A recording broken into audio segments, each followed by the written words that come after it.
years, you'll be worth over 3 million US dollars. That's how cryptocurrency has changed the lives of many people. Yes, I wasn't fortunate with the Binance, but the truth is, literally, I entered into raw money when I entered cryptocurrency. I was privileged to train several ministers, serving and past. Even one of the top emirs in this country, I was privileged to train them and each of them were paying nothing less than 2,000 US dollars as at that time. The truth is, there's real money in cryptocurrency. Don't let anybody deceive you. I know a whole lot of people have misused cryptocurrency, you understand, Yahoo boys, but the truth is you can make real money with cryptocurrency. It is very legitimate. And don't let any government official deceive you. 90% of all the officials you see, they have crypto wallets. In fact, most of their monies are stored in cryptocurrency. Cryptocurrency has come to stay. Whether the world likes it or not, the future of payments depends on what? On it. The next layer of technology, even all the AIs we are seeing that are coming up, they are built using what? Layer 3 and what? Web 3 technology, which are all the foundations of, which are all built upon what? Blockchain. Blockchain is the only immutable transactional system that can change this world where power will be given to you. Because, for instance, now we are still experiencing the protest. Today is day 9, tomorrow will be day 10. God forbid, if anything happens in this country today, your naira becomes useless. Are you aware? If anything happens today, your naira becomes useless. No matter how much you have, when your currency is within the control of the governments that you are a citizen or you are in, your life can be ruined in one day. So we advise people that care to listen. The world has changed. Cryptocurrency and Bitcoin and the whole idea about blockchain is to give power back to the people where you control your money by yourself. Yes, there was a time, I don't know if you remember, you've been in my presentations, I showed them. I bought a coin with less than $10. That was during the lockdown. And in less than 6 months, something I bought with, I will never forget, $7.2. That's $7.02, rose to over $16,000. Rose to over $16,000. And that's how cryptocurrency has changed the lives of many people. I have a friend today, he's a landlord in Lekki. In 2021, January, he met me and said, Sam, oh boy, you've been doing this crypto thing. I have $500. Which coin should I buy? And I told him. He came to meet me in my hotel room at Allen, our home suite. I'll never forget that morning. And I said, buy Shiba Inu. Myself and him opened the accounts. Then Shiba Inu was less than 5 months old, because Shiba Inu launched on the 20th of August 2020. So I opened an account in Gates Exchange for him, and he bought Shiba Inu. So that same day he was buying, I also bought some. But me, I'm a trader. He just wanted to buy and keep. And this guy bought Shiba Inu with $500 US and left it. And when I left Lagos and came to Abuja, my Shiba Inu that I bought grew with about 250%. I sold off. I told him to sell, but he couldn't operate it, so he did not sell. That was how he left it. 6 months down the line, Binance had already listed Shiba Inu. Shiba Inu became the most performing cryptocurrency all over the world. That guy's investment grew to over 900 million naira. He bought 3 houses. He just called me that afternoon, and the next thing I saw in my account was 5 million naira. He said, for showing me the right thing. But he thought I was a day trader, so I never made that kind of money. So now, why am I sharing these experiences with you? Give cryptocurrency a thought, especially while you're a student. 3 years, 4 years. A lot of monies your parents give to you. Am I saying you shouldn't buy good things? Buy good things. But sometimes there are some things that you necessarily don't need now. He that that pays now will play later. But he that plays now will pay later. You understand? For some of you, I'm not trying to maybe talk you down. You might be using an iPhone now. Is it good to use an iPhone? Yes.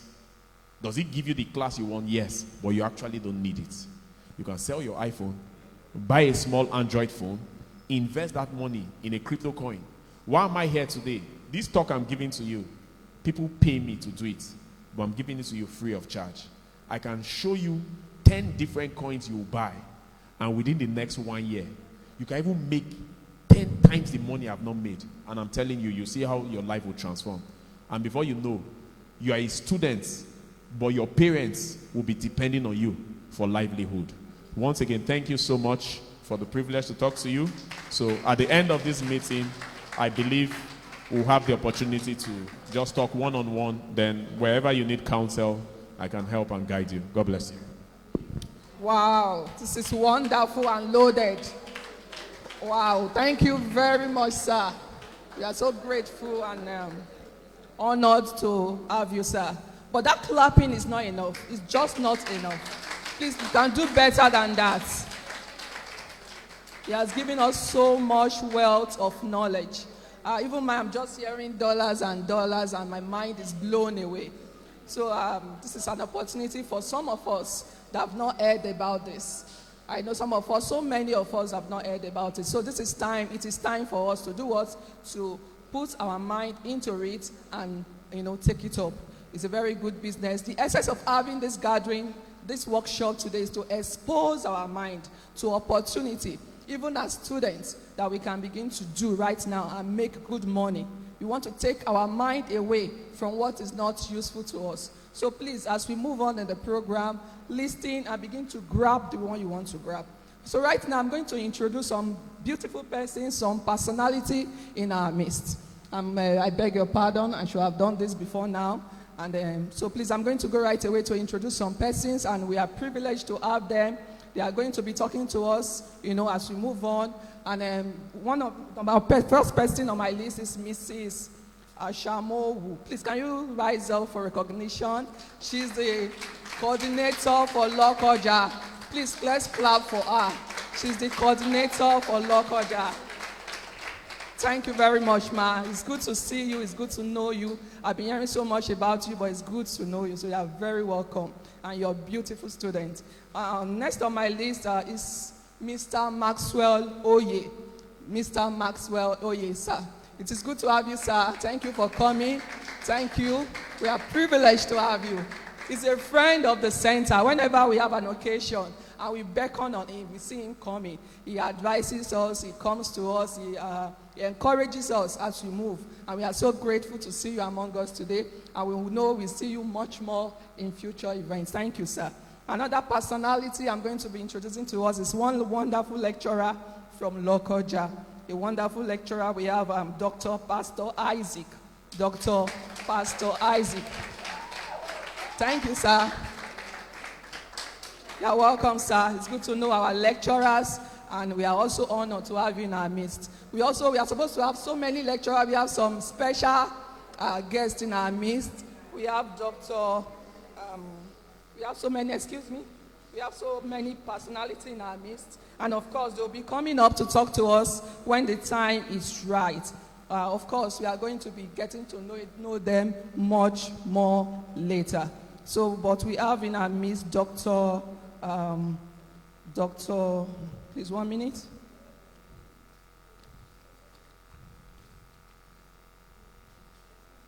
Dr. Bamidele Joseph. Am I right? Am I right? Am I right? Yes, Dr. Sir. Pastor.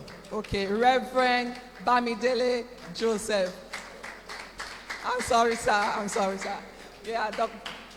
Yeah, please, let's clap better. What are we doing? Please, let's appreciate them. It is not easy for them coming. And of course, they are here to do us, to enlighten us. What we can do is to appreciate them when we call their name. Reverend, it's good to have you, sir. I know you'll be coming up much later. So we have our daddy. Of course, we all know our daddy. Do you know our daddy? Our EGI daddy is in our midst. And of course, from before now, we have encounters and encounters with him. We in Abuja, we have been so privileged. We have been seeing him on and off.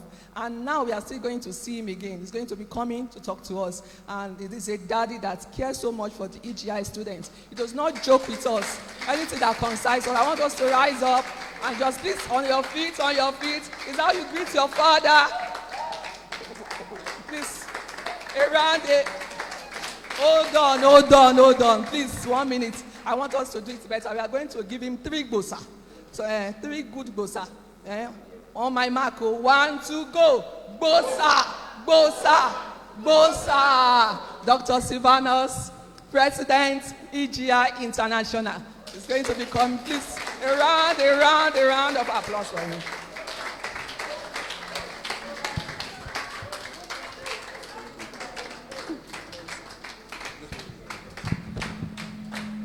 Okay, thank you. Please sit. Thank you, sit.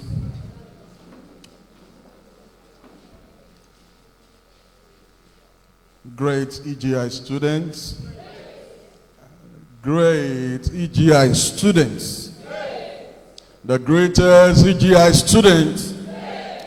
Great Nigerian students. Great Bobo.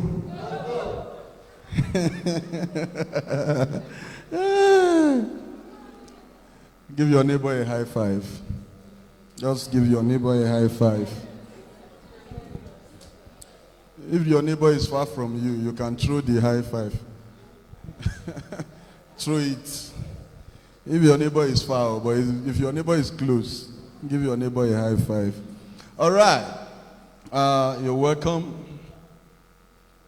Today is a very great day, and I'm very sure that a lot of us here, we are going to be defining purposes and discovering destiny. And I'm very sure that after an encounter like this, new things sparks up.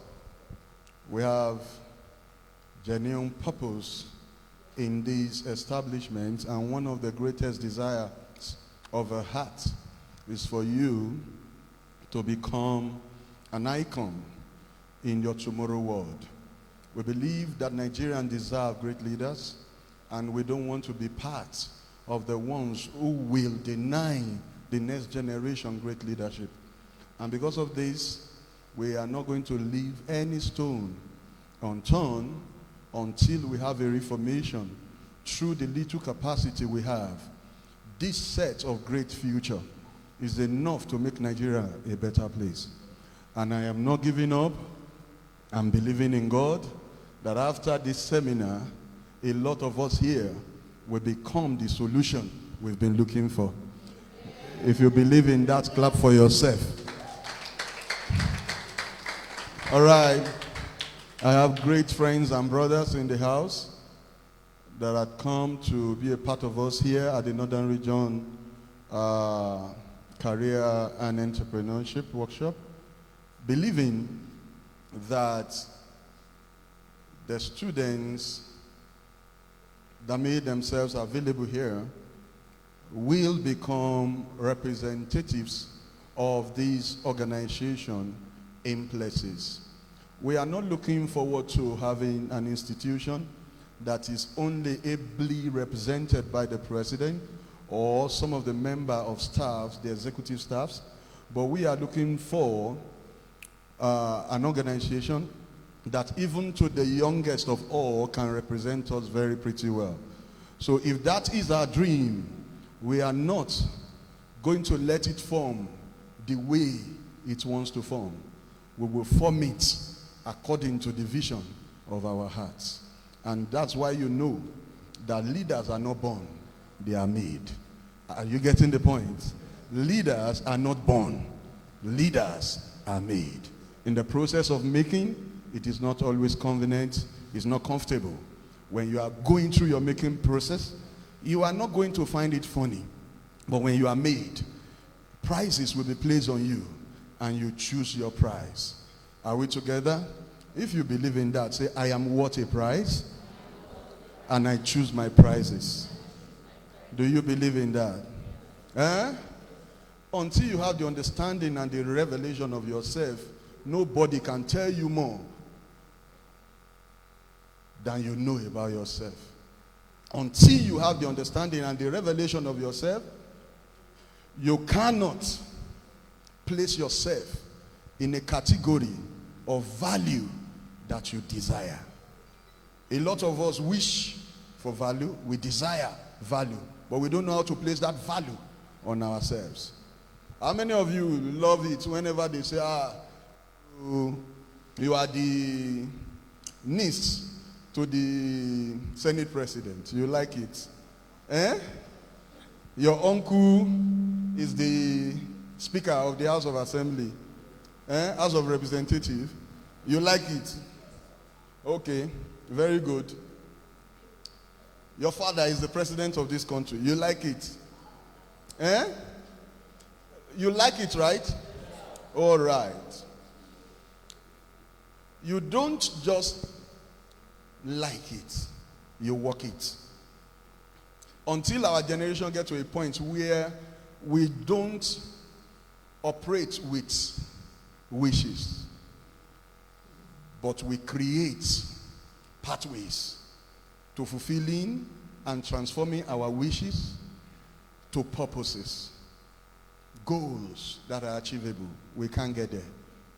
And that's what we're going to be doing in this seminar. We have a lot for you, and it's going to be a wonderful period. Now, please celebrate all our guests in a clap. Very well.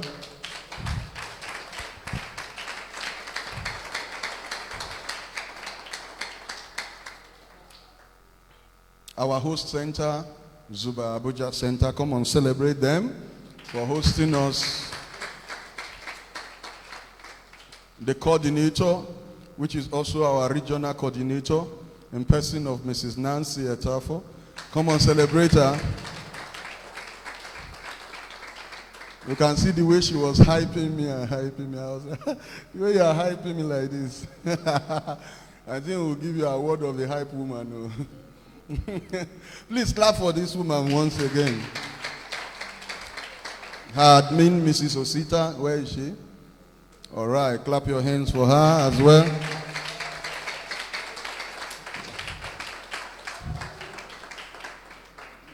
These women have been doing great in this center. Doing pretty great. They don't get tired. They are doing great. And God will bless you. In Jesus' name. Amen. On the high table, my friend and brother, Dr. Sam Oteku. Come on, celebrate him. This man, today is not the day that you will know. You have not even known him. He's a multi-dimensional personality. He's loaded with a lot of giftings. They call him Bitcoin Lord. Crypto boss. So he knows the nook and crannies of cryptocurrency. I don't know about crypto. I love to know about a lot of things, but I don't know about crypto. One of the things I don't like doing is investing money in what I cannot see. It's always very difficult for me. A lot of friends have encouraged me. This is good, this is that, come on, it's not for me. I don't want to do it, you know. I don't want to do it. But I've got to understand that, you know, the world is going digital, and until you leave your analog generation mind before you can flow in the digital. The digital world is taking over the place, and you must understand the world is leaving this phase and moving to a space. It's leaving this space and moving to a space. And personally, as the president of EGI, I am logging in. I don't have one Bitcoin anywhere. I don't, in fact, I don't have anywhere. But I am going to have now. Yes, I'm going to have now. And I believe God will help me to have. So that when I have money now, you might not pay school fees again.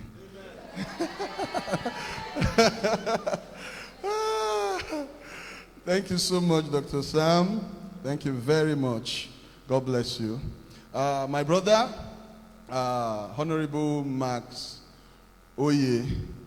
He's my brother, he's my friend, and he has always been encouraging right from the beginning of this vision and also in this center. Very soon he's also going to give us he's a man of visionary character. He's somebody I discovered 3 things about him recently. Number one, when he's following you, you try to find out, why is this man following me? Because I'm somebody that, before I allow you close to me, I try to understand little about your vision. I don't keep friends. You get? I hardly, I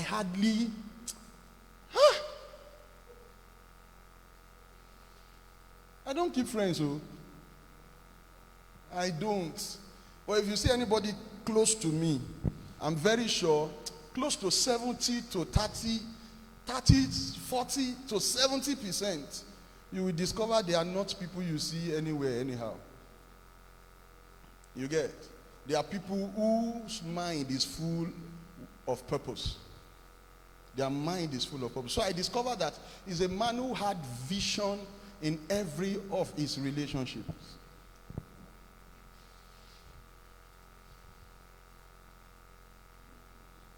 When somebody is following you for money, you will know.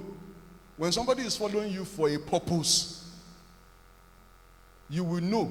When somebody is also following you for a good purpose, you will know. So you can follow somebody for a purpose, and it can either be a good purpose or a bad purpose. We were together in a meeting. I'm the chairman of my party, Kogi West. He's the chairman of his local government, and we were together in Lokoja some few days ago to attend some few meetings and all that. I saw so many of his maturities that I don't see in so many people. God will bless you, sir.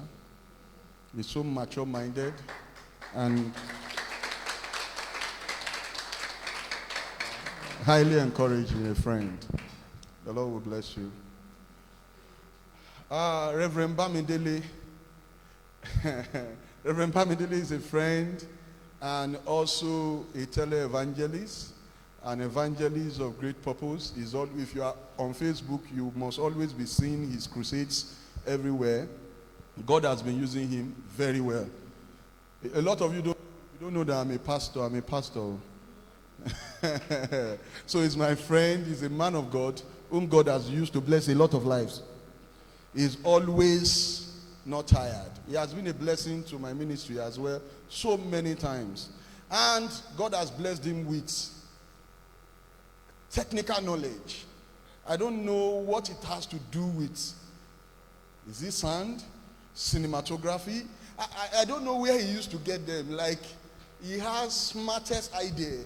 Like, smartest idea. That's why we have 2 batch of lectures with him. Today is the first one. Tomorrow is the second batch. So he knows how you can manageably create a studio for yourself. You know, a lot of us here now, we have contents. Some of you are giving your content out for free. Is that right? You are giving out your content. You can gather your classmates and you just begin to do a lot of drama, and they see you as mumu. People are mumu and they are making money. You get? So if you have the understanding of little about cinematography and all that, you can become a millionaire. I'm telling you now, I want to, you know, they used to say in 24 hours there are times you have 5-minute madness. Is that not it? So I want to look for camera that will always be close to me so that at my 5-minute madness, I can be recording it. I think it will be giving me some money. That 5-minute madness is money. You just do a short this thing and you are there. You make money. So any way it will take you to make money, we want it. So long it is not wrong. So long it is not bad. Now, coming to the purpose of this meeting, 3 things. Number 1, the purpose of this meeting is to enlighten the students on better ways to make financial earnings that is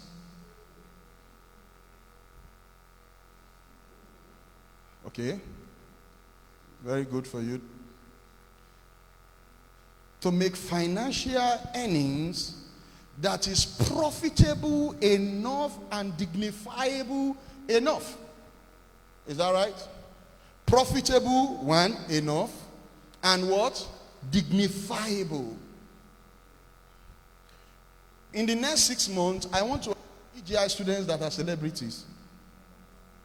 Celeb, is it possible? Celeb. Just imagine that you're a celebrity and let's say you have like 1 million followers on Instagram. You have 1 million followers on Facebook, on TikTok, and you just posted EGI. Is it not good? It's a very good one. So I want you to have financial earnings that is dignifying enough. And why is this? 3 reasons for the number 1 point. Number 1 reason for the desire for financial freedom for our students is to be able to make perfect profiting of your youthful age. We want to see you harness all opportunity at your youthful age. At your youthful age. There is nothing impossible. The only thing that is impossible is the vision you are yet to see and you are yet to walk towards. Every vision is achievable. But you see, this strength you have today, you won't have it tomorrow. This strength you have today, you won't have it tomorrow. You know, when we were much younger than this, we used to believe that when you are shying away from work, you are conserving your strength. But I got to discover that the strength you don't use today, you won't add it to that of tomorrow. So the strength you don't use today is a loss to you. Is it clear? The strength you don't use today is a loss to you. The idea you don't use today is a loss to you. The capacity you don't put to use today is a loss to you. Are we together? We have a lot of you here. You can gather friends and talk for 1 hour for nothing. You can. What's your name? Christian. Come.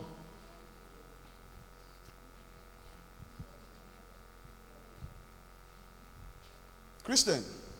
How far now? What of Davina? She dey fine. That girl too dey proud. I dey tell you, she dey proud. If you see that girl, I see her for Suleja Market. That's why I call her Davina Alpha, and I just look me like this, not me say Alpha.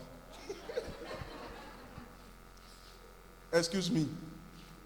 You are full of information of somebody you might not see again after the next 3 years. And you are busy, you can be busy talking about it for the next 30 minutes while your age mates are making millions of dollars. What takes our emotions the most are things that has no lineage with our purpose. It withdraws you from a lot of things. You are so concerned and you put in energy in what has nothing to do with you.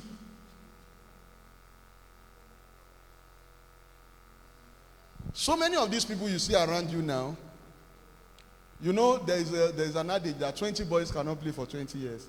Some of them that are so close to you now, and even when they snub you for a day, you can't sleep.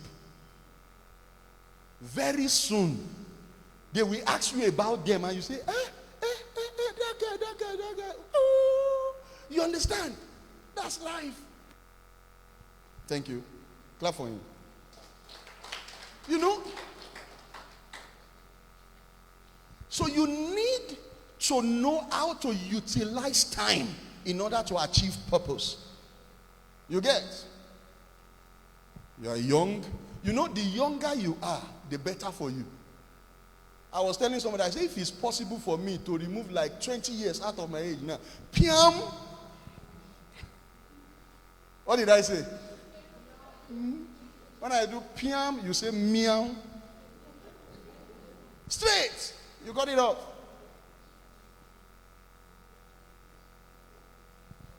So we want you to maximize your youthful season. Number 2, to be able to engage brilliancy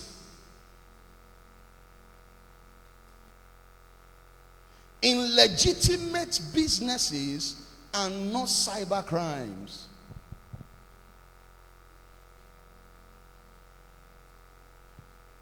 I know some of you are here, you are Yahoo. I am aware. I know. The reason why you are doing Yahoo is because you don't know what to do. Is it no money you are looking for?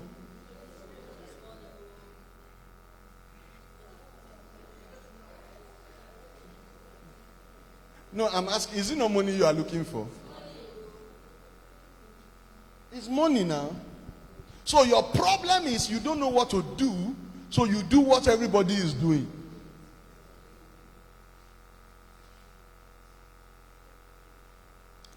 Bros, update.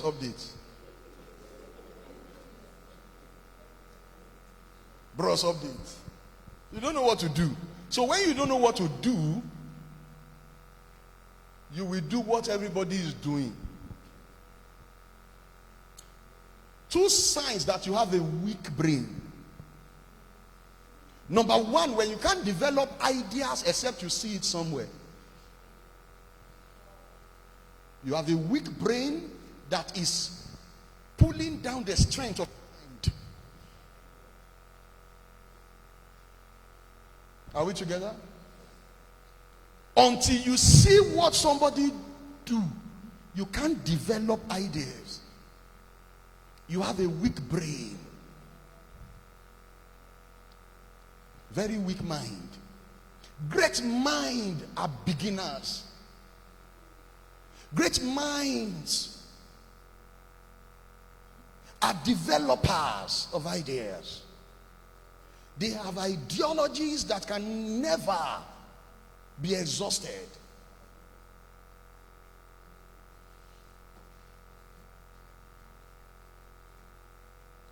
Our challenge in this generation is that we have people whose mind is faster than their brain. You get? Your mind is supposed to work in concurrency with your brain. When your mind is faster than your brain, you are going to discover a lot of imbalances in your life. Now, there are 2 ways this functions. There is a way where your mind and your brain lost signals. And medically, you can describe the person as a layman. This person has lost his mind. So you can say the person is mad. Are you getting the point? So when the person's mind does not signal the brain, you get? Because this is what happens. The eyes or the ears, all your 5 sense organs, they discover. They send signal to your brain. And through your spine, it sends signals to your mind. And that's why anytime you are thinking, you are not feeling so much hot in your head. You feel it in your heart. Are you getting the point? When you are thinking, where do you think from? Where do you think you are thinking from? You see a lot of you now doing like this. How many of you have had brain hypertension before? You think from your mind, which is resident in your heart, but it is interpreted by your brain. Are you getting the point? So when your mind is thinking, it is a communication, a signal between your mind and your heart and your brain. Are you getting the point?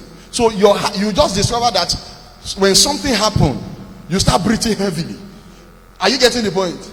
You start breathing heavily. You start breathing heavily. In fact, you are jittering. You get. Why? Your mind, your heart. You know, if you are a Christian, you believe in the tripartite definition of man, which says the man is essentially a spirit that has a soul and dwell in the body. Is that right? So now, your mind is the definition of soul. You can use it to describe soul. Are you getting it now?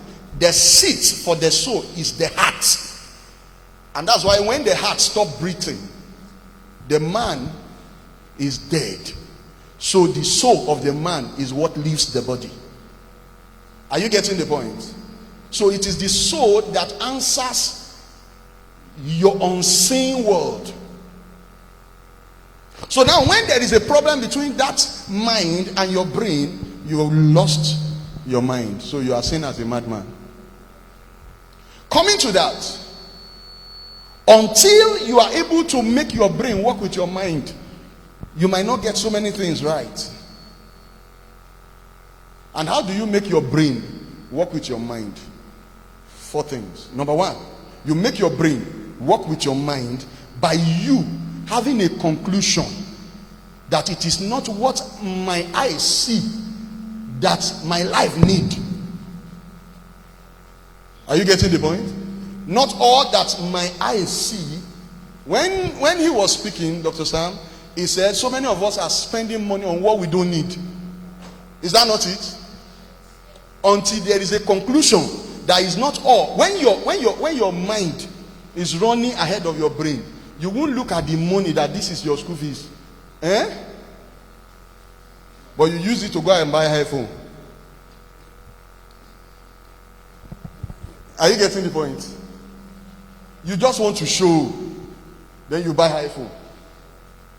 Not be saying you don't do anything, but you go and buy an iPhone. That's the sample.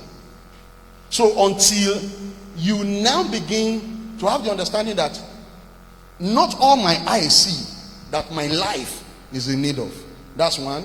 Number 2, until you now understand that I need to be self-sufficient, not necessarily negotiating my peace with people around.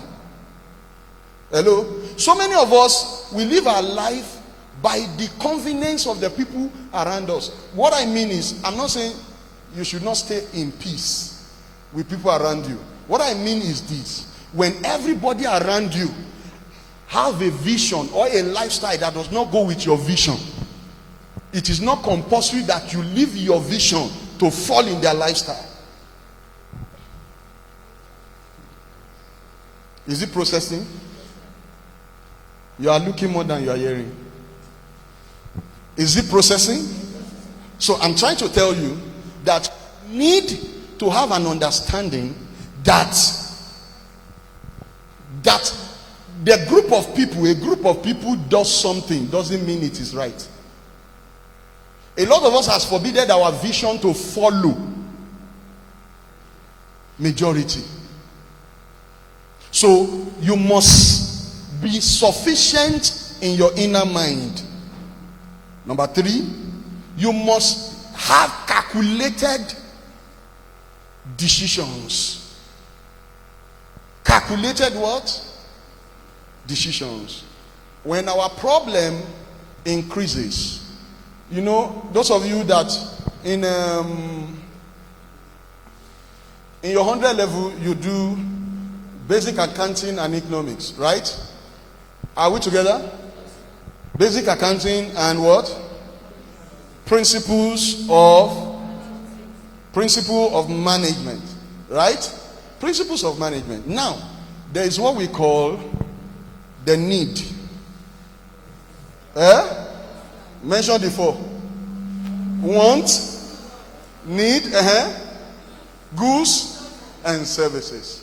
Now, the needs, the wants, the goods, and services. These are the 4 major cardinal points of any entrepreneur that will ever grow. So until understand how to make conclusion by calculation. Hello? You have not begun. Conclusion by what? Calculation. So many of us here now, we have bad characters today because we are not satisfied by sitting in our house. You get? If you are from this center, let me see your hand. Okay. Stand up. Stand up.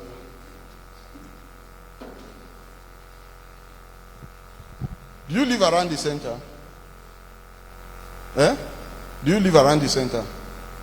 Okay, if you live around the center, you are me. Okay, where is Muyiwa? Where is Muyiwa? Where is Muyiwa? He's not here. Okay.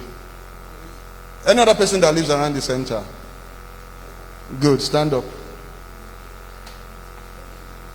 Stand up. Good. The 2 of you come. Fast, 1 minute.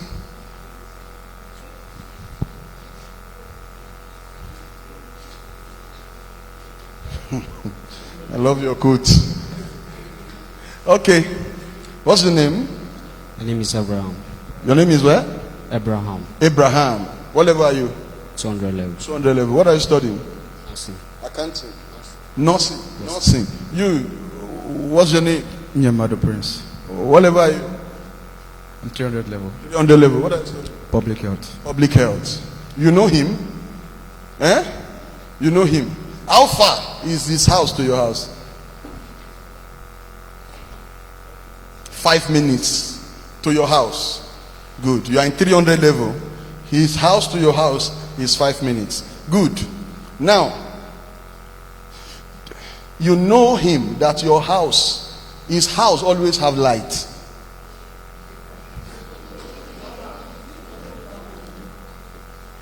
And he stays alone. Are you getting the point? And there is BB Niger now. Are you getting the point? But he's a cultist.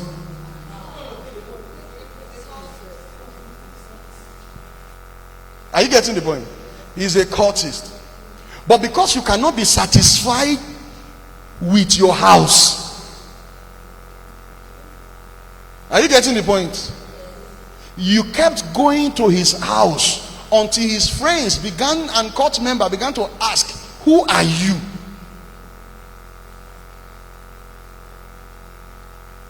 And one day you become a cultist too.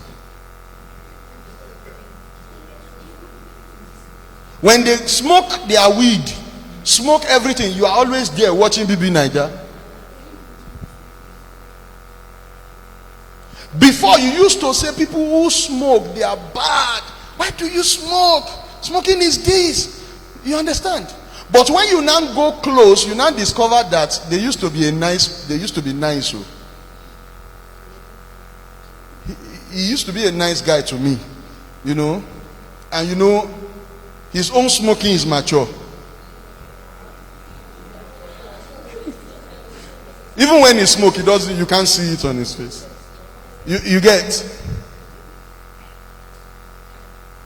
When he smokes, you can't see it. So you two, you now say, okay, let me be trying so that me too, I'll be mature like him. You get? You are a product of your information. Are we together? You are what?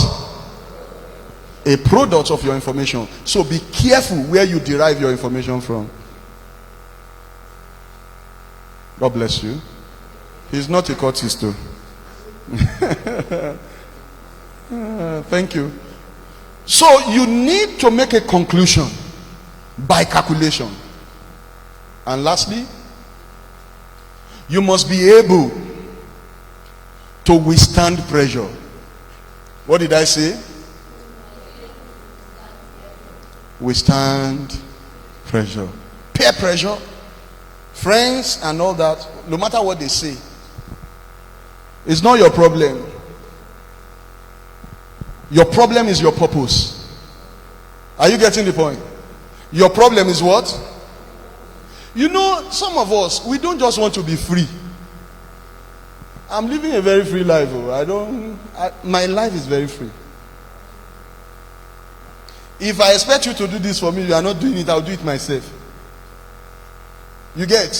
The worst hope, the worst thing that can happen to anybody is an expectation from somebody who is not even willing. Are you getting the point? So many of us would have gone far in life if there is no expectation. You know you are responsible.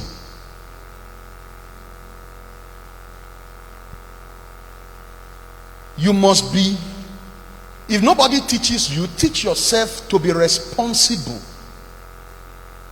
Create passion to meet up with demands for your life to move forward. Are we together? So be ready for pressure. You just want everything to be normal. Now some of you, we told you that you come to Abuja. Some of you say, I don't have money. Who have money in this country? I want to ask you, the only people who have money now are people who either has been working for the money for a long time. Are we together?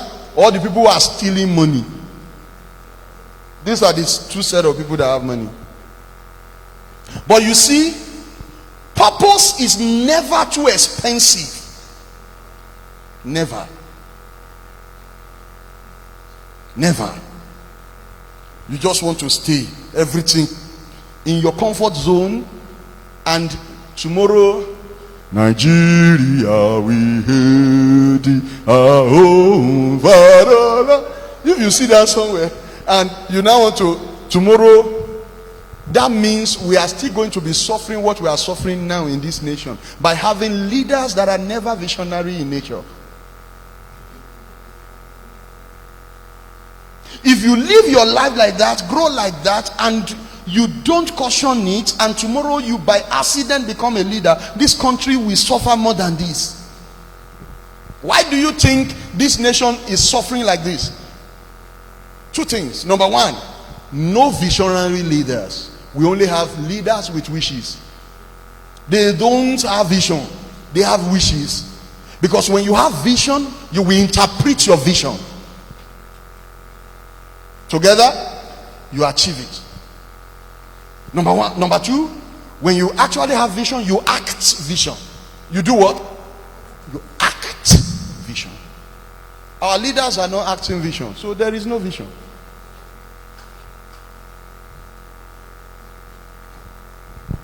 Any president in this country that we have 36 states and his party have governors in over 25 states is not a president. I'm sorry. I'm telling you. Why? Until the nation gets to a point where you understand that politics does not make anybody your enemy. That I am a leader doesn't make you my enemy. We only work together to what? Achieve a purpose. But when you see a president now, he wants every other person who is a governor to be part of his loyalist.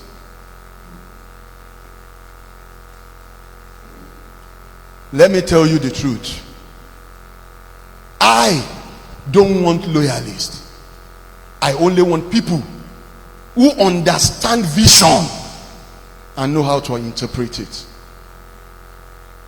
Understand it. Know that this is what is right and do it. That's all. When you are somebody who is conscious of what you do, I love you. And I know you will get there. I say you will get there. I say you will get there. I say you will get there. Now, let's just know that there are sections here that we're going to be taking. We have guests that are coming, and we'll be taking up one after the other. So right, we have a course in cinematography. We have we've done the first shot of crypto, introduction to crypto.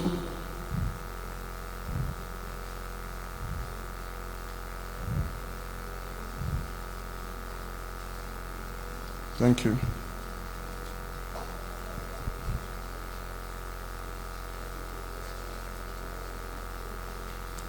So we have introduction to crypto already. So we are going to be having paper presentation now. So the paper presentation is going to go in this way. So first, we'll have the centers.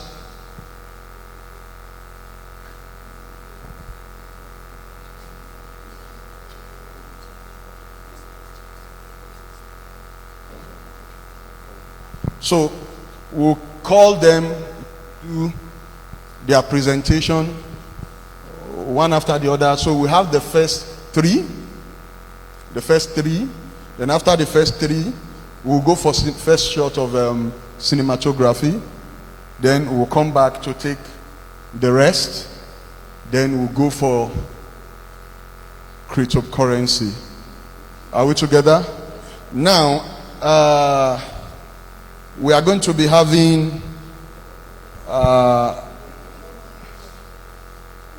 our lecturers as judges, which is going to be chairman by our able brother and friend, Mr. Oye.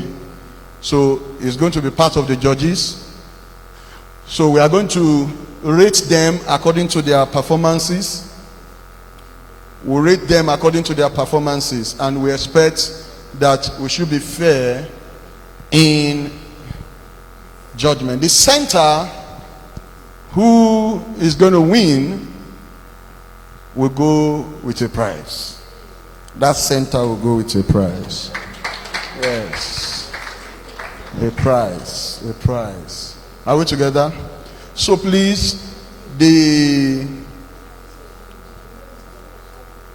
centers, I want to believe that all of you didn't forget to write your matric number where you register.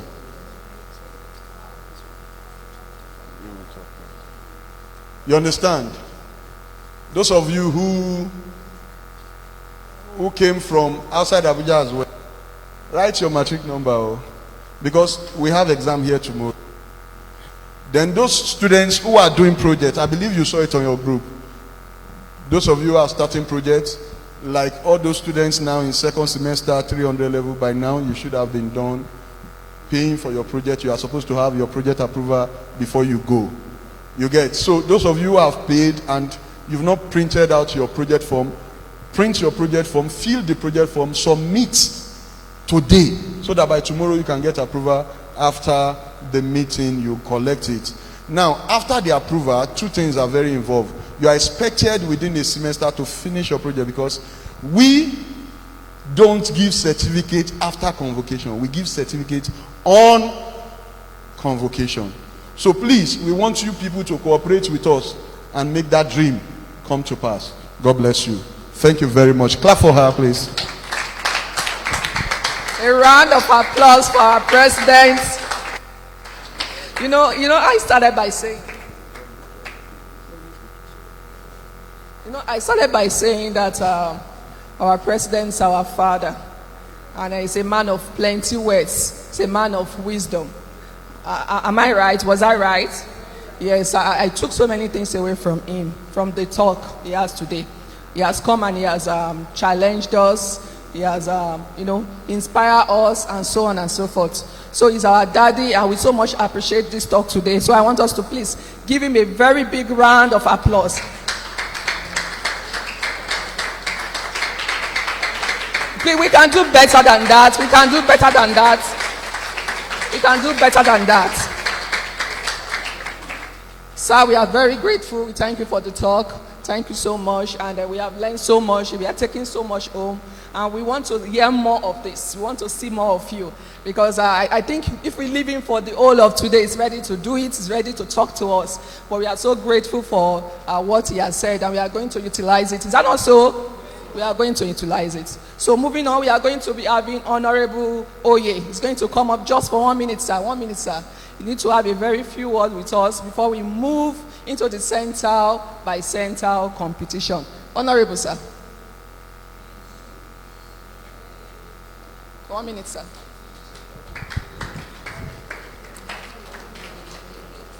Hallelujah. Hallelujah.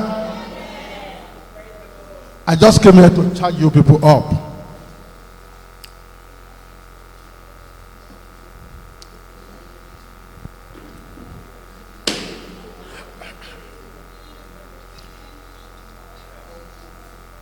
There is nothing we can do if we don't have God on our side. We have been looking at one way not to succeed. And that is why I will just want us to stand up and just give just a second song to praise God. Thanks. I appreciate you.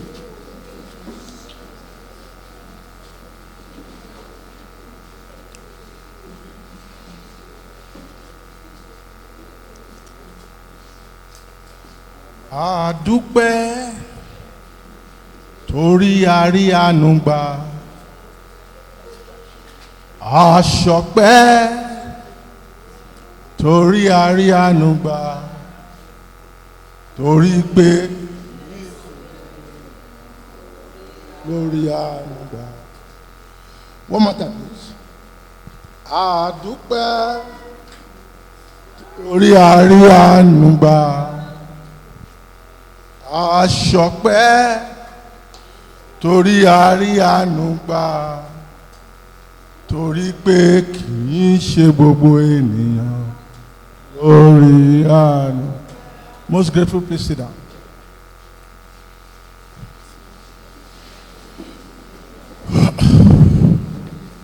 You are all invited here for one purpose or the other.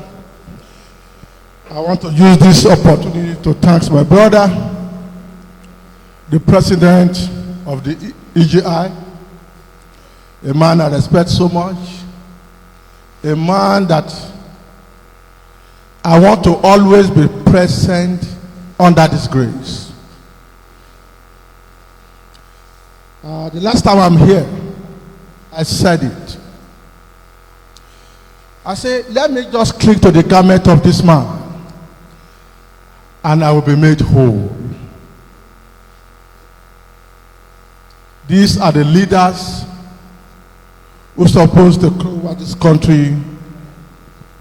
But it's in no little way, he decided to come here and hide himself here to impart knowledge unto you people.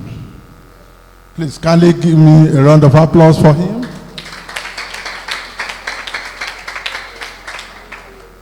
Doctor, I'm so grateful for allowing me to come closer to you. I'm always tamping a lot of things from you. I want to appreciate my brother, the doctor. How I wish I'm just about 18 years, 20 years, according to our doctor, so that all this knowledge, I will make gainful use of it. Let me please hear this. An unimparted knowledge, unimparted destiny is a failed destiny.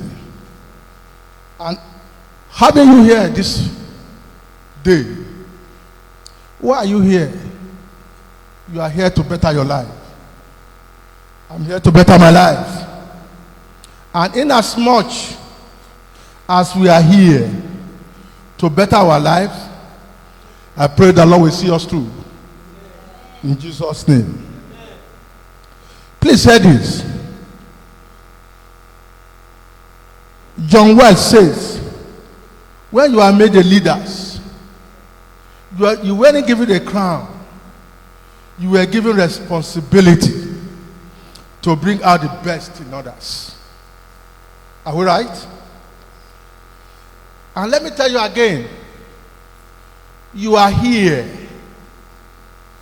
because of one thing or the other. You might not be born with silver spoon from your parent, hardship, or one factor or the other might brought you here. But let me tell you, hardship often prepare an ordinary people for an extraordinary destiny. Never lose courage. You are going somewhere, that's why you are here, and the Lord will see you through. Hear me again. Great things never come from comfort zones.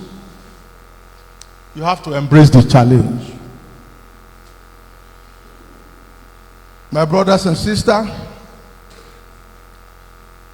my name is Egi Entrepreneurship. I'm a record photographer and I'm an event manager. At the same time, I'm a politician.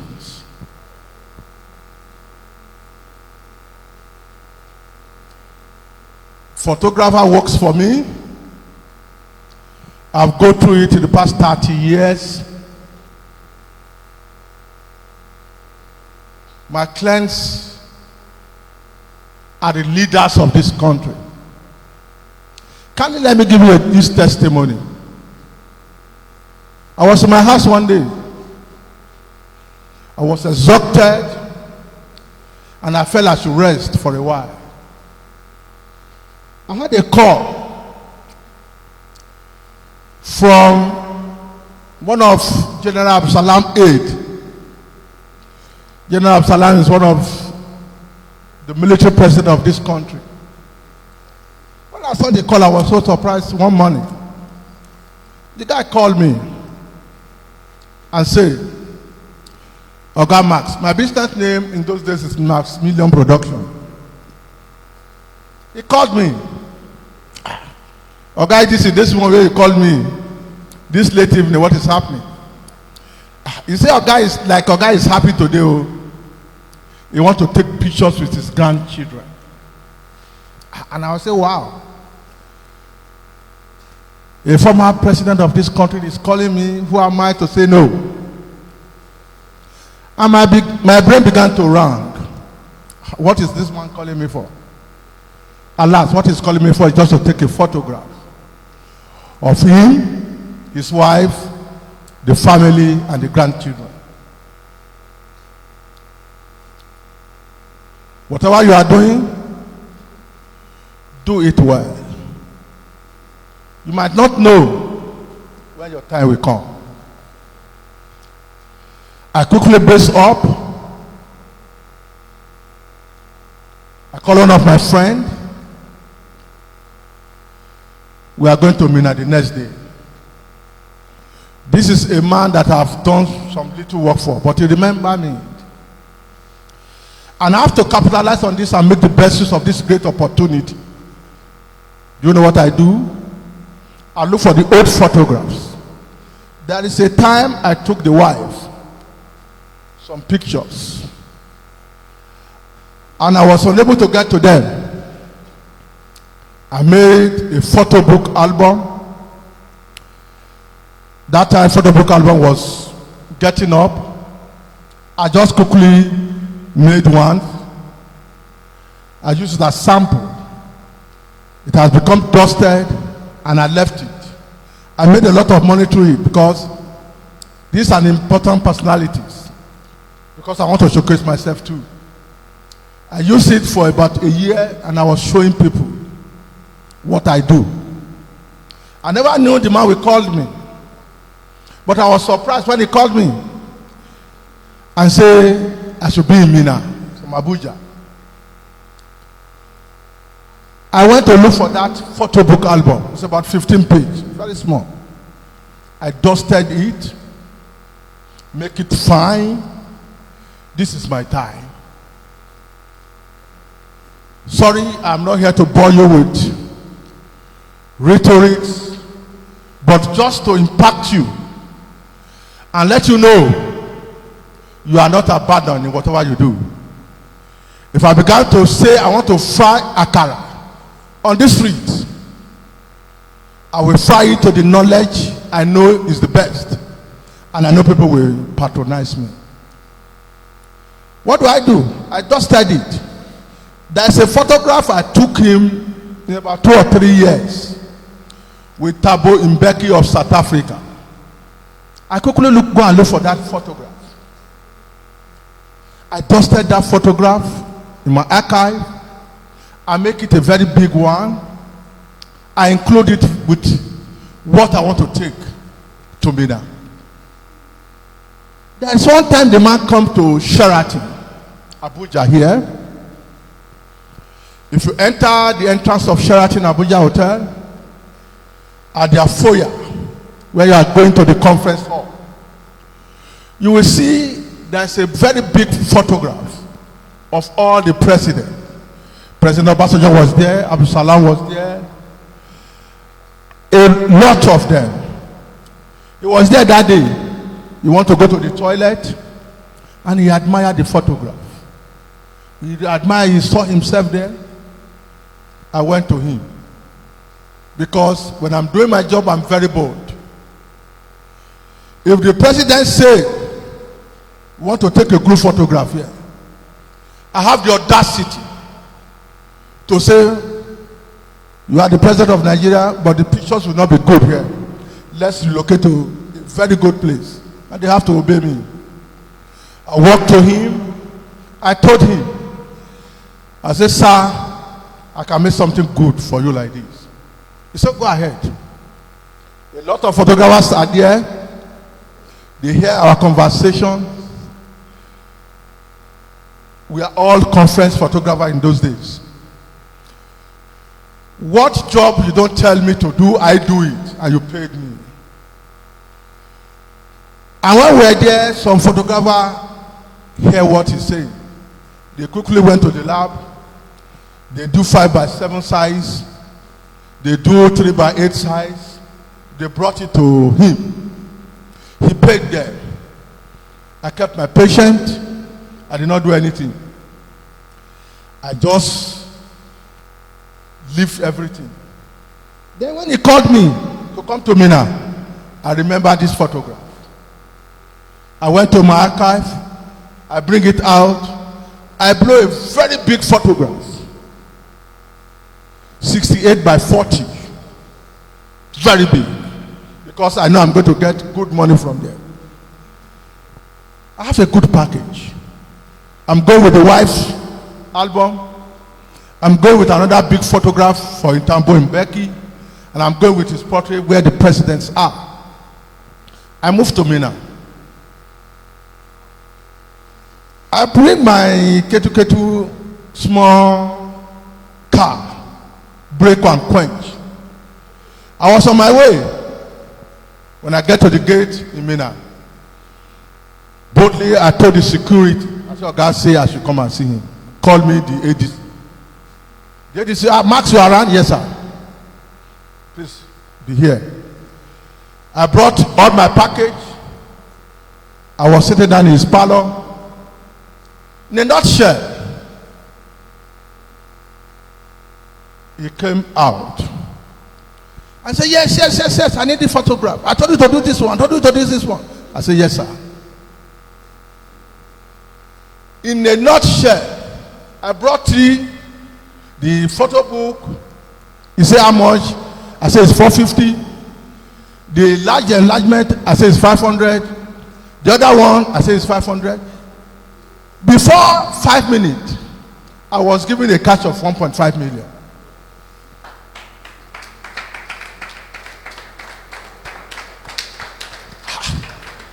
I have not started the job that took me there. That is what I'm telling you. You never can say where destiny will lead you to. That day is my luck, and I start my job. I do a lot of jobs for them. I was taking them some short, taking them some short. There is no occasion. It's not an occasion. I was satisfied with what they gave to me, and I went. When I get to Abuja, I don't know what to do with those photographs I've taken, because it is not an event. I was looking, if I'm going to make album, if I'm going to do this, how will I caption it? Brother and sister, I concluded in myself. I said, well, in as much as there is no occasion, it's not a naming ceremony, it's not a wedding, let me term it the Absalams. I quickly term it the Absalams, and I make about 20 albums. You didn't tell me to make it, but I just do it. I know that I have about 1.5 million in my pocket. If I still invest 500 for them, another millions of naira will come. My brother, I am a bold businessman. And once I do that, this is an opportunity for me. If I don't enhance this opportunity, when do I know there's going to be this opportunity again? For a president, a former president of this country, to remember me and not a photographer, a paparazzi like me, to come to me now all the way from Abuja, is ready to pay me a lot of money. And that is why I capitalized on it. And when I was bringing photographs to him, this event, for the first time, I was writing, because I was very young then, I was writing 10.9 million. I don't know how to write it, because I saw many zeros at the back. I don't know I'm correct, but I was writing 10.9 million, because that is what is in my mind. I want to give this man 10.9 million naira. I was saying zeros. I will cancel it, I will trade the receipt. I will cancel it, I will trade the receipt. No, it's correct. At last, I'm able to give him receipt of 10.9 million. And he began to pay me this money. He said, Max, I don't have money now. I say, My Excellency, I know you want to bless your boy. You have to have some sweet mouth. You have to do some eye services to people you serve for you to be on top. Alas, before I left there, he said, Max, I don't have money. He gave me a check of 5 million naira.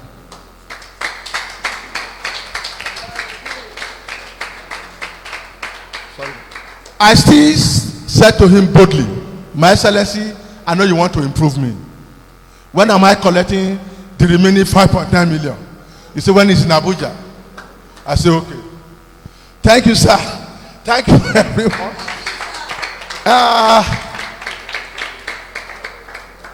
As a politician, you give me 1 minute. I'm sorry. Please let me impart this. As a politician, whenever, please let me ask you one question. Who know Dino Melaye here? Did I look like him? Huh? My leader, they say almost. Let me tell you what happened. I'm a politician. Anytime I enter the stage, people say, I'm Dino Melaye. I told them I'm not Dino Melaye. My name is Oyo Oludare Max. I'm here to make my own mark. Unfortunately, we are from the same axis. Dino Melaye is from Ayetoro. I'm from Kaba. Almost the same axis. But his principle is different from my own principle. And I used to tell them, I don't want to be an imitation. Don't be a photocopy. Be your real self. And the Lord will help you. Thank you. Thank you. Thank you. Thank you very much, sir. Obviously, is the man of the youth. That is why Honorable is ready to talk to us. He said he wants to impact, he wants to talk to us. And here he is. Let's give him another good round of applause. A round of applause. Thank you very much, Honorable. And I took so much away from what he said. He said you should be bold about what you are doing. Wherever you find yourself, sell yourself. It's very important. If you are proud of what we are doing, others will also be proud of it. So it's very important that we have this mindset and we use it as we move on. So we are going to be going quickly into the next program. The center by center competition, paper presentation. So is Kaba Center here, Dokoja Center, they are so silent. Are you guys here? Now let me hear some noise from you. Dokoja Center, clap for yourself. We have Mina Center here, Niger State. We have representative. Okay, make a noise for yourself. Clap for yourself. Good. And of course, the host. Are we here? Yes, Zuba Center. Shake the building. Shake the building. Wow. Great EGI students. Great. So we are going to move in very quickly into the next, and we are going to be having the center by center competition. We have 2 representatives each from nursing departments, and they will be coming forward we are going to start from Lokoja and then move on to the host center before we go to Niger State Center. So the representative of nursing department under Lokoja Center gets ready. Adedeji Okpemikpo Precious. Who is that? Step forward. Encourage her. Ajoshe peace. Step forward. Please, our judges. Our judges, we are going to be using the lecturer. Our lecturers are going to be our judges. Honorable, we are heading the team for the judges. Yeah, Honorable, we are going to be heading it and, of course, come up with your grading. Okay, so the best centers, out of the 3 centers, 1 center is going to be the winner, the first, the second, and the third position. Okay, sir. So you are going to be working with the lecturer. Sir, hello, sir. You are the judges, so please pay attention, sir. Thank you. So you are going to introduce yourself. You say the topic and your center and which other information we need to have. We have just 5 minutes. Each center is going to be having 5 minutes and make it count. Thank you.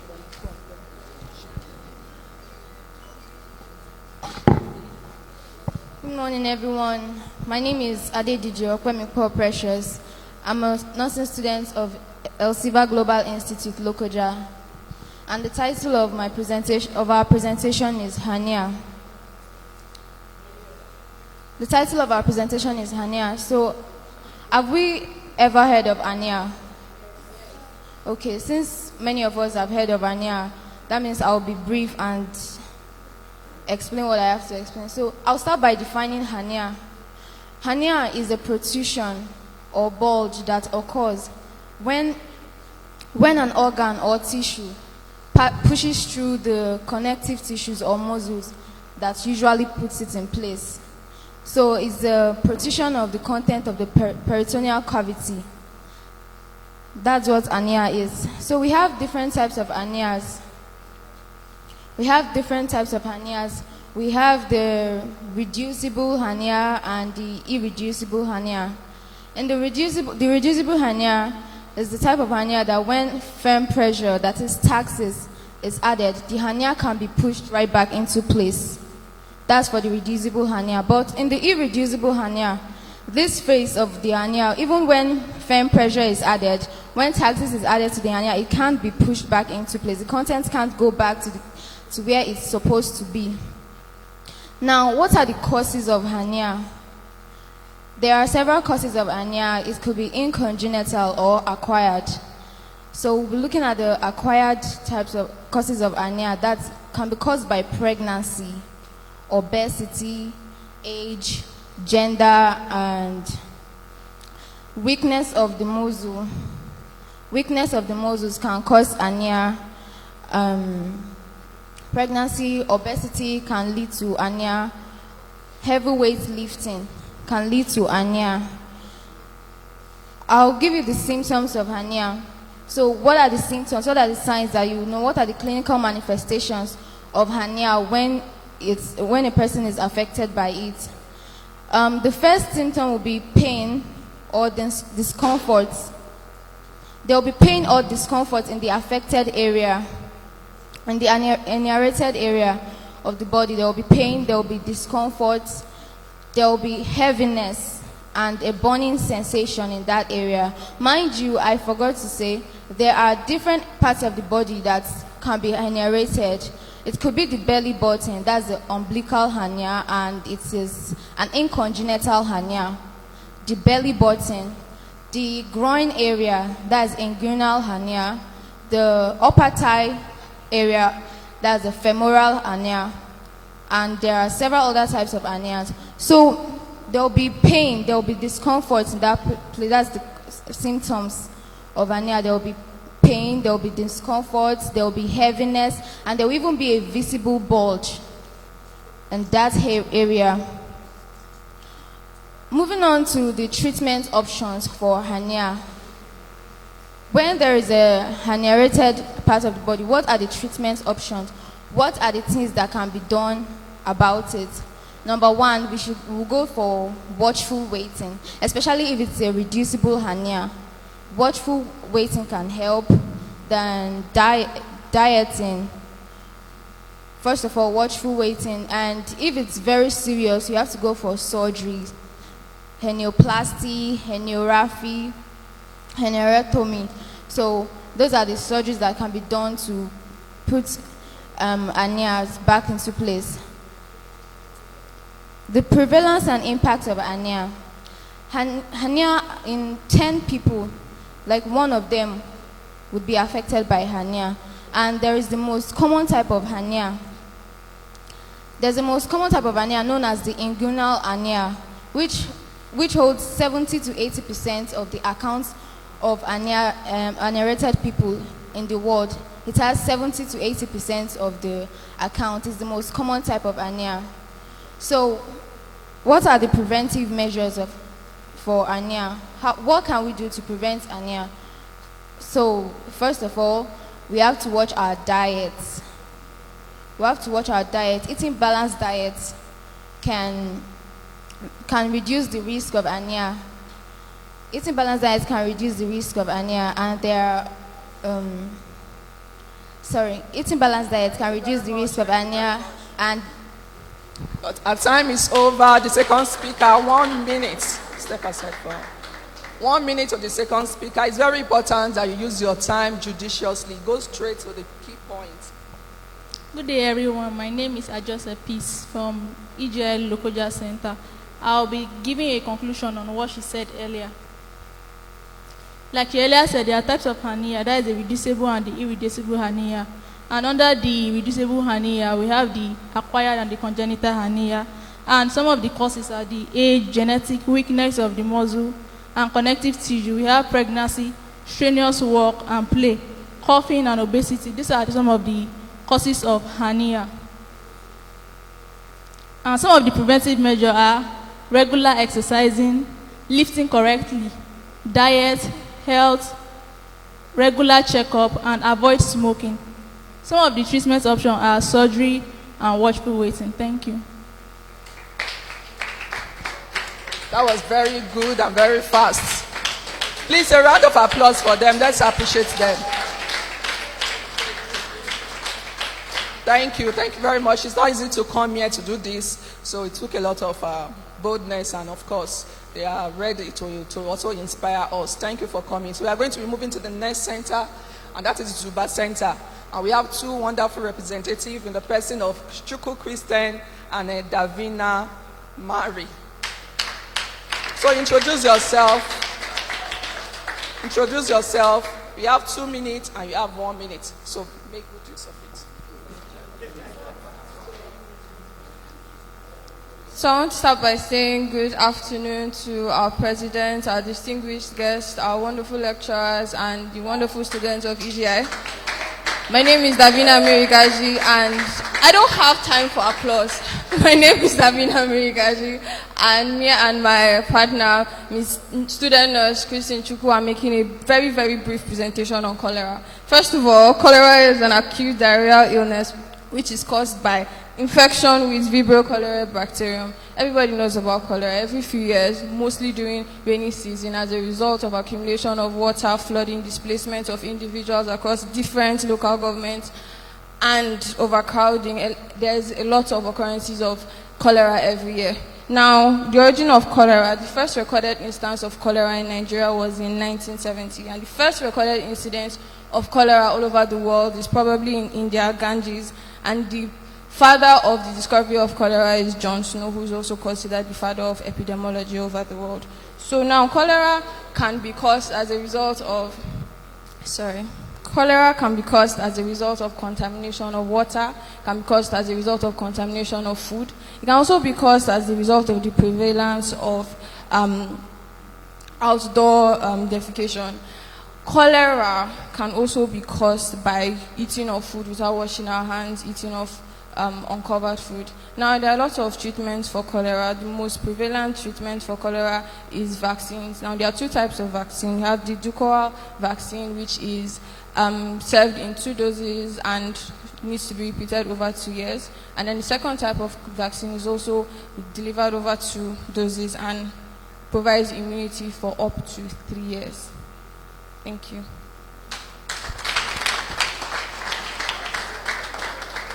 Standing on the already existing protocol, my name is Student Nurse Christian Ugochukwu.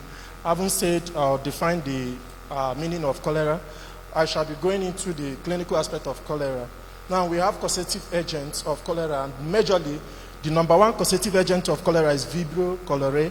Then moving away, we'll be going into the incubation. But before then, when we ask, why are we talking about cholera? Now, 60% of the human body is made up of water, and take away water from the body of an individual, the person will drop dead as a result of shock. And when I talk about shock, I'm talking of hypovolemic shock. When I talk of shock, I'm talking of hypovolemic shock. When we ask, what is shock? Shock is a response, medical response of the body to the restrictions of blood to certain organs of the body, starting with the brain down to the hands and the legs. Now, we will be dwelling more on the hypovolemic shock.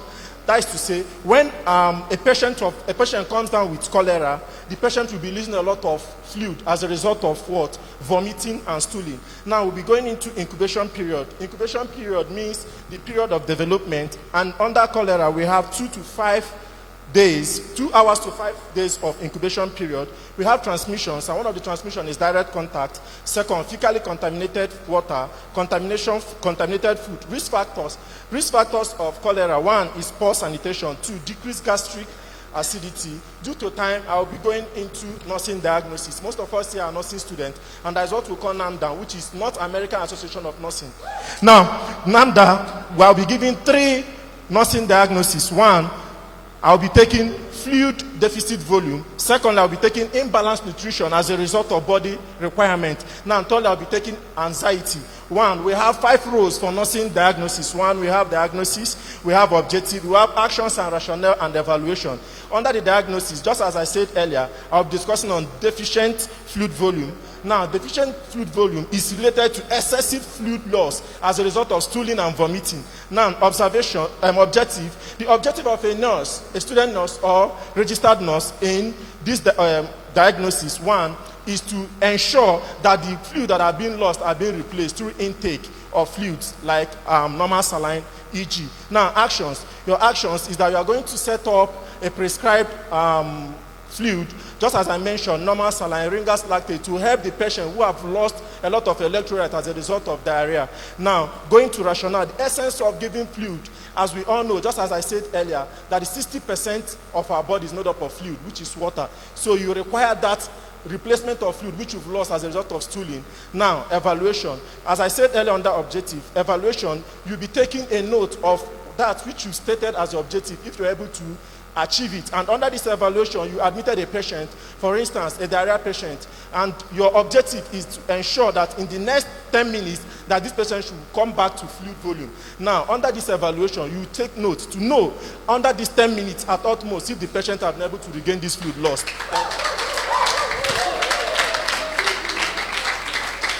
Wonderful, wonderful.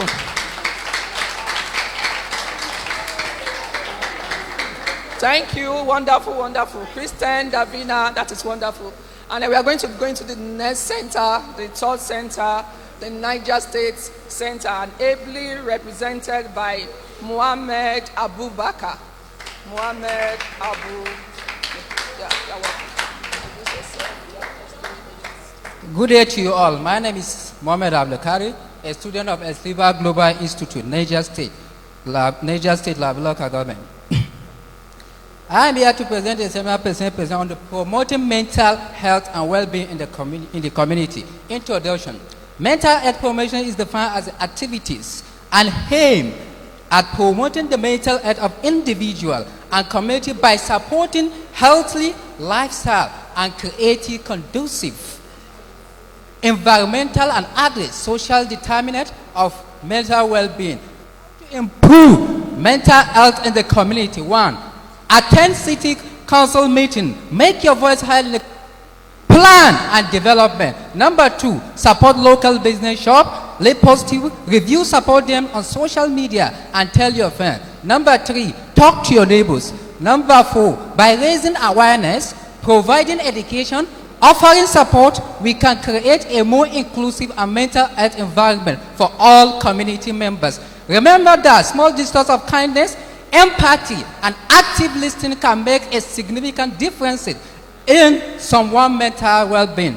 Get regular exercise, eat at regular meals, make sleep a priority, and relax activity. Focus on positive and stay connected. Summary. Mental health include our emotional, psychological, and social well-being. In conclusion, a healthy mental state is essential for all learners to thrive in social and their daily life. Thank you for listening.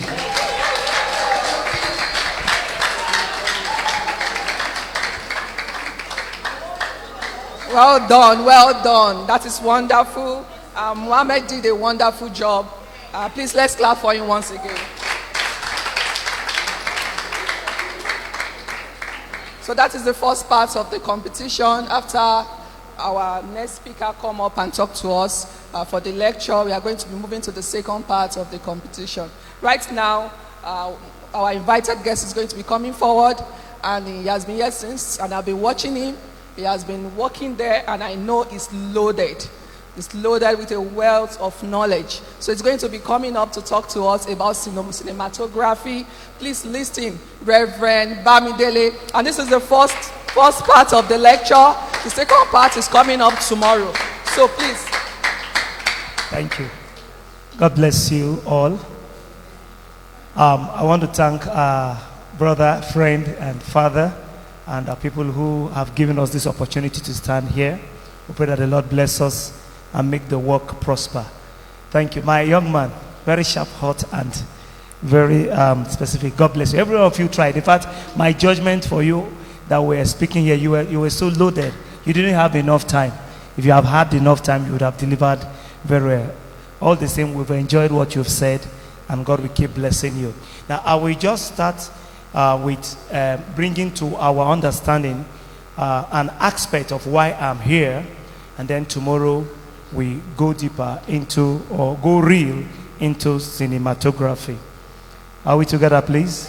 All right. Now, we want to look at building the inner man, a vital component of innovations and excellence in entrepreneurship. Building the inner man. Building the inner man, a vital component of innovation and excellence in entrepreneurship. Building the inner man. Now, when we are talking about the inner man, of course, you will understand that I'm talking about the way of the spiritual. How many of you have heard of something like yoga? Yoga, practice of yoga. Have you heard of it? Okay. You learn it in which of the, or you know it in which of the, or how do you know about yoga? You said? Through television, whatever. Now they deal more with what? Meditation. Is that not so? Yes. More with meditation. And there are good sides of yoga and there are bad sides. And well, I'm not an advocate of yoga per se, because there are a lot of things that are deeper than you know. But all the same, why I'm bringing it is that sometimes we come from what you know to the area you may not have known. Now, like we said, from what our president did say from the beginning, if you are to look at man, the making of a man as a tripartite being, we say that man is what? Body, soul, and spirit. Now, the one that we can see that is handy now is your body, your person that we can touch. Your soul deals with your what? Your brain, your senses, your feelings, your touch, your perception, and the rest of them. While your spirit man is that inner engine that keeps you. Now, no mortal man can be complete when the three are not in perfect shape. If you see a man whose soul have been deflated or affected, he may be alive, he's having a spirit that will be malfunctioning. You say, hey, how are you? 2 raised to power 2 is 5. I say it's 5. He'll be jumping up and down because that mind region has been affected. But he may look very plump, he may look very big, but it's not normal again. If you see a big body that is there, and maybe the soul may not have been touched to some extent, but the spirit is out, you call the person a dead person. Are you together with me now? The person is dead. Now, if you see a body that is scattered and it has affected the brain region, are you getting me now? And maybe in medical science, the blood is already going off already and life is already oozing out of that person. You discover that the third personality will not be able to stay, which is the spirit man. You see the spirit can separate and the person is just there. Spirits work well in organized body. That's why sometimes if you are sick, I tell you, when you are sick, you can't enjoy yourself because even from the realms, you are scattered. Everything will not be normal because your spirit is gone halfway. I don't know whether you've experienced sometimes you're trying to wake up and you discover that as if you are losing breath, as if your spirit is standing one place and you are standing one place. Are you understanding me now? So this is what makes up the personality called man. Now, what is the importance of building your spirit man so that you can have good ideas, you can be innovative, and you can have excellence in whatever you want to do to make profit? Whatever you want to do to make profit. Why is it important you build your spirit man? One reason is because from the religious angle, we say that it takes the spiritual to control what? The physical. Most times we've had people who are intelligent physically, they know a lot of things, so many things. They have understanding, they've got all it takes, like our brother this talked about cryptocurrency, and so many, they have all it takes. But you just discover that upon all they know, they are useless. Have you seen somebody like that? So sharp, so excellent, very cute, very vocal, eloquent. Upon everything, that person is useless. He may even have connection, and then you hear that there is a witch somewhere stopping him. There is some manipulation. Whether you like it or not, spirits, in fact, there are some spirits that if they meet with you, if you are not lucky, no matter how your plans, your aspirations, and whatever, the person's life is just scattered. There are some that move in the marketplace. As we are now, there are some spirit that moves around here and there. You may say, I don't believe in spirits. We don't think it's part of what we study when we study the course of religion. That we talk about the metaphysical and what? The physical realm. Are you understanding me now? So, sometimes, have you heard of somebody saying, that man's spirit is strong? Have you heard of something like that? And when they say that person's spirit is strong, which means that powers that want to disorganize such person's life, defocus the person, or make the person to be disoriented, or make the person to misbehave, cannot bring that person under control. That's why some people, there's what we call spell. Everybody says spell. Now, if you're unlucky, you are close to somebody who can cast spell on you. I tell you, you may discover that the more you are looking, the less you are seeing. Are we together? And the more you are doing, the less you are having. Why? Because a spell has been projected to your inner man and is having effect on your soul and on your physical person. Now look at it. Look at how it works.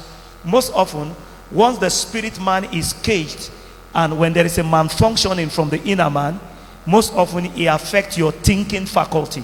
It affects your mind and then goes to your brain, and then you manifest what is happening. So our purpose of telling us this briefly before we sum it up is to make you have what we call the strong spirit. Are we together? The strong spirit that makes for success, that makes you stand well, gidigam. If I'm to use that adjective, that broken adjective, that strong spirit that makes you, that will not make you waver. Now, it's good to have mindset about good businesses or what you want to do or some kind of innovations. Is good. It's good to have plans, written or unwritten. All these things are very nice and they are very good. But if God does not help you, your inner man is affected, or something has happened to your spirit man, I tell you, you and all your arrangements, your write-ups and everything will become like a mugu looking at somebody. You just be looking like that. You're like a baby. Why? Because you are not correct. Something is happening somewhere. Take it or leave it. It's not only I will study my medicine, I will study my engineering, I will study. Do it. It's very nice. But once your inner man is disorganized, when there is a problem somewhere, I tell you, you will just be useless. You look like a pumpkin or a balloon somewhere that is very empty that can burst at any time. May God help us. Are we together, please? Now, that is why I have some text which is from the Bible. I believe some of you who are Muslims, you have your Quran. Some of these things go in tune, especially you believe in some part of the Old Testament where it talks about God creating man. Of course, you know in Genesis, when God created man in Genesis chapter 2, he brought man, and after creating man, he created some of those things that, he brought some of those things he created like animals, and he brought it to Adam to name it. He brought it to Adam to name it. From a holy book, it's in Genesis 2:19 to 21. You may have it how it is in your various holy books, so to say, especially some of the religious books like the Quran that tally somehow with some biblical Old Testament texts. It was Adam that named what God created. Adam is the one that named, this one is chicken, this one is cow, this one is buffalo. It was Adam. God created them. God did not name them. But God brought them to Adam and said, oh yeah, give them name. Give them name. Give them name. So in other words, man becomes co-creators with God. God created man, but man made aeroplane. Are we together? God created man, and man made cars that we are driving. God created man, and man have had various innovations that has given this world great aesthetic value. Aesthetics, design. God created man, but man have gotten so many things that has made things go well. Did God come from heaven and create machine or create car that brought some of us here? No.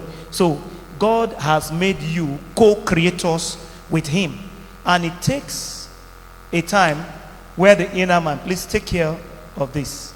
Listen, you touch it. Are we together, please? So it takes a time, for you to actually become co-creators with God, your inner man need to be stable. Your inner man need to be in order. Now, if you look at inventors, most of them who have made so many things, discover carefully, so many of them were God-fearing people. Many of them. You talk of the one about light, the one who have done things that relates to flying and whatever. Many of them were God-fearing. Some of them said, you hear that they were Christians.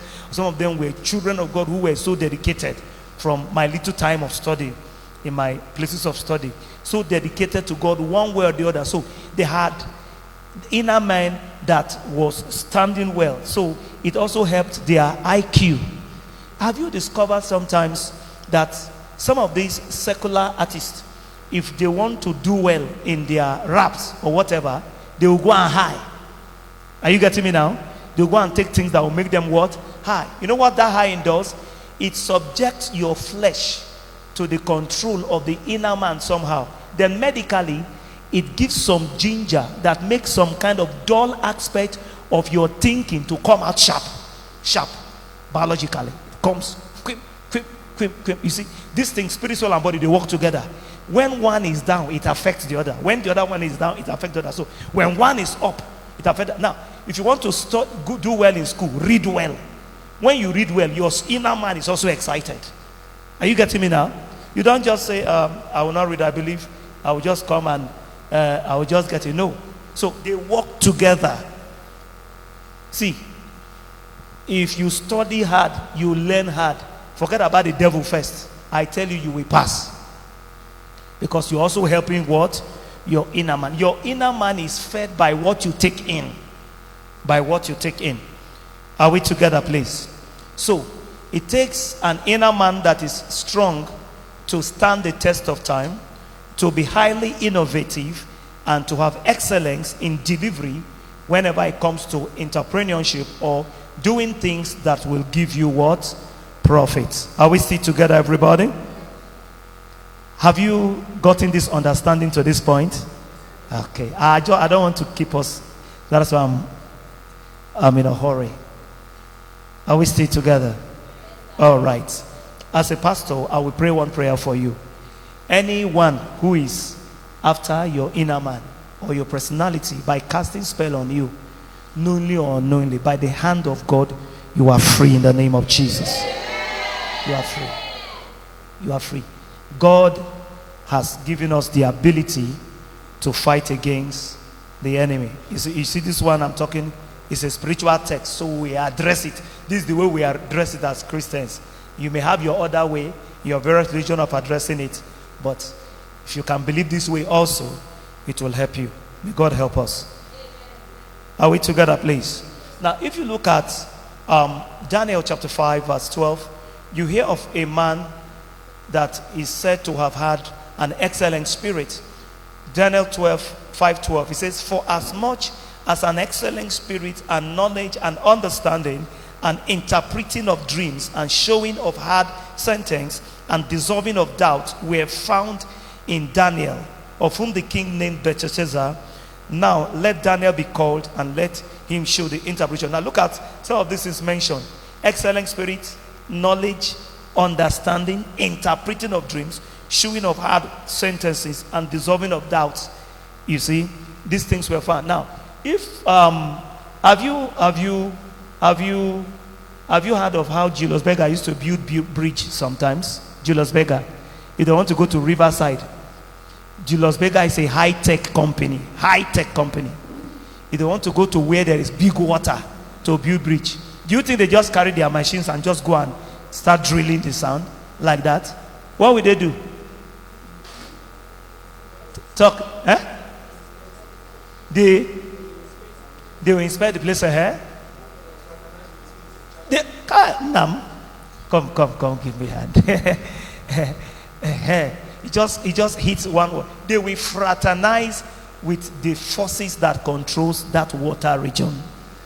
Are you together? Sometimes one person will have to die, or sometimes they will do what? They will do one kind of blood must go somehow. So after one blood has gone, now they have done their fraternization. Then they will do what? Or their fraternity, they will now continue. Because the world you see, even in sciences, is controlled by spirits. There are some inventions that have come up because people had some dreams. And the person started a new thing that nobody have started before. There are some answers even to what you are studying that have come through some certain kind of quickening from the inner man. Are we together, please? Yes. So these are some aspects of life that some people take so lazily, and they think that it's just to read book and just study. And ask people who are on top today. They have fraternity with some powers. Most of them who are presidents, most of them who are governors, some of them who are inventors, they fraternize with some powers.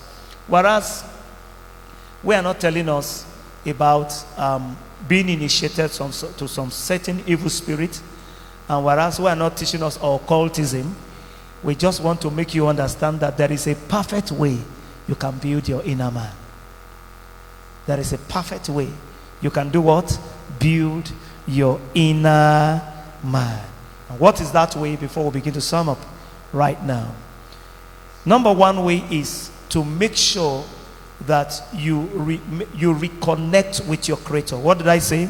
Reconnect with your creator. Now, time may fail me to mention some of the innovators or inventors that we have had, many of them, and their relationship with God. I know there are different schools of thought and various religions. Are we together, please? There are those who are atheists. What is the school of thought of the atheists? What is their belief? They say there is no God. Is there any atheist here? Somebody say he was, what was that people now? Malians. Are there Malians here? People will like money by all means. Malians. Right. It is either you're a Christian, is that not so? Or you're a Muslim, is that not so? All right. Okay. So we have a lot of religion. We have religion like Sikhism, Buddhism, Zoroastrianism, Confucianism. Which one again? Hinduism, Judaism, Confucianism, Mormonism, and Christianity, Islamism, and all of them. These are some of the world religion and various thoughts about God. Each of them have their theology. Somebody say theology. Theology means study about who? God. Theos is God. Logy is what? Study. Biology, study about life. Are we still together, please? Now, they have their theology. But as people who are responsible, I've come to believe here that great EGI students are not people who are not religious. Can I? Okay, I think that thing has given us an answer to tell us that it is true. Are we together, please? All right. Thank you. Thank you. Thank you. All right. So we are people who have understanding and we have fear about God. You can build your inner man by reconnecting with your creator. Reconnect with who? Your creator. According to John 5:4, it says, "For whatsoever is born of God overcometh the world, and this is the victory that overcomes the world, even our faith." There are various teachings on how people can reconnect with their creator. The Muslims will say you turn away and believe in God by talking to Allah, but from the Christian realm we say turn away from your sin and believe in God through Jesus. Are we together, please? Because Jesus has the ability to transform life and make a person a rich child of God. Number two, you need to value righteousness. No matter the school of thought you have, the word of God says righteousness exalts a nation, but sin is a reproach. Now, if you are here, your mentality is rape. You can't think where. You'll be planning on how to rape somebody, whatever. You can't read. Your mentality is woman, and some their mentality is woman, bomb. That is the picture. So when you are looking woman, bomb, you can't read where. You can't read where. You may even mistakenly go and write bomb on the answer sheet. Why? Because you are sampling the various sizes. Are you getting me now? So once you don't have righteous mentality, you have stealing mentality or whatever, I tell you, you will not be able at all to build your inner man properly. So you need to remove your mind from nasty things, illegitimate way of making money, and reconnecting with God with righteousness mentality. Number three, value meditation. Sit down, think. Sit down, think about God. Sit down, think about God's word, and sit down, think about your life. Number four, value hard work. Somebody say value hard work. Value hard work. The word of God says, go to the ant and do what? And learn. Don't tell me, somebody say, whose school help? And that's why they are just doing it to receive paper. And they resort into Yahooism and stealing or involved in cybercrime. Whose school help? Let me tell you, if you don't have knowledge, I tell you, you'll be floating. You'll be floating. When they want to call up responsible people, they will not call you because school no help you now. You no get the paper. Are we together, please? So this is what is very much important. So what have I just spoken about today? Building the inner man, an important component in innovations, and what? Excellence in entrepreneurship. I pray by the Almighty God that if you have not reconnected to God, you will turn away from what is wrong Call on God, especially in the Christendom. We said, believe in God through Jesus. He will save you and give you life. And then as you do the right thing, your inner man will not be handled by wrong spirit. You'll be so strong that you can be innovative, created, and you will make excellence. May God bless you. Thank you very much, Reverend Bamidele. That was loaded and very impactful. Please, another round of applause for him. A round of applause. Let's appreciate him. Thank you very much, sir. It's an honor to have you, and we are looking forward to the second section tomorrow. So please, all of us, we must be here so that we can have the full loaded message tomorrow.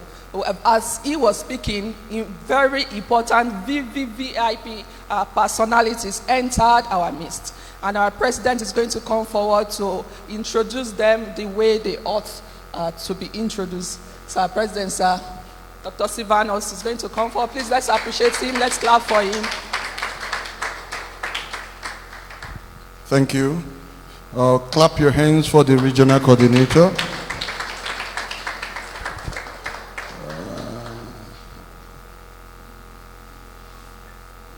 Clap your hands for yourself.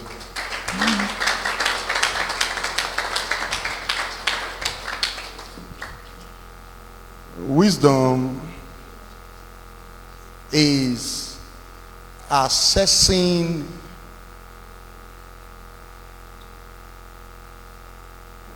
the right knowledge and applying it the right way. There is no man that soar beyond the level of his knowledge. If you grow according to the stature of your knowledge. That's why growth is not just discovering people when they grow. Growth is discovered by the attitude you have to learning. So when you see somebody who has a future, you begin to see his or her desire for learning. Learning is preparing your way for greatness. If you are a Christian, you know the Bible says, and Jotham became mighty because he prepared his ways. Now, this workshop is an access to knowledge from the resource personalities who through years had built themselves to become icons that we can recognize by the effect of what they have done, their affectations over time, and we have learned from them.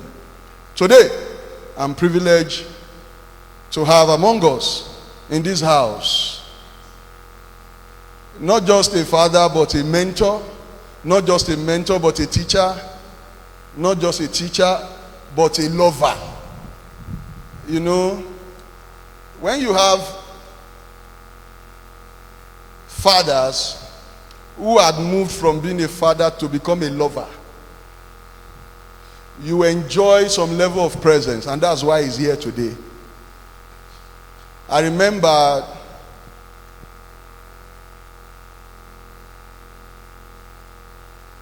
a bishop was invited somewhere, and he got there, and he said, my being here is not because there are no things to be occupied with, but it is a price of relationship. The whole EGI, if we sell it, I don't think we can bring him here. If we sell the whole EGI, we can't bring him here. So today I have my father and a mentor in the house. Please celebrate Dr. Triumphant Obama. We love you, sir. We have this workshop. This is the Northern Regional Workshop.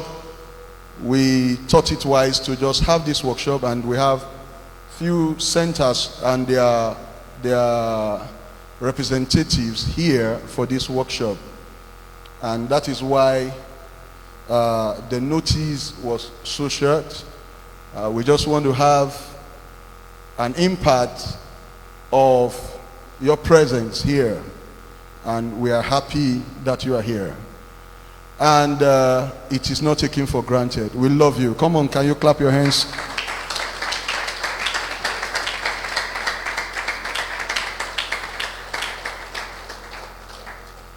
Beside him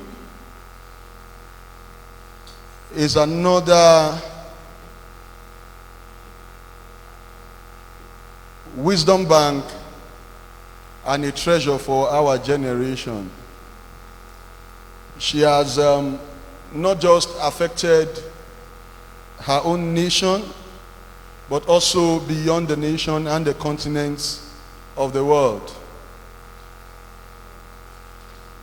She's a blessing, and over time, I've really been blessed by her teachings. And today, she's here. We are privileged to have her, as she came in from Germany. So, today, having imparted youth across the nations, we have her here today to impart us and also teach us on some of the things God has helped her to do to influence the life of the youth positively. And she'll be taking us on the topic on the effect of drug abuse and addiction as against a glorious future. That's why we have her here today, and to continue to be a friend and a partner of this institute. As you know, that the EGI is not just a university. We are more than a university. We do things that most universities cannot do. As far as we are concerned, it is the only institute, as far as Nigeria is concerned, that comprises of almost all faculty that exist in education. And we want to tell you with all sense of decency and all sense of confidence that resource persons God has given us here today are not here because we were able to pay. And that is why we have to treasure why they are here. We have to treasure their presence. I can't pay them. I cannot. That is the truth. If I'm to pay, I cannot. But I know that this is not just for any gainsaying, but also for them to keep making mark on their generation and even generation unborn. And that's why they are here. Please help me welcome Mama Debbie, all the way from Germany. So we are going to be having her right now. So she'll be taking us right now on the next episode. We have beside him, sir, this is Dr. Sam. He is also a pastor. He is a crypto lord. So he's been taking us over on the topic crypto. We have Reverend Bamidele. He is the general overseer of the PCC ministries. Lokoja, God has been using him across the place. But he is an expert in cinematography. So he just took the first introductive aspect. We're having more of him tomorrow. And right here is Mrs. Nancy Etafo. Stand up, please. The Northern Regional Coordinator of this institute. She's been doing amazing work together with admin officer there, the admin of the Lokoja Center, all the way from Lokoja, together with some of the lecturers. We have Reverend Jerry in the house, Reverend Jerry Uche in the house. He is also a friend and a neighbor of the institute. This place is our Abuja Center. We have other classes. When we have overflow, we have that place ready at the Federal Education College of Education here. So we have some offices here where our admins operate from. Thank you very much for honoring us and honoring God to be here.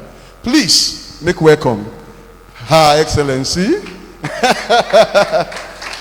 Mama Debbie. Clap your hands for her. Thank you. Thank you.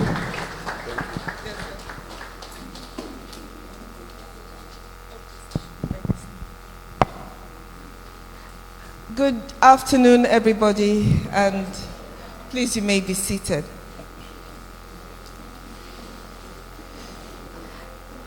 I count it a great privilege to stand here before you distinguished students of EGI, and of course, Dr. Silvanus, the entire team.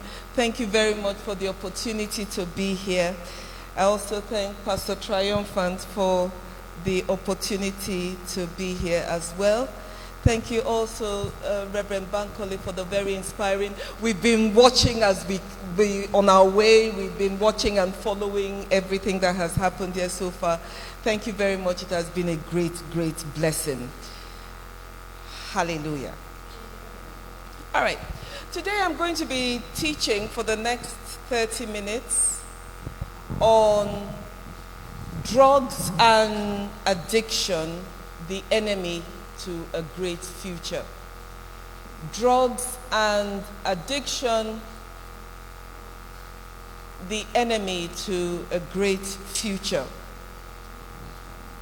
Permit me to begin by saying that unless you see that you have a great future, you will not recognize drugs and addictions as being enemies. So first is to let it sink that you have a great future.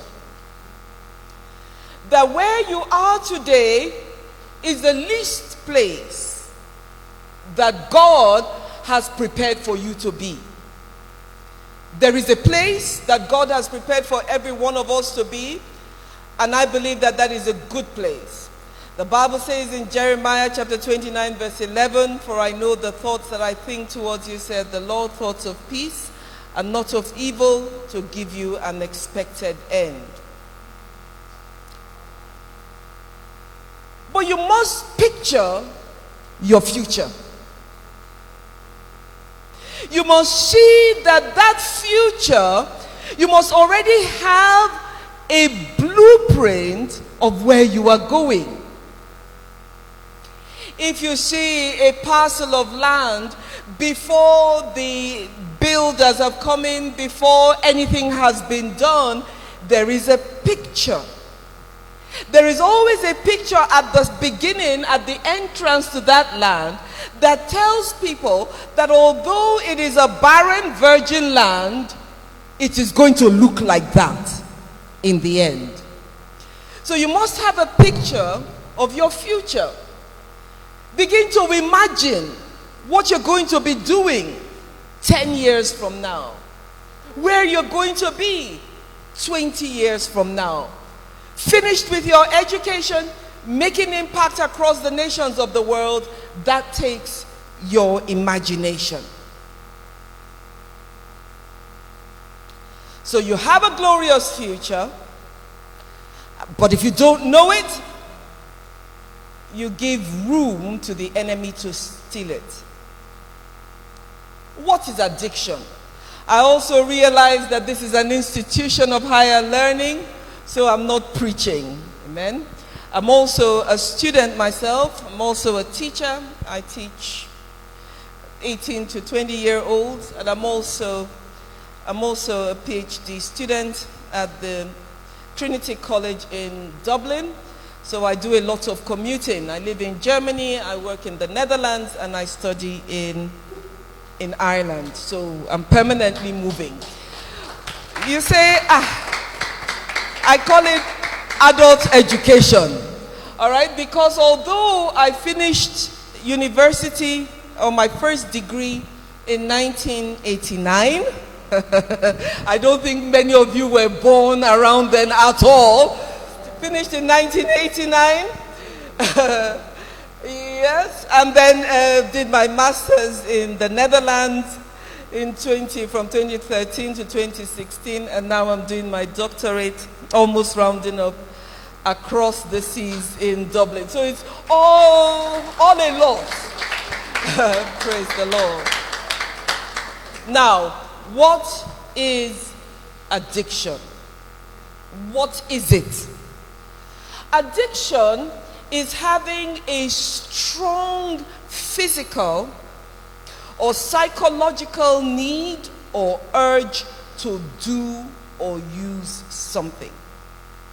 It is having a strong physical or psychological need or urge to do or use something. Another definition, it is a dependence on a substance or an activity, even when you know it causes harm.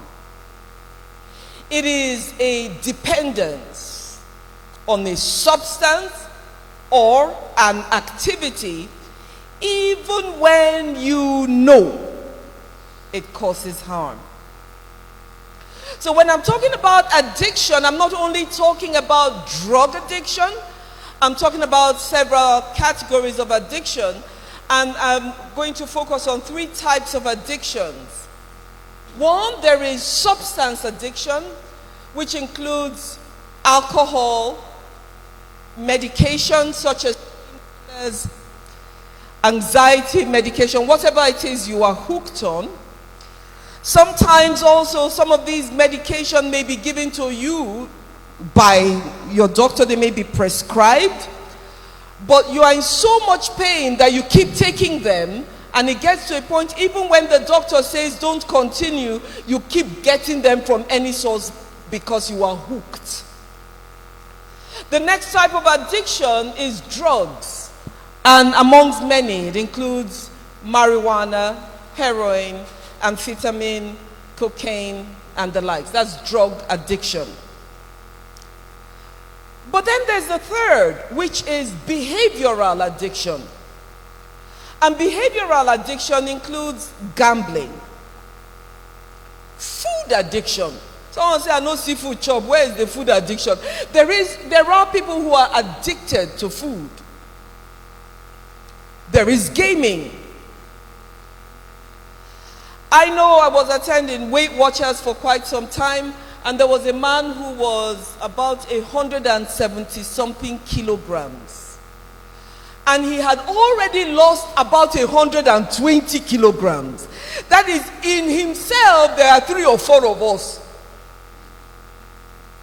But he always used to say, every time he would come for the meeting, and he'll be weighed, and he will find that he did not lose weight.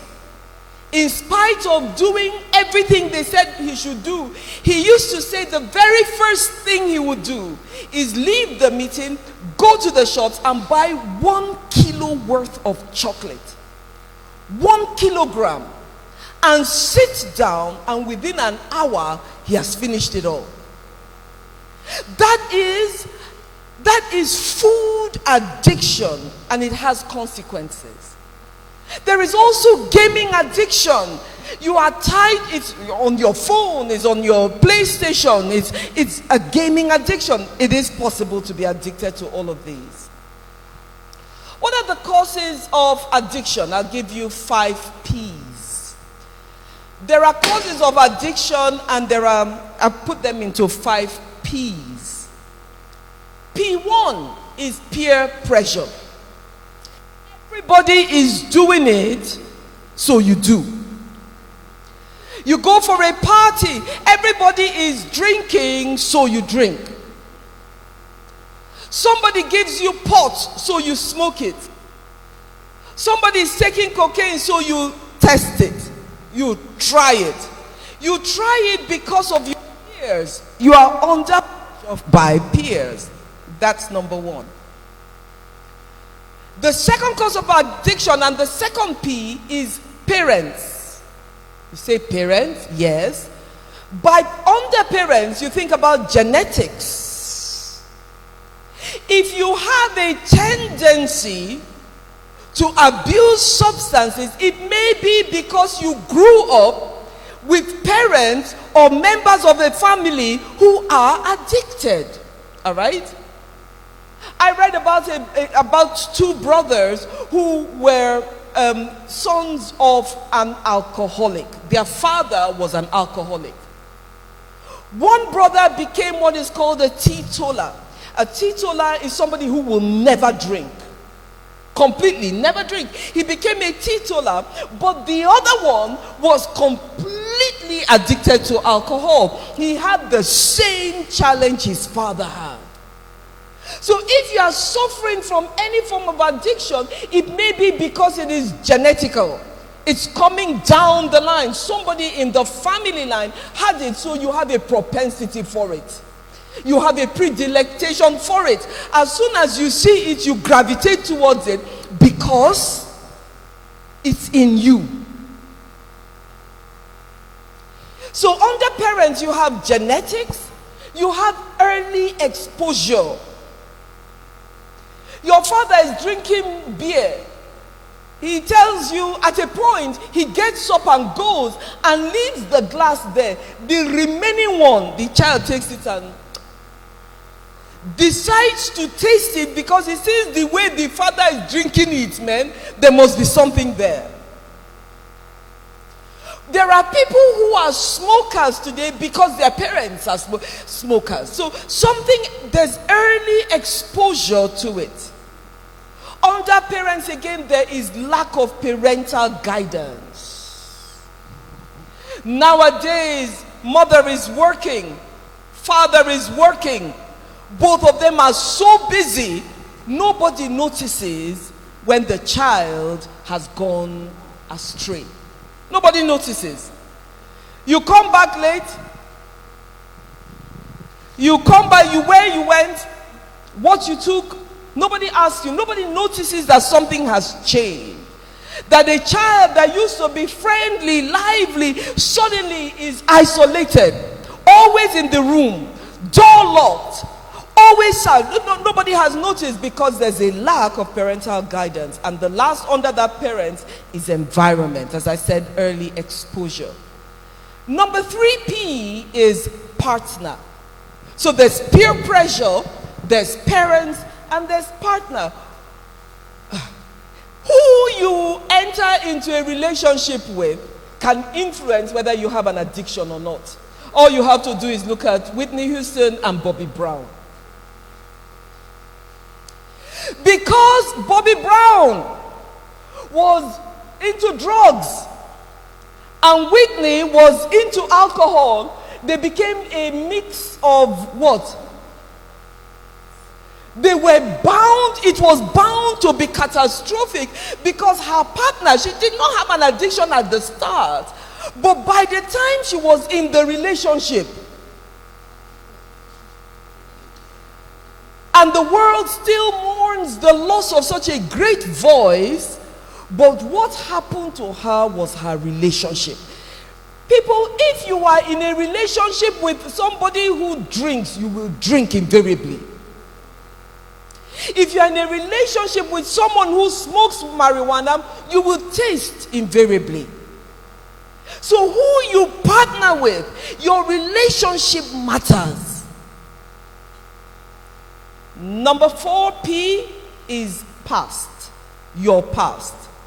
You may have had a history of addiction, and that may be something. That's the past. And the past always has a way of repeating. They say history repeats itself. Then aside from the past, there is the present. Why do people get into it? Here in Nigeria, it's not legal. But in the place where I work, it is. In the Netherlands, drugs are legal. Drugs are legal. So we have to battle with students who come to school and they're smoking pot, or they come to school and they have weed somewhere. Why do people, but even if it's not legal, people have a way of getting it. Don't look so righteous. You know what I'm talking about. You know where these things are sold. Amen. There are always dealers. I know in this kind of environment with all the reverends and all the doctors, all of us will just doctor up, men, and we will reverend up. But we know where these things are found. It could be a result of stress. So I'm talking about the present. Why do people get into these addictions? It could be the present. There's a lot of stress. You want to do this. You want to achieve that. You have the exams. You have this. Somebody say, oh boy, try this. If you try it, it will knock up the stress. You say, true? You say, yeah. Try them now. You try it one time. Wow. You say, okay, next time. It's the present. And what you try now, somebody says, we are not addicts, so. Yeah, but there's a beginning. Addiction starts from somewhere. So one tiny little drink now, a tiny little one tomorrow. Next tomorrow you take more than a shot, you take several. Before you know what is happening, it becomes a habit. Before you know what is happening, from habit it becomes a lifestyle. You see, addiction is not just bam, addiction. It begins with a habit, and from habit to a lifestyle, and from lifestyle then it controls you and it becomes addiction.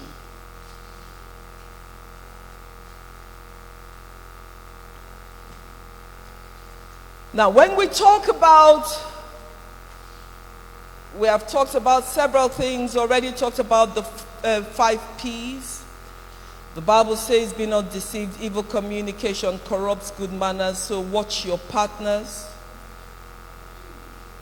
In Jeremiah 35 verse 3 to 5, talking about Jonadab and the Rechabites, they were given pots full of wine, and I said unto them, the Bible says in 5 to 6, drink ye. And they said, no way, we will not drink wine, for our father Jonadab, son of Rechab, commanded us to drink no wine. What are the effects of addiction? What are the effects? Number one effect is physical and mental health challenges. Physical and mental health challenges. Physical and mental health challenges.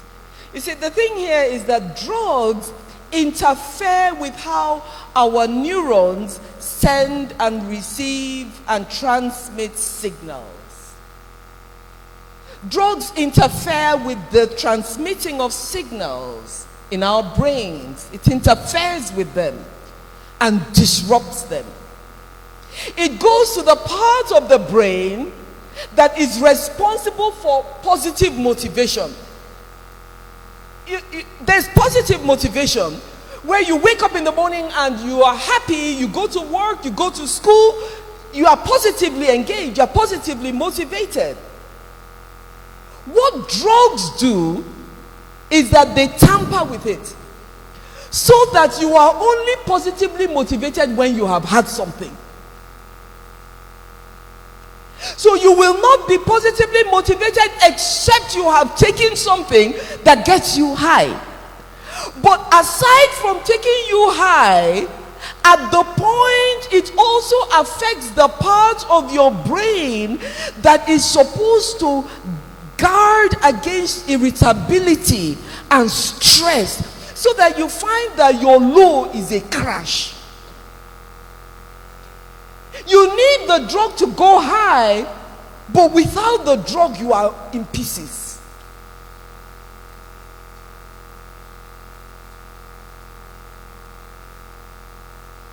Some other effects of addictions include the ability to think, plan, solve problems, and make decisions are affected. Those various abilities to think clearly. Have you seen someone who is on substance abuse who is able to think clearly, who is able to plan? No, it disrupts it. Someone was telling me about his brother, first class brain. He finished from the University of Nigeria in Nsukka, and he studied, I think, medicine, and he had a first class. Already difficult subject. He had a first class. He then went on to Scotland And he was taken immediately. He was a first-class, top-notch brain. He got to Scotland, and behold, substance abuse. Before he knew what was happening, he stopped going to his lectures. He was going for a PhD, he was going further. He stopped going for lectures. He stopped working. He saw, the family became confused. This guy is a first-class, top-notch brain, yet finally they discovered what was wrong. They brought him back to Nigeria. Still, hospitals longed to have him because of his intelligence. He will work for 1 month and go back. He'll have a relapse. So it affects your ability to think. It affects your ability to plan, to solve problems and make decisions. Another substance, another abuse, so behavioral addiction we talked about was gambling. What does gambling do? It affects your finances, doesn't it? You gamble. Sometimes you win, sometimes you lose, but that's not it. You keep going. It becomes an addiction because it won't leave you alone.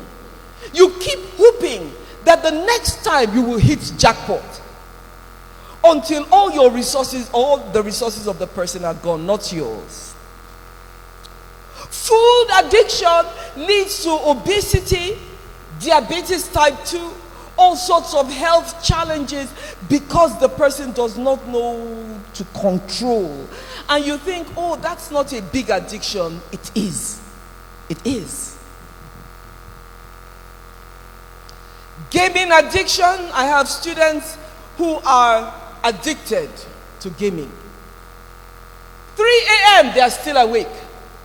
When they come for lectures in the morning, they are sleepy, unconcentrated, tired, and then it leads to isolationism because they refuse to go out to mingle with others. They are isolated. Gaming.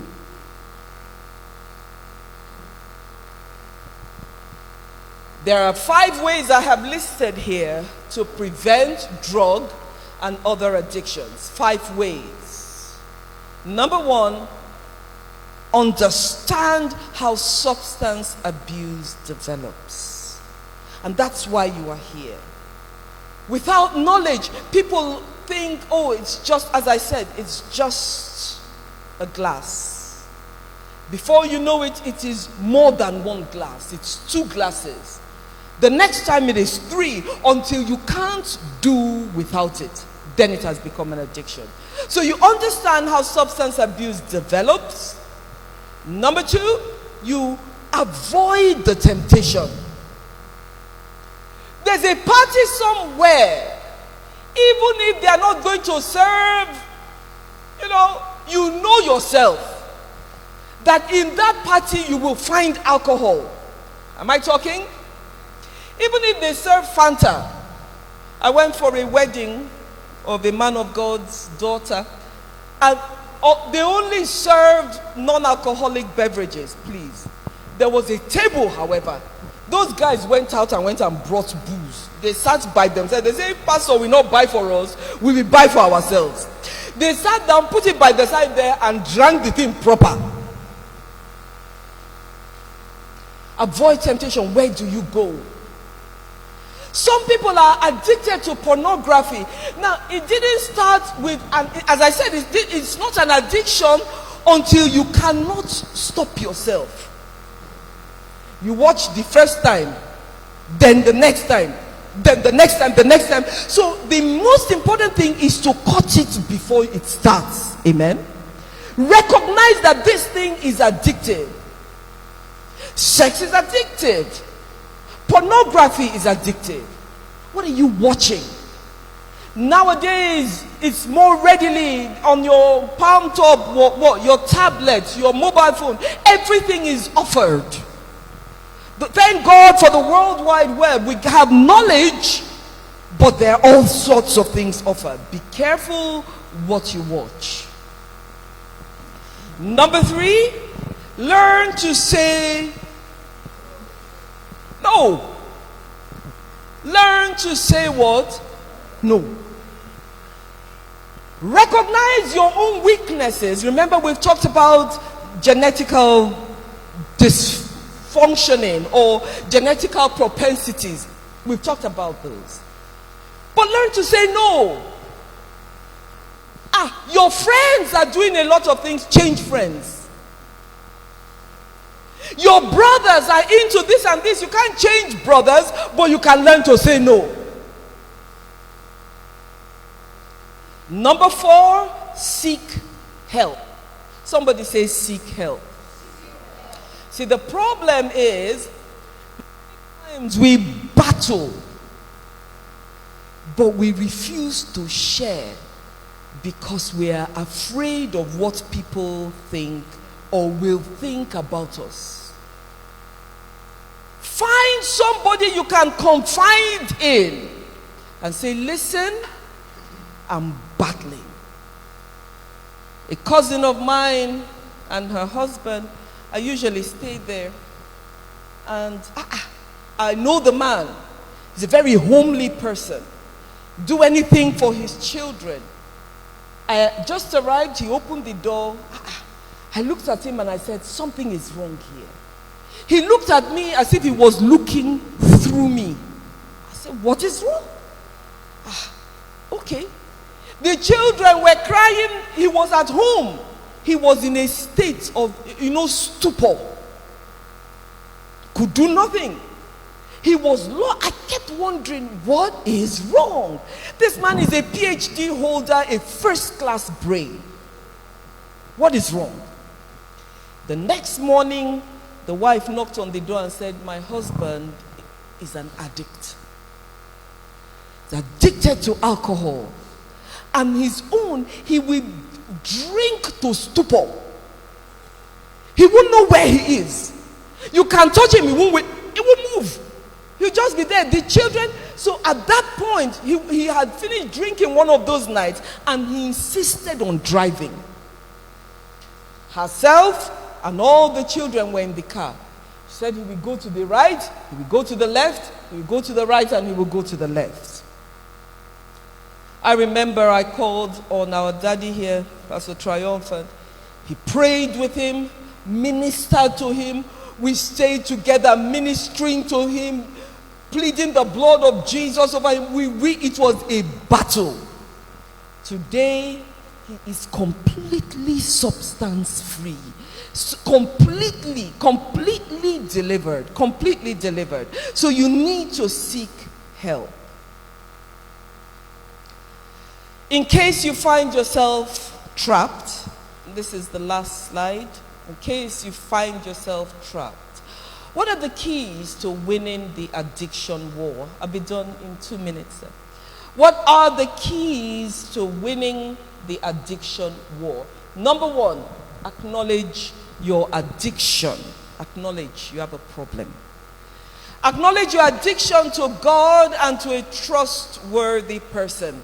You see, every time you watch any film or so with Alcoholics Anonymous, the very first statement they get them to make is, my name is this and I am an alcoholic. Until you admit it, there is no rescue. So there is a place for acknowledging, I have a problem.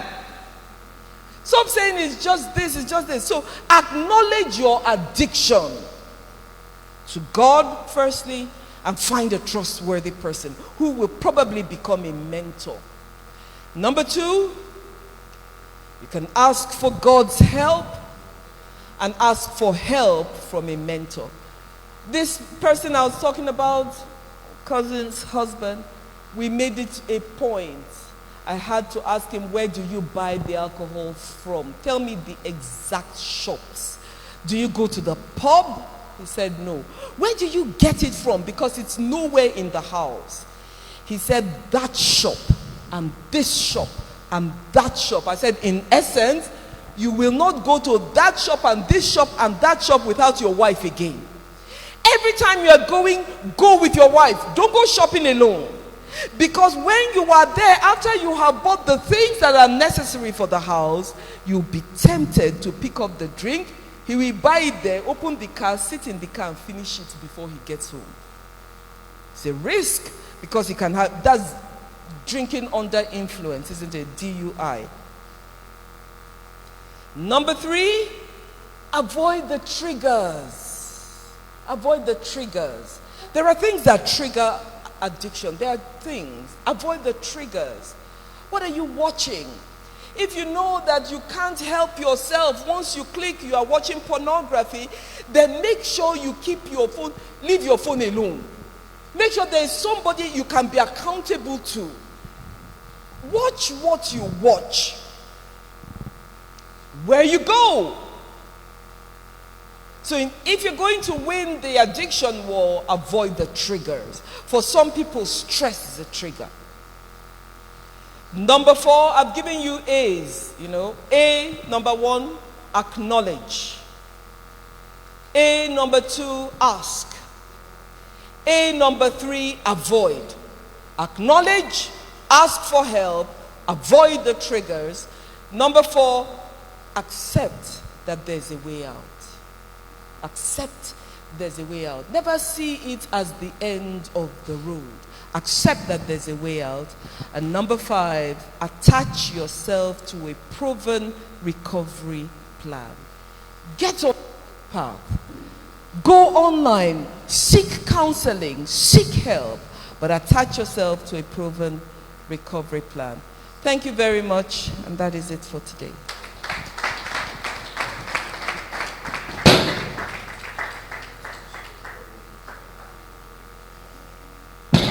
Come on, a very great round of applause. Come on, is that what you appreciate?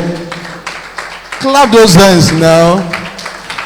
Great EGI students, the greatest Nigerian students, great Nigerian students, great. You have to keep the vibes alive, okay? So you have to keep the vibes alive. Come on, let's thank her very well. Say, Mama, we love you. Thank you very much. I know a lot of people are watching across, and they have been blessed. A lot of us have been transformed. I want to know that one thing that will lead you expressly out of this addiction is to open up yourself for help, just like she has said. Open up yourself for help. Are we together? And the help you can get comes from Jesus. That's the number 1. You look for who? Jesus. When the husband to the cousin, I think, was addicted, she herself, she called on the man of God. They joined together, prayed for him, and at the same time give him counsels, and he was delivered. So you don't keep quiet, you talk for you to get help. That's one thing that devil does. That devil will tell you, don't let them know. And when you are not saying it, you keep dying. Are we together? The Lord will bless you. So in 3 minutes, we are going to be taking some of our contestants before we have the next shot. So please be very, very, very fast. Thank you. Thank you, sir. Thank you. Going straight to the point, we are going to be having the next contestant coming forward, talking to us from the management department.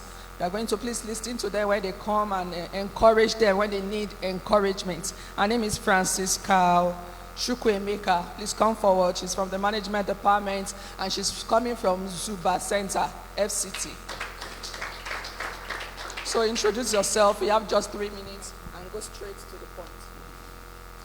Good day, everyone. I'm by name Chukwuemeka Francisca Odebibi, a 100-level student of EGI. So today, I'll be giving us a talk on project management precisely. Many of us will be very familiar with the word projects. But just for the sake of those who are not yet familiar with the word, I would like to define some following terms like project management, the project manager, and so on. What is a project? A project can be defined as a temporary endeavor undertaken to produce a unique product, services, or results. Then we have the term project manager. A project manager can be defined as someone who is responsible for planning the project for a team. To elucidate, a project manager is someone who is responsible for planning the project, overseeing and executing the success of a specific project or sets of projects. Then we have project management. What is project management? This can be seen as a temporary endeavor undertaken to produce a unique product, services, or results. According to Vance Packard, an American sociologist, he sees project management as an application of knowledge, skills, tools, and techniques to project activities to meet project requirements.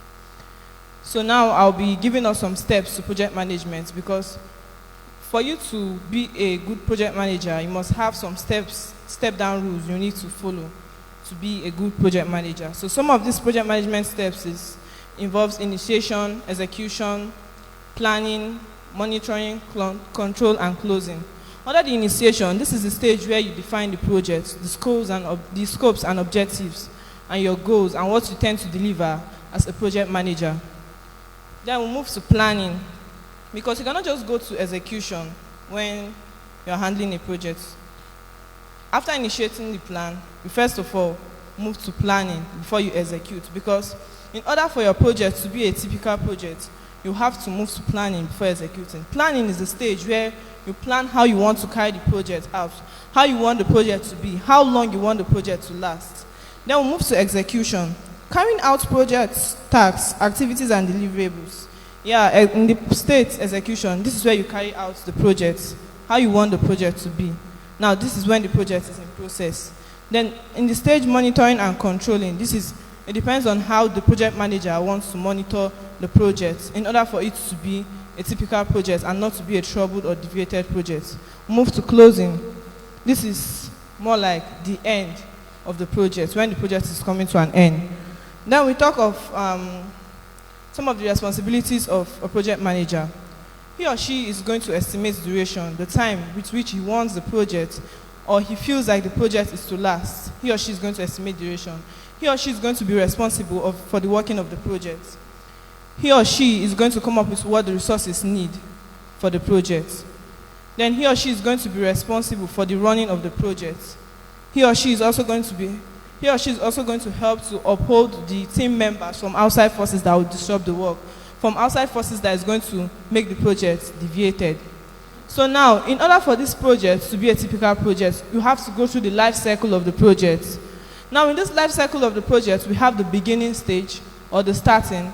We have the middle, or implementation stage. Then we have the ending, or closeouts. At the beginning stage, the team head must have or understand the project. He or she must have a proper mission of the project. He or she must have a proper mission or vision of the project. Then the proper mission or vision of the project must be understood by the team head and the team members. Then he or she must endeavor to carry everyone along as the team head. We move to the middle, or planner. In this stage, you plan how to carry out your project through the statistics, logistics, strategy, and so on, execution and control. Now, under statistics, under logistics, we talk about the availability of raw materials for the team, availability of food, housing, transportation for team members. Then talk about implementation. This is when you plan how to implement the project, when the project is already in process. So when you talk of execution, after the development and the approval of the project by stakeholders, so execution then occurs. And after, we should talk about control. This is the people that control the project. So now we'll move to the ending stage. At the ending stage, you sit as a team and review the project work. This is just a summary of project class, because this topic is a very wild topic. If we should start explaining things about projects, it's a very wide topic. I don't think we can go today. So let me just summarize it in a bit. We'll move to the ending point. This is the point where you sit as a team and review your project work. Then you find out what you did well as a project manager and what you did not do well. As a project manager, you also find out what you tend to correct next time, what you don't want to happen next time. Thank you very much. A round of applause for her. Let's appreciate her better. A round of applause for her. She did a wonderful job, and I believe some of us took something from what she said. Coming here today, this is our workshop. It's about a project that we are betting in each one of us. So it's good that we pick points and use these points she has given to us to move as we are moving. So thank you very much, Francisca. We are going to the next speakers, and they are going to be representing Medical Laboratory Science Department, and they are the person of David Badamosi and Prince Yomodu. Quickly.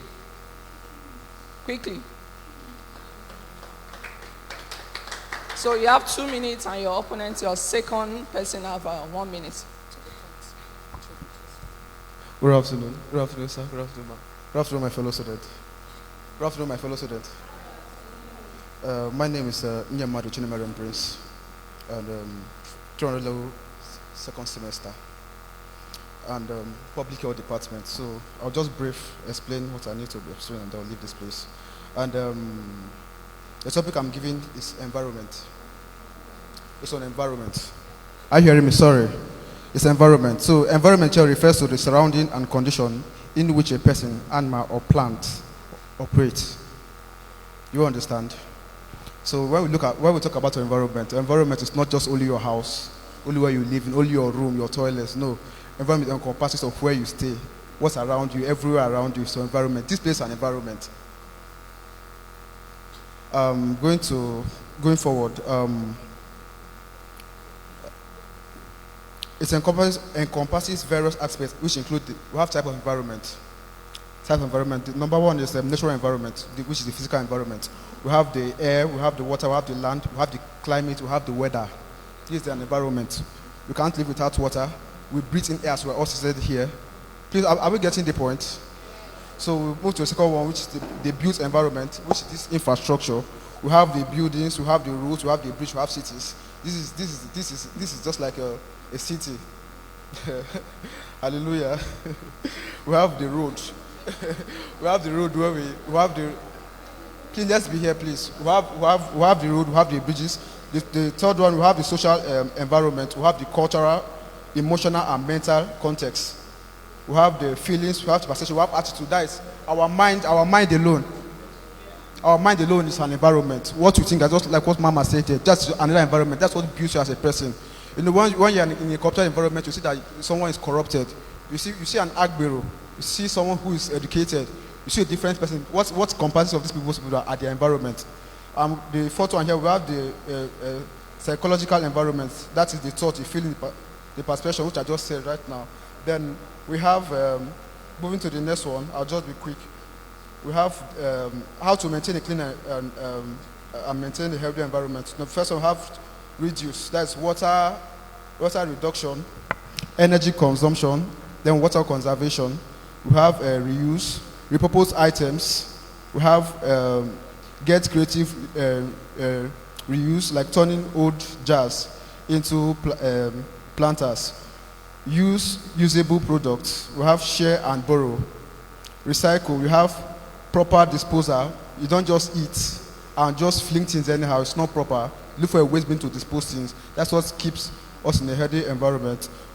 Upcycle. Transform old items into new items. Just like you see how this trade by barter, you just give them old stuff and give you new stuff instead of wasting them. We have healthy habits. Then we talk of personal hygiene. We talk of personal hygiene, how we keep our own home clean, and that's all that. Then we talk of community involvement. When we talk of community involvement, it's just like when you are coming for participation. Just like if you go to boarding school, we have inspection day where you clean your environment. So these are our method we use to keep a healthy environment. Thank you very much. I appreciate it. Yeah, Badamos. Good afternoon, everyone. Good afternoon, everyone. I'm David Badamosi from the Medical Laboratory Department. Today we're putting on the topic blood group. Blood group is a classification system used to categorize humans' blood based on the presence and absence of antigens in the surface of the red blood cell. And when we talk about surface of antigen, we talk about what triggers the immune response in the body.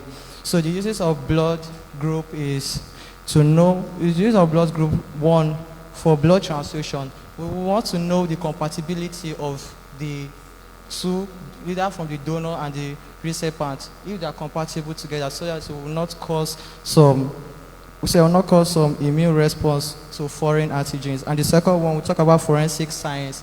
We check our blood group. We check blood group, for example, for forensic science. In case for investigation, we see blood on the floor, for example, then we run some investigation to check this thing. So blood group is being divided into the blood group. We have types of blood group, and we have 4 types, which are the A, B, and O. And when we talk about A, B, and O, we have divided it into a 2 system. We have the ABO group, like group A has an presence of antigen, group B has presence of antigen, AB has presence of antigen, but O doesn't has antigen on it. But so the second system is the types of the resource factor. We'll talk about resource factor. We'll talk about, I'm sure many of you know about the plus and minus sign on the blood group. So that is what we mean by resource factor. So we'll talk about the resource factor. Positive, the blood group that has positive sign has an antigen, while the one that has negative doesn't have an antigen. So combine these 2 systems together, we now have the A positive and the A negative, B positive and the B negative, so on and so forth. So in that aspect, we say have the universal donor and the universal recipient. The universal donor is the O negative. Why we say the universal donor is the O negative? Because of the O negative doesn't have an antigen on it. Every positive sign has an antigen, while the universal recipient is the AB positive. AB positive can only receive, you cannot give to O positive, but O negative can give to all of them, but AB positive cannot give to anybody. So in summary, instead, O negative can give to everybody, but sometimes due to some hemorrhage, they check for compatibility. We check for compatibility by cross-matching. Sometimes O negative cannot give some blood to B positive, for example, or B negative, even there is a universal donor, because of due cross-matching. Sometimes their blood cannot even match together. So that is how it is. So thank you. Appreciate him. Thank you very much, David and Prince. We are going to be moving on. Thank you very much. I hope you got something from that. Our blood group is very important. And of course, from Prince, maintenance of our environment is very good that we also know this. So moving on, we are going to be going to the next invited guest. But before I do that, our president is going to come forward. Dr. Silvanus is going to do the honor of inviting him to the podium. Let's encourage, give him a round of applause. Clap for him. Clap. Okay, thank you. Please, those that are outside, let everybody come inside. It's wrong for you to be outside when a workshop is going on. And for the next 45 minutes, 1 hour, we don't want anybody moving up around. One thing about learning is you have to pay attention. Learning comes with paying attention. And it is important that we know that there are people we don't meet anyhow. You get? People we don't meet anyhow. So when you have privilege of meeting with people, I think it should start from this. 2 definition to how you learn. Number 1, you must have vision. The vision for what you want to be. If you don't have a vision for what you want to be, you can never develop the passion for learning. You need to have a vision for what you want to be. Define your goal. Let your purpose be very, very clear to you. So have the understanding of your purpose. And that's why when other persons are not paying attention, because of the purpose you have, because of the goal you want to achieve, you are not careless about information. So you are going to pay attention whenever you see information coming for you for free. You pay attention to it. A goalless man is a careless man. You don't have to struggle to know a man who is goalless in life. When you see him, you know by the attitude and the attributes of some of some of his values, things that are valuable to him, what he uses his time for. Okay? So you don't encourage a man who wants to be something in the future to learn. His vision is his encouragement. I've never needed anybody to encourage me, call me, settle me down and say, please, I need to encourage you. Excuse me. In fact, I find it difficult to sleep. You know? It's just that sleep is a necessity. You send me a message 1 a.m. in the night, it's a choice if I want to reply. You get, it's a choice. It's a choice. It's not because I can't see it. It's a choice. And all of you know it. You say it in all your center, except I don't want to. You get it? So it's not because I am too busy to see it. I choose not to answer you. Why? Because until you have the understanding of what you pay attention to, you get it, you cannot understand how you structure, how you become, what you become. Are we together? How you become what you want to become. So very, very privileged. Let's be on our feet. Let's stand up as we celebrate and welcome the presence of, you know, one thing, I think it was last year or early this year, after going through all his achievements and affectation, he was also awarded a doctorate degree in leadership in Palm Eye University, one of our major partners. So please make welcome Dr. Triumphant Obama, and he's also a medical personnel. Come on, clap your hands together. Thank you, sir. If that hand is your hand, can you put it together?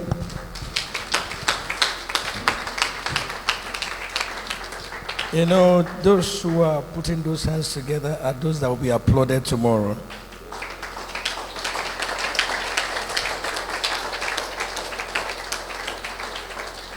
I know some are hungry. I know some are wondering what is going to happen. But if you don't become a millionaire by the end, a multimillionaire by the end of my lecture in 14 weeks, you are a failure.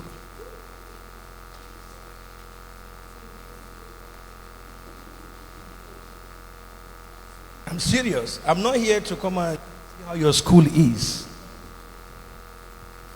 I'm here because there are people who are tired of failure here. I'm here because there are people who are tired of repeating patterns in their family. There's no reason why I should be here today because there's just no time. But I've come to honor your president and honor this institution. But after 14 weeks,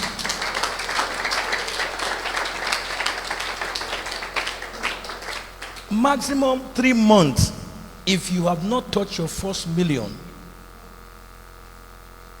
if you're a millionaire, if you have not moved to the next level of millions, you are a fool.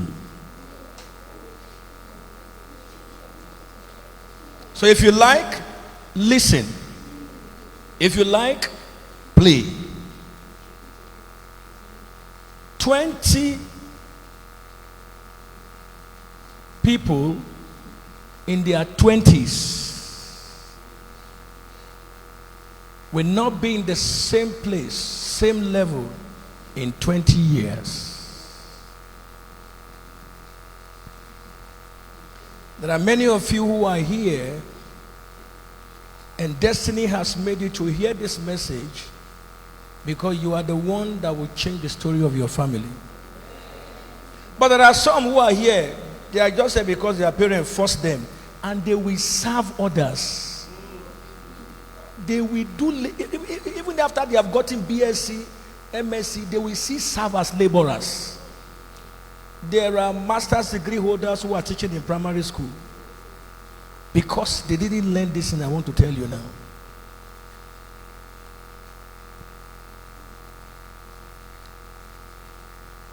So everybody's an entrepreneur. Even your president, and if not, he will not be doing this thing. Even your lecturers are entrepreneurs. That's why they say pay for handouts.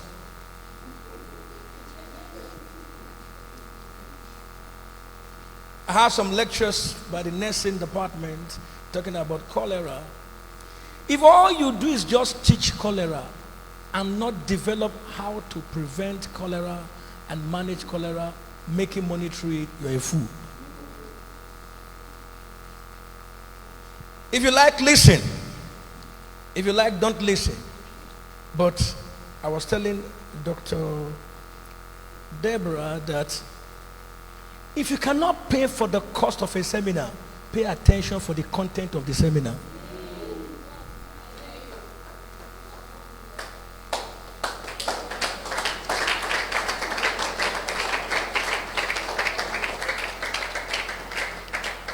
I started touching money in my secondary school. I had my first degree in 1986.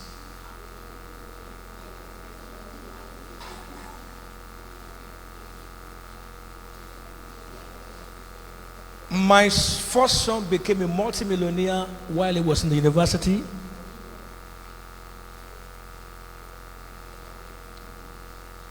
He became a multimillionaire while he was still in the university, and he has never worked for anybody till today. Your president knows him. Because what I'm saying is that this lecture, you need it to change your whole life. Get seated and let's get on.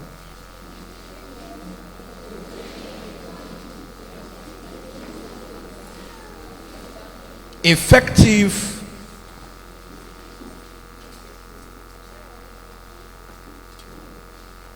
why I know you must listen to this lecture is that yesterday I finished preparing for this lecture 4 pages, and I closed my laptop and I said, yes, today is today. And I was just coming for this seminar and I could not find where the lecture is. Then I know that the enemy wants to rob somebody here of their future. But either the lecture disappeared or not, the one inside me cannot disappear. So please get seated. I'd like to greet all the faculty and the students of EGI.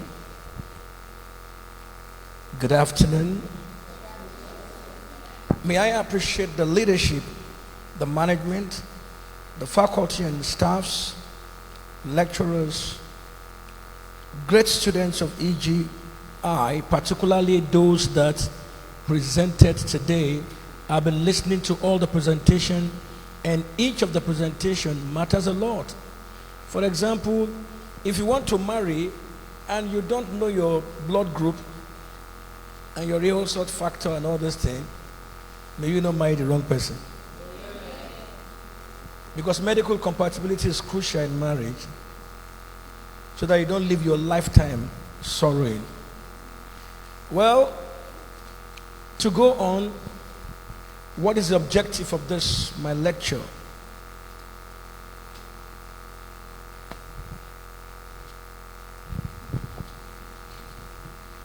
The objective is very clear. Number one, to let you understand life is not about existence. There are people that came to the world just to eat, drink, have children and die. They are wasters of life. Life is about living a fruitful and fulfilling destiny. What did I say? Life is about living a what? A fruitful and fulfilling destiny. Now, destiny is where you are programmed to end. You are programmed to finish. In the world of scriptures, the Bible said in Jeremiah 29, verse 11, "For I know the thoughts that I think towards you, thoughts of good and not of evil, and to give you an expected end." There is where God expects you to end.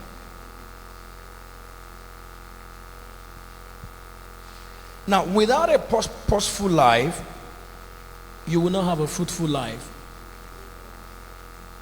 And one way to show for a purposeful life is to be a successful entrepreneur. Who is an entrepreneur? An individual, nurse, biologist. I'm a pharmacist by profession. My first degree is in pharmacy, medicine, anything.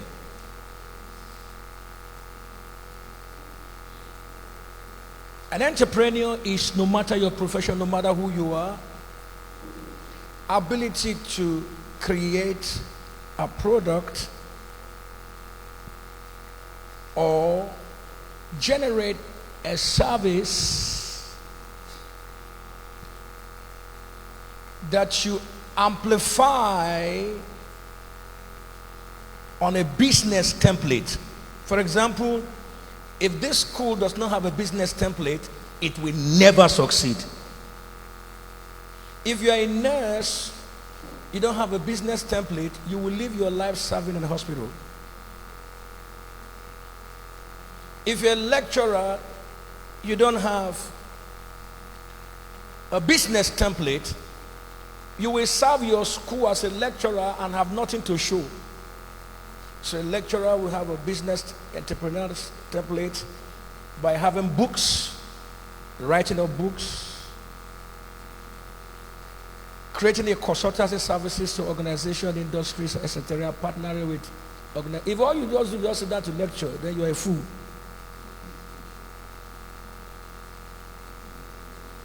You discover that life without entrepreneurship mentality has no future. That is why some of our parents lived and have no house to show. They trekked all their lives. Even to pay our school fees was a challenge, because they had no entrepreneurial mind.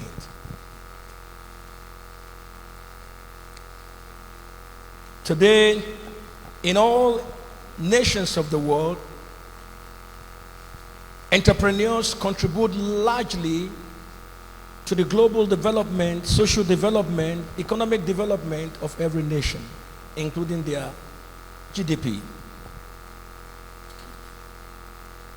May I let you know the objective of this program? 1. Number 1, to let you know you are either about to become a giant of industry or a grave misery. The first objective of my lecture is to let you know that you presented something, Abby. What's your name? Precious. Yeah, what did you present on?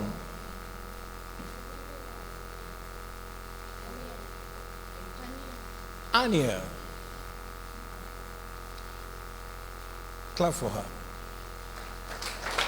You presented on something, cholera.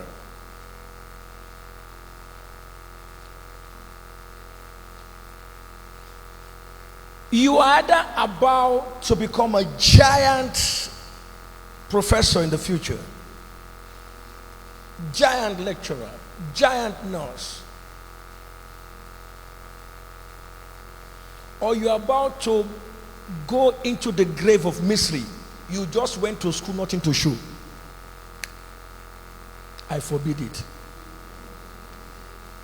None of you will be among those who go to school and looking for a job afterwards. How many will be among those who will become creators of employers, creators of employment in future? Number 2, this is very important. The first slide I prepared I showed a picture of a man in a cage and a picture of another one on the stage. Life is a platform. Some are in a cage, some are under the cage, under the stage, in a cage, some are on the stage. Which one do you belong? Or which one do you want to be? Those who presented today are already becoming part of being on the stage.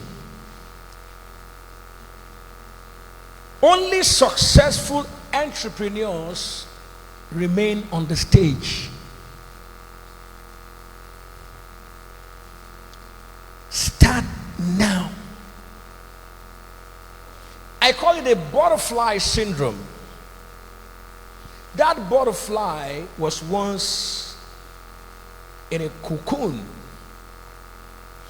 It was first in a larva stage and looks like a tadpole, and then it begins to form and develop. Before you know it, it gets into the cocoon like a larva. Something covers it. Then suddenly, that larva, when the cocoon breaks, it becomes a butterfly that flies around the world. But it was first like a tadpole. Then it went into the larva. Then the cocoon is broken. Now, the journey of entrepreneurship is a journey of a larva about to fly. When you succeed as an entrepreneur, you will surely fly. You will pay the school fees of your colleagues. You will never ask your parents for money again. If you are able to succeed by learning these principles, you will never need to ask anybody for money again.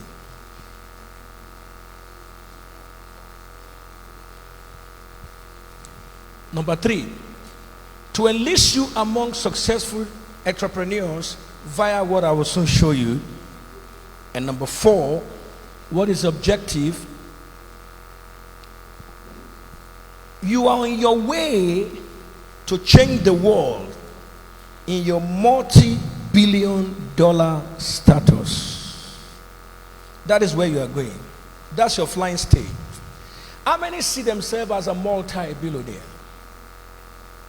in Dallas? Some are not even sure.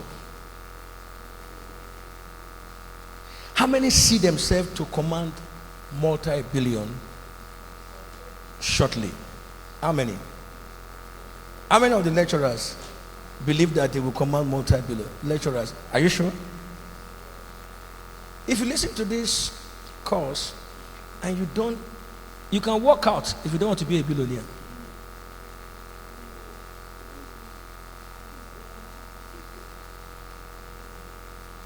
Money answers all things. The more money you have, the more mouth you have. Because the voice of a poor man is annoying even to his brethren. They say, no, keep your mouth shut. He's the eldest brother, but they say, hey, I beg, nobody you would call now. Would they call that your brother? Money silence every voice. It was an Hausa man, an illiterate man. He flies around the world for his business. He is an entrepreneur, great entrepreneur. Plenty of money. And then one of the journalists accosted him at the airport and said, hey, Oga, iyaya kake aikinka, kasuwancinka, kana tafiya all the nations of the world, ya kana, when how do you interact with them in London, in Germany, in everywhere? He now brought a sack of money from his pocket. Kaga wannan jakan kudi ke chicken. He'd understand all languages. What understand all languages? Jakankudi.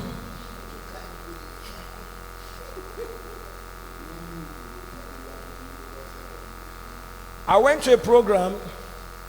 It was a launching program.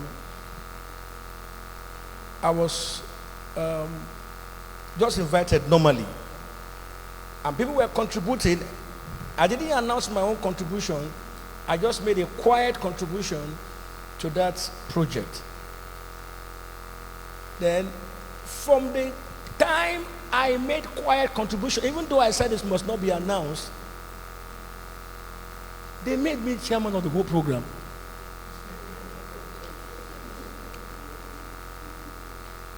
I took over the scene by a quiet donation of a mega sum. How many want to take over their world? You see, as I'm speaking to you, I'm also prophesying to you because, yes, I'm a doctor, but I'm also a pastor. As I'm speaking to you, I'm impacting your life. And there are many of you that, and let me see, don't look down on yourself. Don't say, EGI. This kind of school self. It's not the environment, it's the content. Most people, I will give you examples of about 15 people here. Some were dropped out from school, but they became multi-billionaires.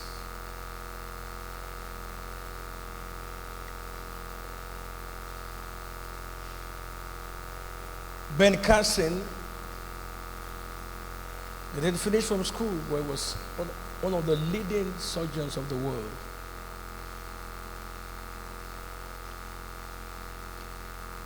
It's not the environment, it's the encounter.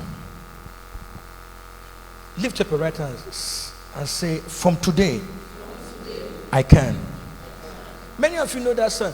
I believe I can fly. I believe I can. Dreaming of it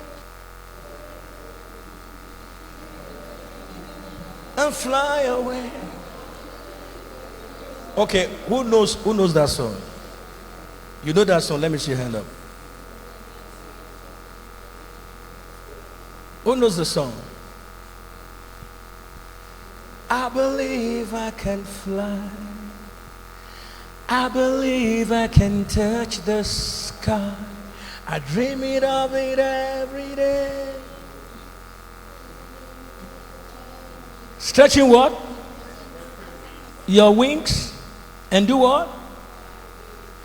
I believe I can fly. I believe I can fly. How many believe they can fly?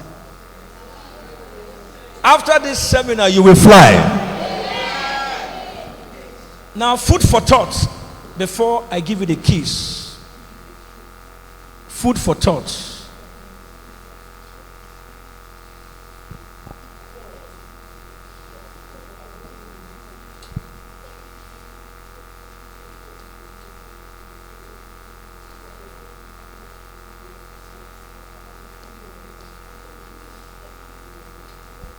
Because from after this lecture, you will never do anything again in your life without a purpose to make profit.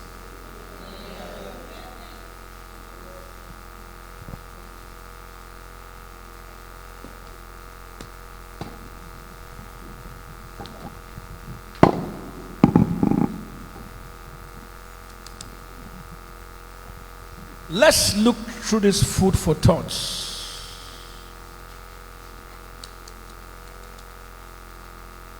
Somebody say food for thoughts.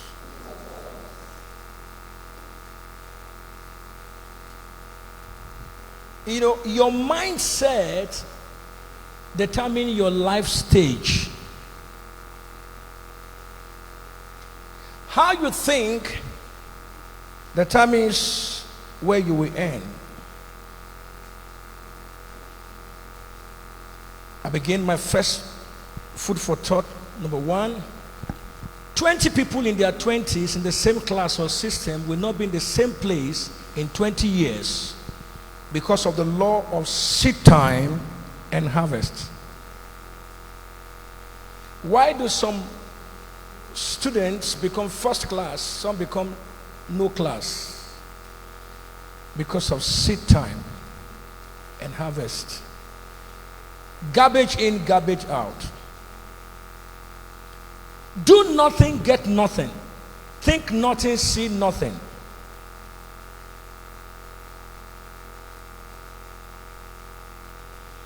Sow nothing, have nothing.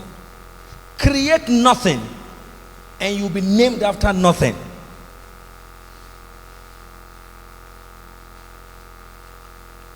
Do you think you are too small to become great? No. Look at someone and say, hey man, you're not small. Look at someone and say, hey, you're not small. Get set for great time. Now, there are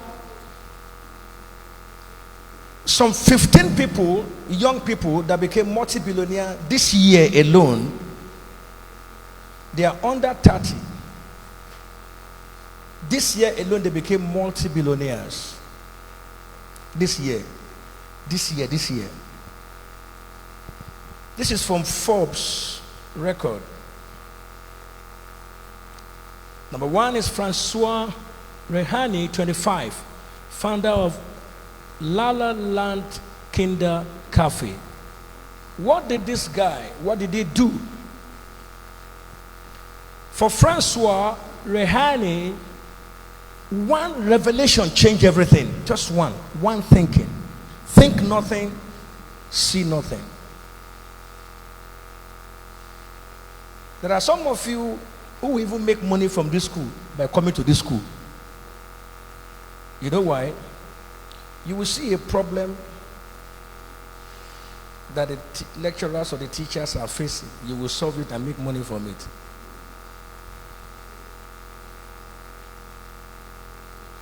The reason why we don't make money is that we go with our eyes seeing but blinded. Now this is what he saw. Rehani was only a teenager at that time, but once he saw himself clearly, he knew he had to make a change. How many will make a change? Now when you look at entrepreneurship, one of the great leadership skill in entrepreneurship is ability to observe the environment. The power of observation.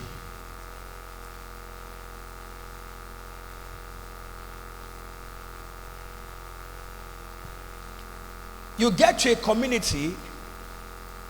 Why do you think some people some people open estates? Okay, some people discover that some estates are open newly and there are large people there and there are no schools there, and somebody goes there to start a nursery school. And because it's the only nursery school there, everyone brings their children there. Before you know it, she has become a multi-millionaire. It has nothing to do with age.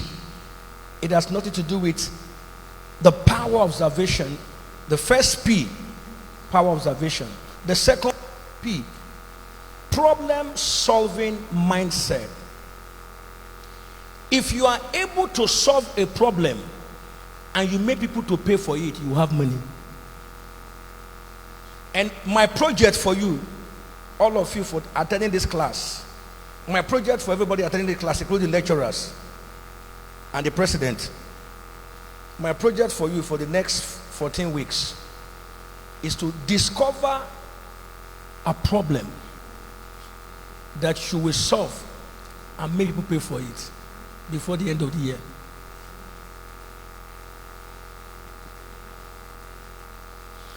What are the problems your students are facing? You're a doctor. How do you help them solve it and make them pay for it? They can be crying and making noise, but that's not your business. Solve their problem, pay for it. That's simple. That is why in COVID, Forbes discovered that more billionaires were made during COVID than in the history of lifetime. You know why? During COVID, while some are locking themselves up, some are solving problems and making billions. Do you know the sales Amazon made during COVID? One of my sons in the Lord, Dr. Akitayo, is in real estate. They had their biggest breakthrough during COVID. By advertising, they said they staffed themselves and advertised their real estates in the UK on CNN and the US and Dubai on the CNN during COVID. So while people were locked up, that advert alone made them sell during COVID. And they had the biggest breakthrough. Just Google it on your YouTube, Dr. Stephen Akintayo.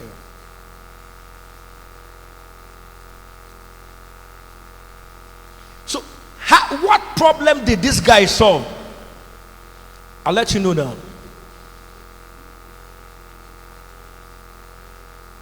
The 25-year-old explained, so he took action, setting himself on course.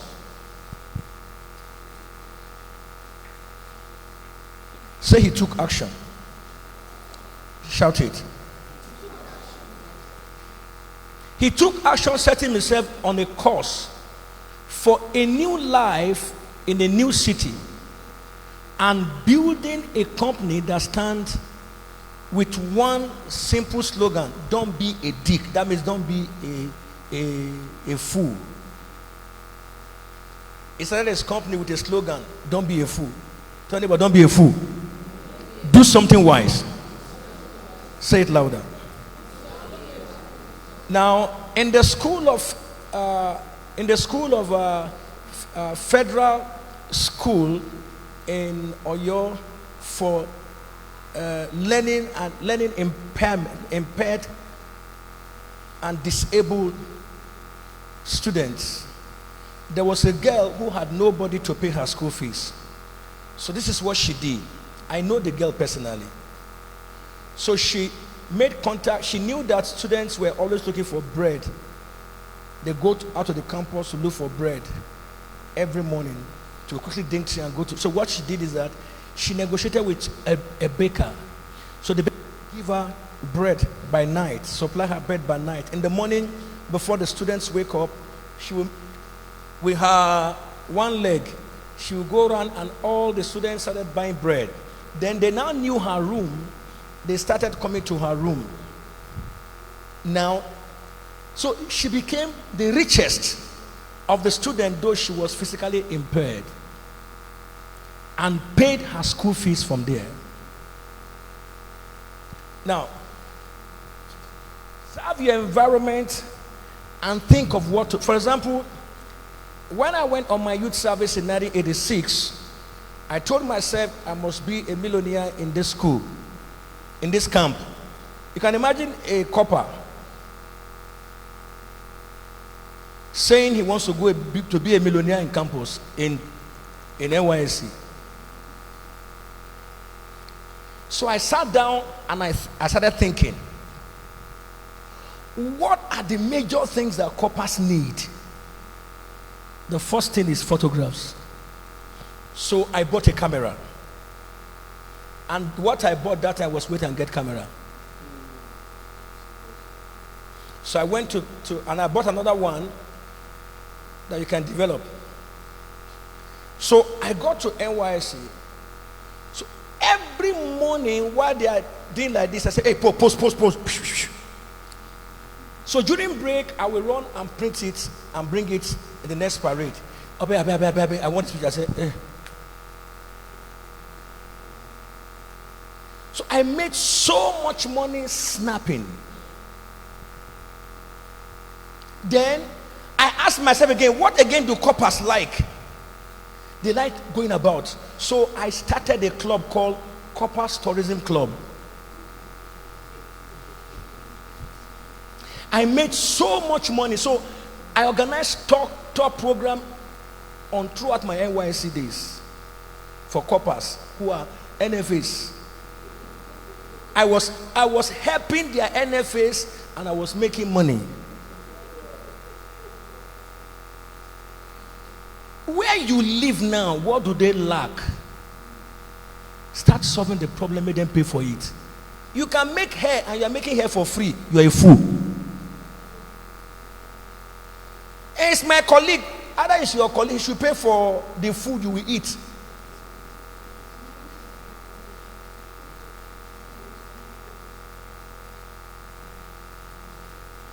Now, when we finished from camp, I was working with the teaching of a specialist hospital at Dekiti.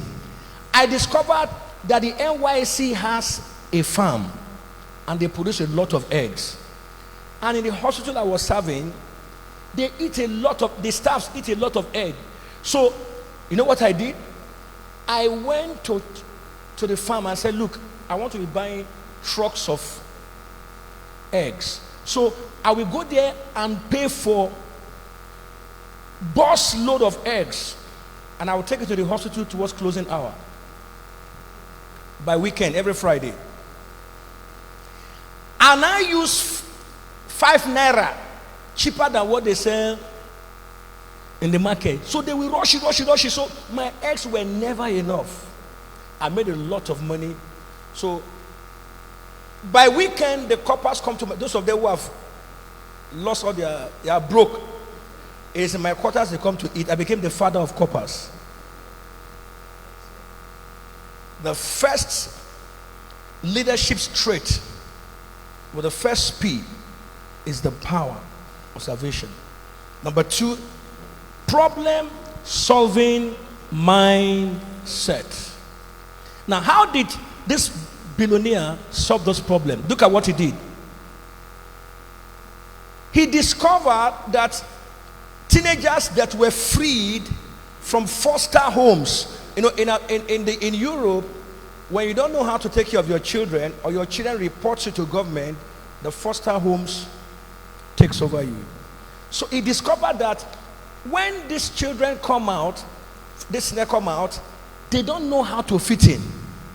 So this guy opened a cafe. In that cafe, no pamphlet, no advert, but they teach them how to develop digital skills. So all the foster children everywhere were coming there, and the government was paying. Before you know it, they believe it's paying off. La La Land Kind Cafe had opened 5 locations and already crossed $6 million in revenue this year alone.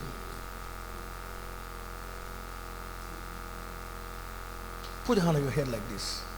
Say, this is my head. It's not just for playing games.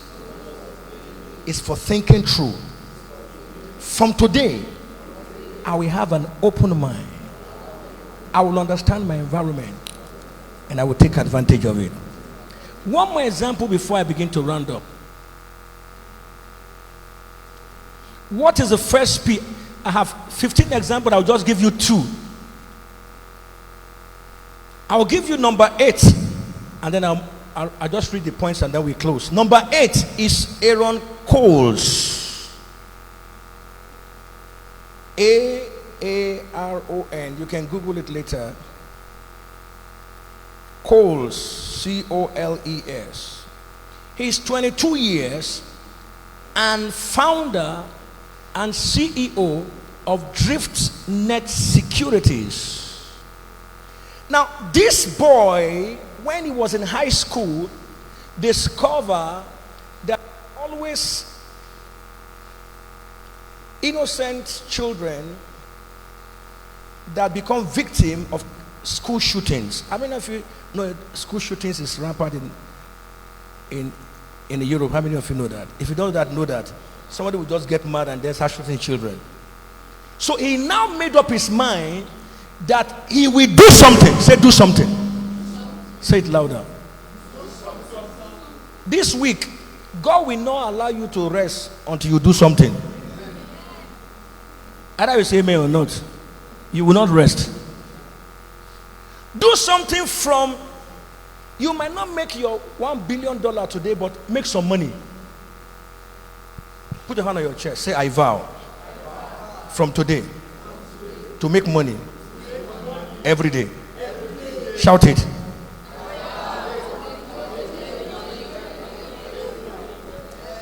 Now, all my children are entrepreneurs. All my children. I remember I favor when she was in school. You know, all my children finished from Covenant University.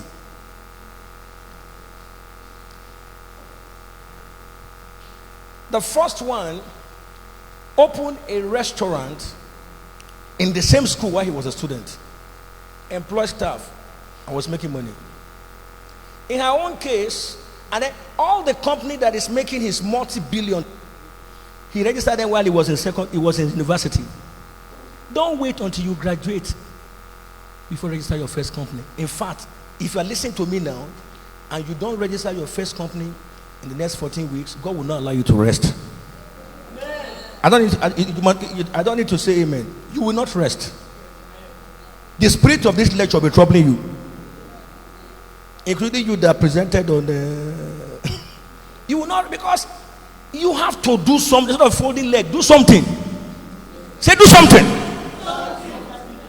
So you can imagine making fine hair and have no fine product. Fine hair, no fine product. Fine moves, but no fine head.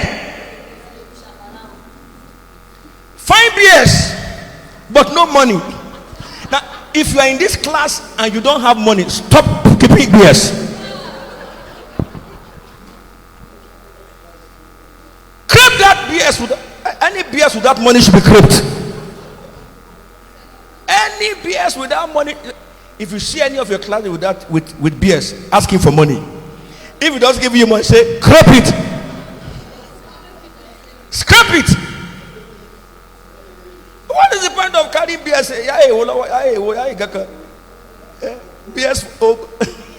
BS nonsense.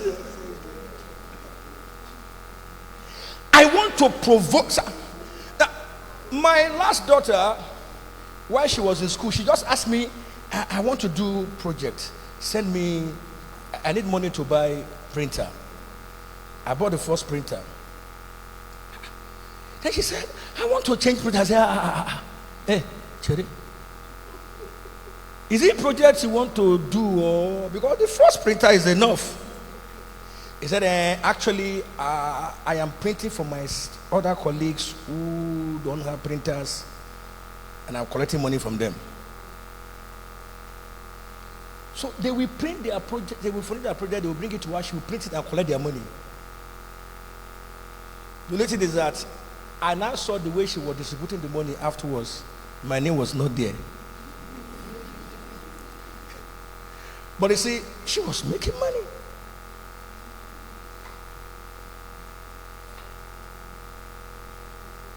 In the same Covenant University that she's a student, while other students were writing projects, she wrote her own. I was still making money from others.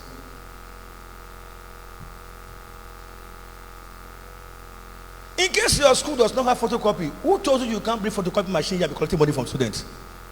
It's just enter business with your president. Okay, I can see that you don't have a photocopy machine here. I dare to photocopy machine. You take 30%, I take 70%. You are laughing. What's your name? Miracle. You must have a miracle product. So he started. So that was how. So how did this guy, and what was leadership skill he used? That's number 8 as I begin to round up. Number 8. Aaron Cole, what did he do? Let me read you his testimony. I was always one of those kids who would look around and see where they exist, where all my classmates were, where my siblings were, and I think about what I'll do if something happened. So he was thinking, assuming my sisters in school, something happened, and there's a shooting, what will I do? In my school, if there's shooting, what will I do? So he came up with this idea. So he says on the 14th of February 2018, when he heard about the shooting in Marjorie Stoneman Douglas High School in Parkland, his heart dropped. Say, my heart dropped. And then this is what he did.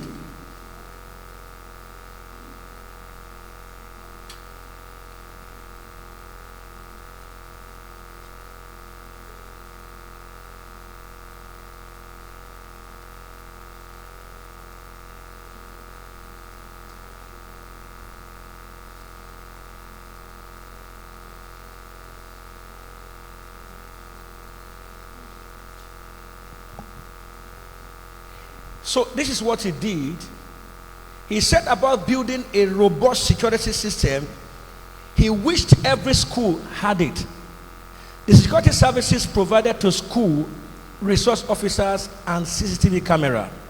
This was what the school provided. Said he now said he would do something extra. So really hadn't changed since Colombian, he says. And I saw that one of the reasons we were getting the same result as in 1990, so he wanted to change the result. So he went to learn about coding. And then he developed a combination of HD thermal cameras as well as artificial intelligence and mapping technology to show school staff and law enforcement agents exactly where people are, where all students and staff are in the building. So as somebody is coming that is trained, they can pick up the person. Now, the summary of it is this. He raised multi-million dollars.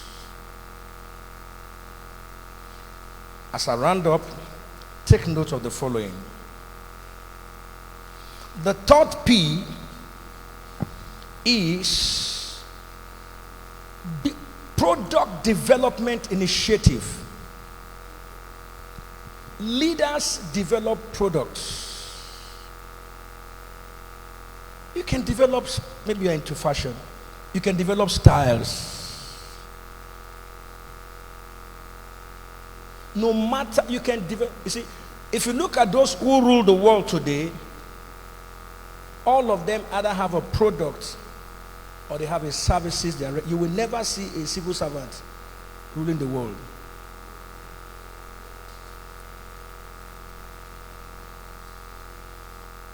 A product, you can. Somebody shout, I can. Say it louder. Say it bigger. Say it louder. Now, one of my spiritual daughters has a dry cleaning industry. So many people want to wash for me free, but this one, I pay everything to wash with her because of excellence. So while you develop your product, every good leader move to the next P. Package yourself, your product and services in excellence. Why do you buy Chicken Republic, Mr. Biggs, and you show the nylon everywhere, and the one you bought from Mama Put, you can't show it? Excellence. Sometimes the moi moi in Mama Put is sweeter than Mr. Biggs, but no excellence, so you don't go there. What is the first P? The second P? The third P? The fourth P? Number 5, as I begin to rush, live a purposeful life. Number 6, positive mindset. Everything is possible. Now, Can I tell you what are dreams? This is where we miss it, and I want to help you to get it. What is a dream? If I ask 3 persons here to tell me what are dreams, they will, okay, let's try it. Stand up. Young lady, stand up. The last person. I want a man that is sure of himself. Okay, the man with the beard, stand up. What's your name? Christian. Okay. No form my hand. Christian. What did I say? What's your name? Eh? Davina. What's your name? Eh? What is a dream?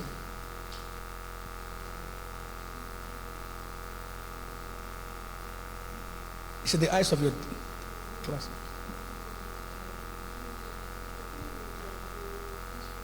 It's like a vision. Here. Huh? With the aim of sleeping. Okay, what is a dream? A dream is a vision or an image that a person has for themselves, for things they want to achieve or goals they want to accomplish, and how they see themselves when they accomplish those goals. Well, please sit down. David, and stand up. What is a dream? A dream for me comprises your thoughts, your desire, your aspiration of what you want to make out of the future. The two of them, they tried. Give them a big hand of praise. Please take your seat. Dreamers are leaders. Now, I'll define to you and I want you to write down. What are dreams? Dreams are sequences of thoughts,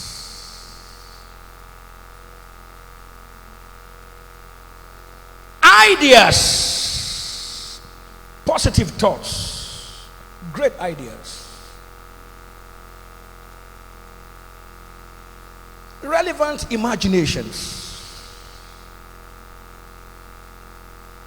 that flashes your mind per time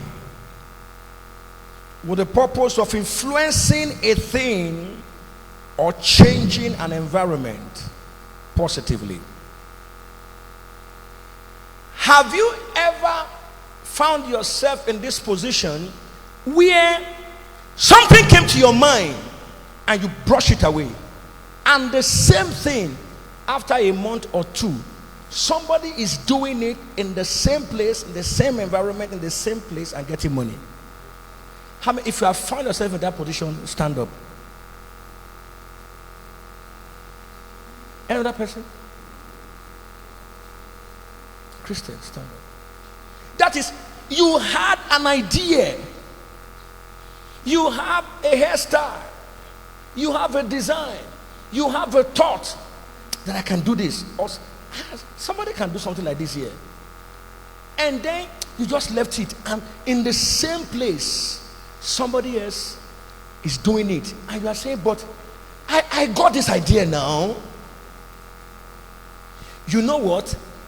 Anything that flashes your mind part time, it means it's an opportunity for productivity and profitability and prosperity. Catch it. That is why, thank you. The two of you, I will give you a gift. That is why those who don't write will never succeed in life. Sir, my president, I have never seen an individual who doesn't write that succeed. Benny Hinn said, a pencil and a paper is smarter than the smartest brain. Those who rule their world are always writing. And when you are always with a biro and paper, your mind brings out initiatives. If you are the type that doesn't write, you will never amount to anything in life. You will be among the NFAs. no future ambition.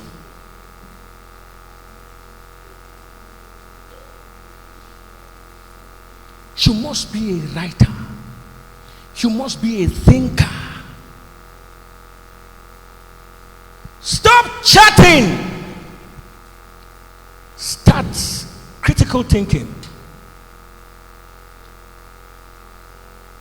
Number 6, progressively embracing digital transformation as a tool for business and career upscaling. What's the 7th P?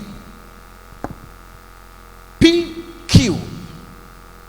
There are 4 P's. What did I say? 4 P's.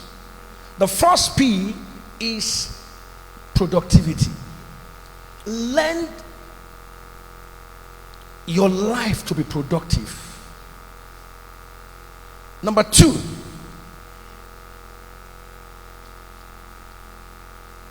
productivity, profitability, and prosperity philosophy. That's the 4P. The first P is what? Productivity. Be highly productive. Live a productive life. Have something to show as a student. Have something to show as a colleague. Have something to show for your family. Be highly productive. Make up your mind that before the end of this month, you will have a product. You will have something to give to your world, or a service surrender to your world.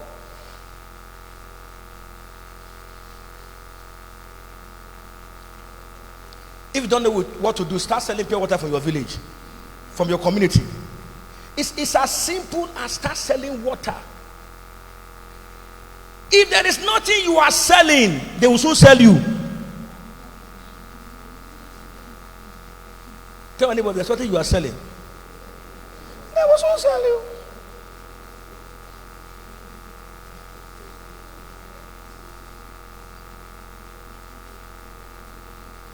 The second P is profitability. Decide from today that you will be an income generating person. Vow from today that you will never be dependent on any human being again. Your brain will start working. Your brain will start working. Your brain will start working. A woman had me like this in one place and vowed to make a difference. So she went to her house and packed all her goals and started and sold them and brought money and went to buy more earring. Before you know it, she became the leading gold seller in her environment. Because she had earrings, she was not carrying it. You can imagine somebody has 3 phones and not is generating money. Is a fool. Even if you have 2 phones now and one is not generating money for you, you are among the fools. Because the 2 are collecting data from you.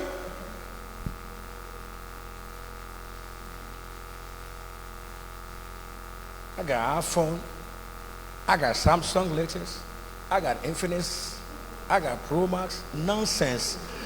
If it's not generating money, it's nonsense. Well, I close. Okay, the last piece, what? Prosperity. Philosophy. And I close by saying, engage proven capacity development. Try to develop yourself. You are more than where you are now. You're more than where you are now. In your class, vow to develop yourself to be a team lead. You might serve as a follower, but your goal is to be a team lead. Be a team player. Be an MVP. Be a most valuable player. Solve the problem of your class. Maybe you're always coming to class and everyone's always dirty. Solve the problem. Maybe you're always coming to class, saying, no, I'm not the leader, I'm not the proprietor. You will soon become the proprietor if you start solving the problem. Now, finally, I close by saying, power your destiny for an impactful life. And I close with that. What do I mean by that? Make sure nobody leaves you without feeling you.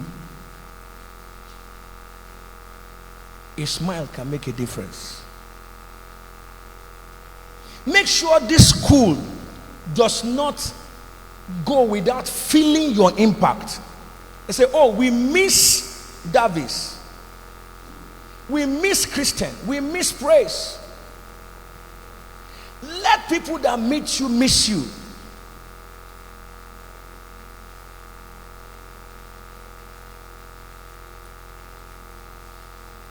An impactful life means I in impact influence everything around you positively. What's the next alphabet in impact? M. Who can tell me what M means? Anybody? Eh? Make things happen. P. Who can tell me what P means in impact? Power what?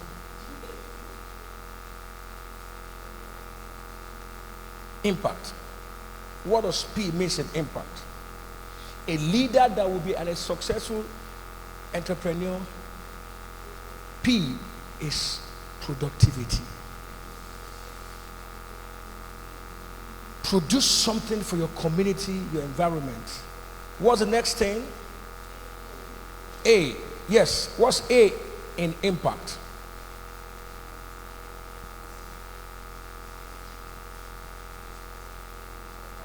Be the actor. No matter the film, Taiwan, Japan, actors don't die in any film. And everybody will pay anything to watch an actor. So if you decide to be the actor in this class, they will make you the class leader. In any business, be the actor in that business. So many of you will be giants in industry, giants in chemistry, giants in nursing. Vow to be the actor. Take over the market by quality products, quality initiatives.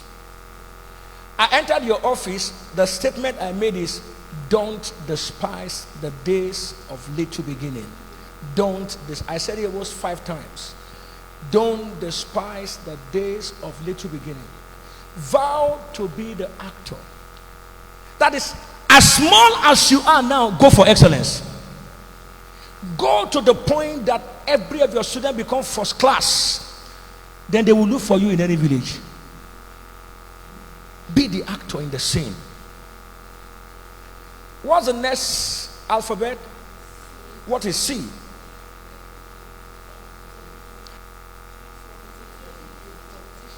Be competitive.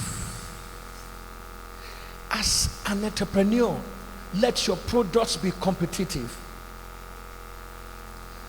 And you can't do that without understanding the market. When I was in practice in pharmacy, I used to market a product called Rocephin. Rocephin is a broad spectrum antibiotic. And one of the things we market, we produce it. One of the things we market in Rocephin is that you don't need to take it 3 times a day, take it 1 shot.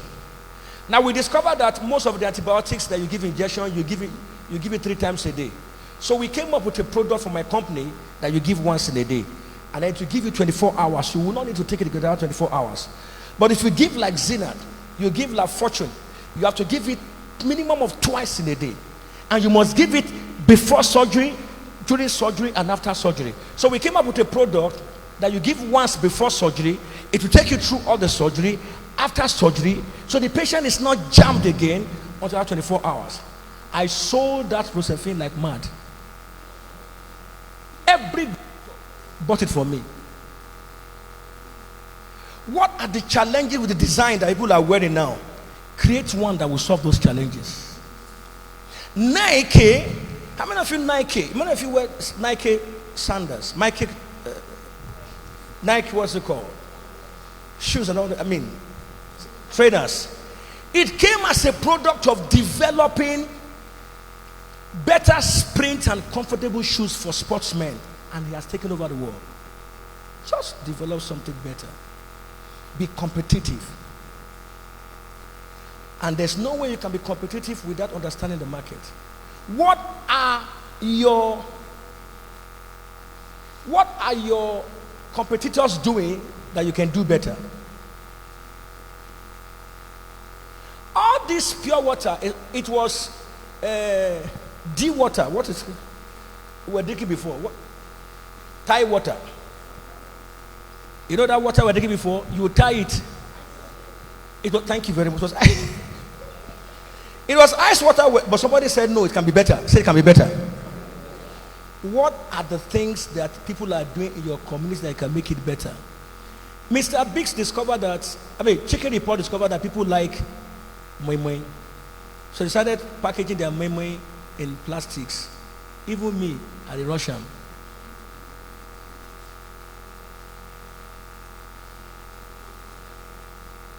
What's the last alphabet in impact? Who can tell me? What is T? T, the last T alphabet. No. The last T is let your products be emotional. That is, let your product touch lives.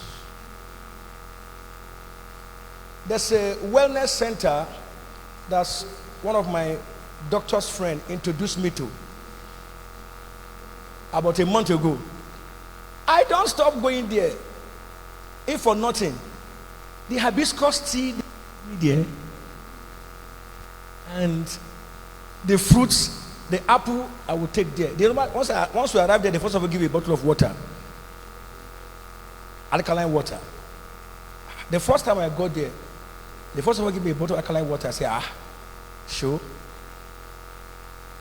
Then hibiscus drink, sure. Then apple, sure. Then bananas, sure. By the time they gave me the bill was what? 1.7 million, but I paid it. The wellness center, just because they touch, their services touch my system. So to people,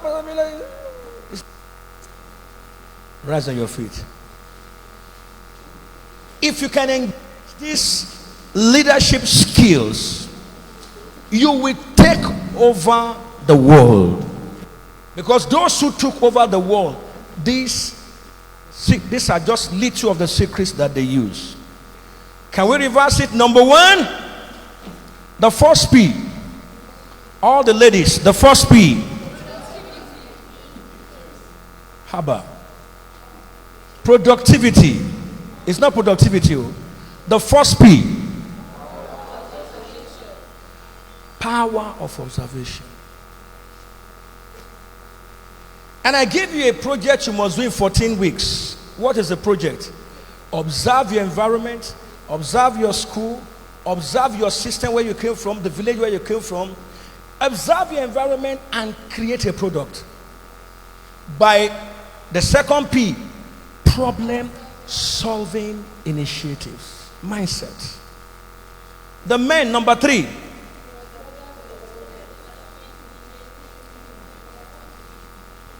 Number 3, product what? Okay, if you vow to develop a product between now and the end of the year, sit down.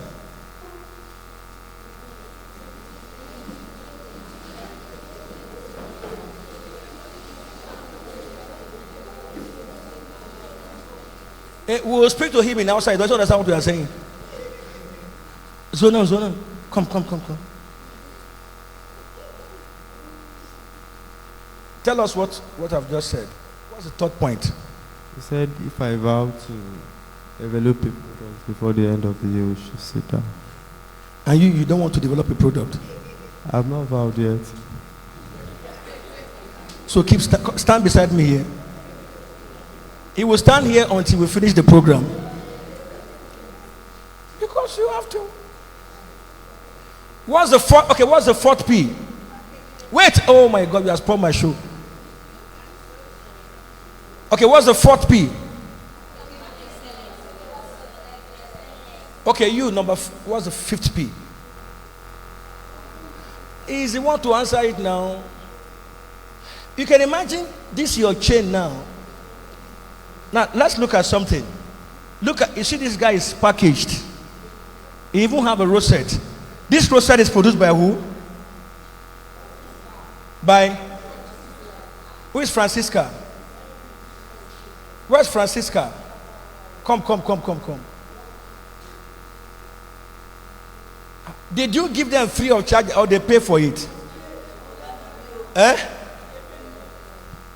So we'll share part of the profit. Now, if you look at him now, he's full of. Somebody produced this. True or false? Somebody produced the chain. Somebody produced the trousers. Somebody produced the slippers. What will you produce in your life? Grammar. Go back to your seat.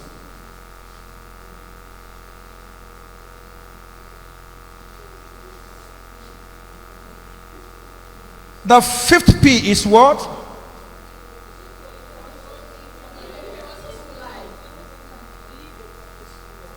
The sixth point. The seventh point.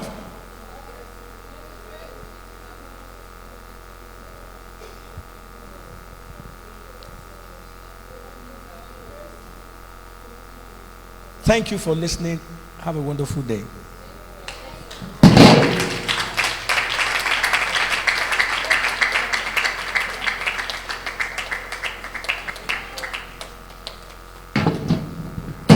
Come on, is that how you clap your hand? Stand on your feet. Stand. Give a round of applause. Are you clapping? Are you clapping? Thank you. Sir, we are grateful. This is so impactful.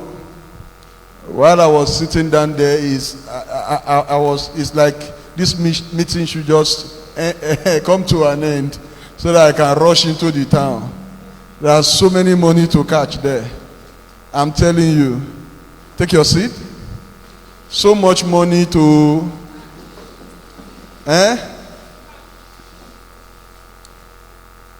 if you don't produce anything in 14 days, you are a fool.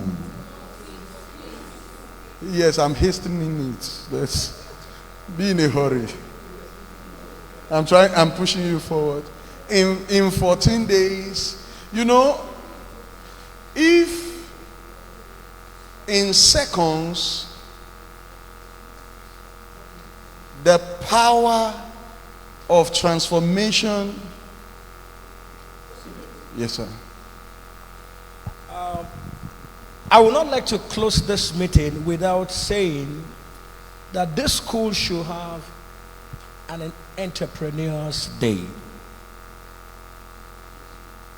In fact, Entrepreneurs Week. Between now and before the end of your year, every year, try. If you look at the university, I'm a board of regents of the Covenant University, Canaan Land. I'm a board of regent. I was also once a registrar of that school. One of our strongest points in Covenant University is entrepreneurship. You graduate, you are an entrepreneur. Because people are tired of grammar. People are tired of a world without solution. So please, I will say that this institution should have an entrepreneurial department, compulsory for a course, compulsory for every student. 2, create an entrepreneur week where every student that will graduate must show forth a product before he can graduate. If you like, start now. If you like, start tomorrow. But Entrepreneurs Week will showcase what the students have produced. And you invite the whole world to come and see it. Invite your parents, invite your friends, invite the community, invite the governors, invite to come and see the wonders of our people that are set to change their world. Thank you very much. Thank you, sir. It's important that you understand, if you notice your general courses, you are going to see about 3 to 4 entrepreneurship courses that has been approved by the board of directors of this institution that must be taken by all students. That's why you go after graduation with 4 professional certificates. So we have gotten an idea now to create our own trade fair. Are we together? Do you get it? I think you should clap for that. We are going to create our own trade fair, which is going to be on our website, which we are going to be doing it weekly by having each center roll their product on the front page of the website. If you go through the website right now, you will see a 24 hours video on the website as you log in. Is that right? Immediately you log in, you see my speech is there, right? Immediately you log in, you see a 24 hours video. So there we are in one of our videos for this program. You see a lecture where we have the manager of a bank who will be coming to lecture us on capital raising and funding of your small scale businesses. We are also organizing to have a microfinance bank. Yes, no, 1 minute, sir. We are also organizing having a microfinance bank in the institution, and now the idea is to have all center have access to some fundings that will help them develop themselves entrepreneurially and being able to also sponsor themselves by trading with some of these fundings. We are working on that, and we discover that achieving that is going to take us a minimum of about 6 months. So we are taking off a cooperative as well, a cooperative where each center have their center and also be able to access the branches. That is already on now, and we believe that by next week that will be out, and in 2 weeks, as much as you can, everyone can register if you be interested. By the time you have listened to things like this, I think everybody must try to be a part of this vision. If you think you are blessed, I think you should be on your feet. And once again, give a round of applause for these great lectures. Before I will have him leave, I would just want to pick one person, about 3 people from each of the centers represented here. Lokoja, let me see your hand. So to give a short brief of what you got. Are we together? Let him see if you truly intake. Are we together? We have Lokoja, we have Niger, we have no Kaduna, no, we have Zuba. Okay? So from Lokoja, sit down. From Lokoja, from Zuba. So I want one person. Lokoja. I think you are his, he made you an example. So tell us what to get in just 1 minute. I learned that we should have a positive mindset towards whatever we set our minds to, and then we should have inspirations from things that we observe. So You have inspiration from what you observe. yes, that you should have inspiration from when you observe. And my own opinion, I also think that we should pray to God to help us discover our goals, our purpose. So that will help us to further be able to achieve our dreams. Sir, I want to believe that we have access to you always to be able to also push seminars online for those who are passionately developing and still needed more help. You know, I registered my first company in 1997, and my father has never thought of registering a company. 1997. When I registered my company, the first company in my life, I never knew how they even register company. I just woke up in the morning and I was passing somewhere and I saw a construction company, Setraco. As I saw it, I said, who are these people? So I went there. They were making roads. So I went there. I asked. They said it's a company, it's a construction company. The owner, they started explaining to me. So I went to one of my uncle who stays in Abuja here. Asked him, how I want to own a company. He said, what do you have? And you say, you want to own I said, I want to own a company. I had the Suzuki machine. I sold it, gathered the money, 18,000 naira, 1 million share capital. And I registered it. That was my first company. And I must tell you, sir, one of the subsidiaries is Great Tower. He has helped Great Tower in a great way I can never forget. Most of my jobs in Great Tower Construction Company came through him. Came through him. Most of my jobs in Great Tower Construction Company. And as it is now, we are starting an estate at Utako now through the Great Tower and CCS company. I am the managing director and I am the CEO of CCS company. That has just started about 2 weeks ago. We got the allocation and we are starting the estate. We believe that there is a lot you can learn. He said, you learn from what you observe. Since I met him, I learned one thing. Administration. You cannot. He was the executive secretary of the Living Faith Church worldwide. Excuse me, do you know what it takes?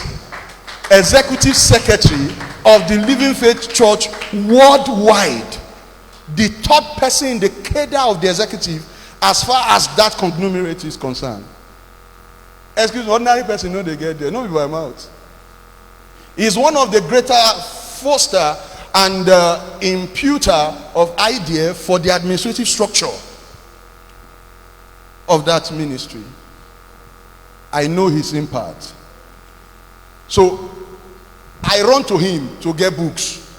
I don't even used to tell him. I just enter, I pack books. I pack books. You get observation, observe.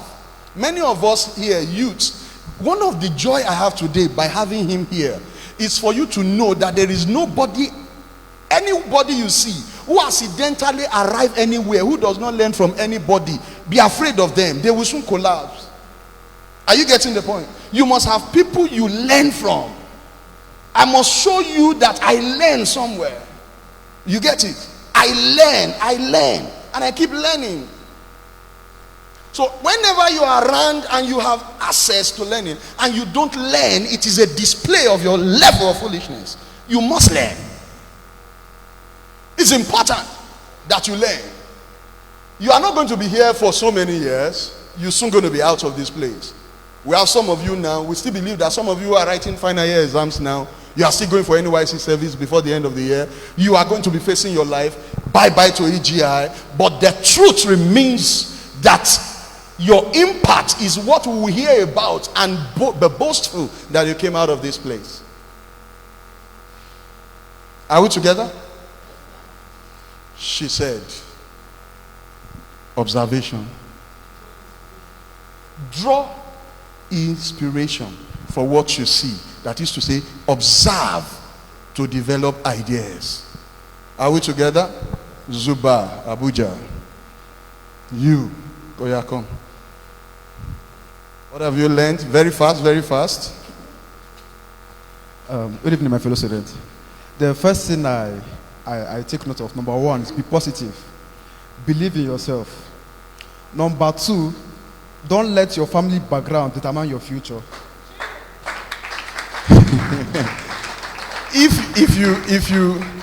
If you notice when he started, he said, if you don't become a multi-millionaire in 14 weeks, you are a fool. The first thing that should come to your mind is, what is even your father? Is that not it? What's your father? My father could not pay my school fees from JSS 2. He couldn't pay my school fees. I remember when I wanted writing WAEC, and I went to him. And you know, those days, it's not just the day you just come and just tell your father, they say, may we bring school fees. So, no, you will plan how you will tell him. You understand? You have to plan, you will arrange, you will comport yourself. He sat down and I came and I knelt down. And he was looking at me like this. I knelt down, I said, sir, I'm to pay for WAEC. He said, how much? I said, 750 naira. He looked at me. He didn't say a word.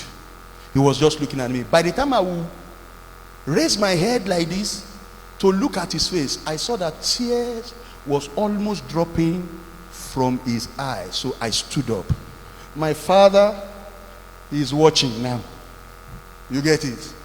He watches. Anytime I have a program in his life, I forward it to him. He's watching.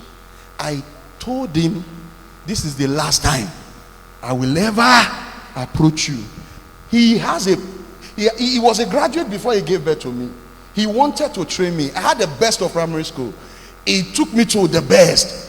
But when life came on him, he couldn't do it anymore. But I told myself, I am going to become one of the most educated person around the neighborhood of my family. And let me tell you, today, I am a PhD holder in 3 major,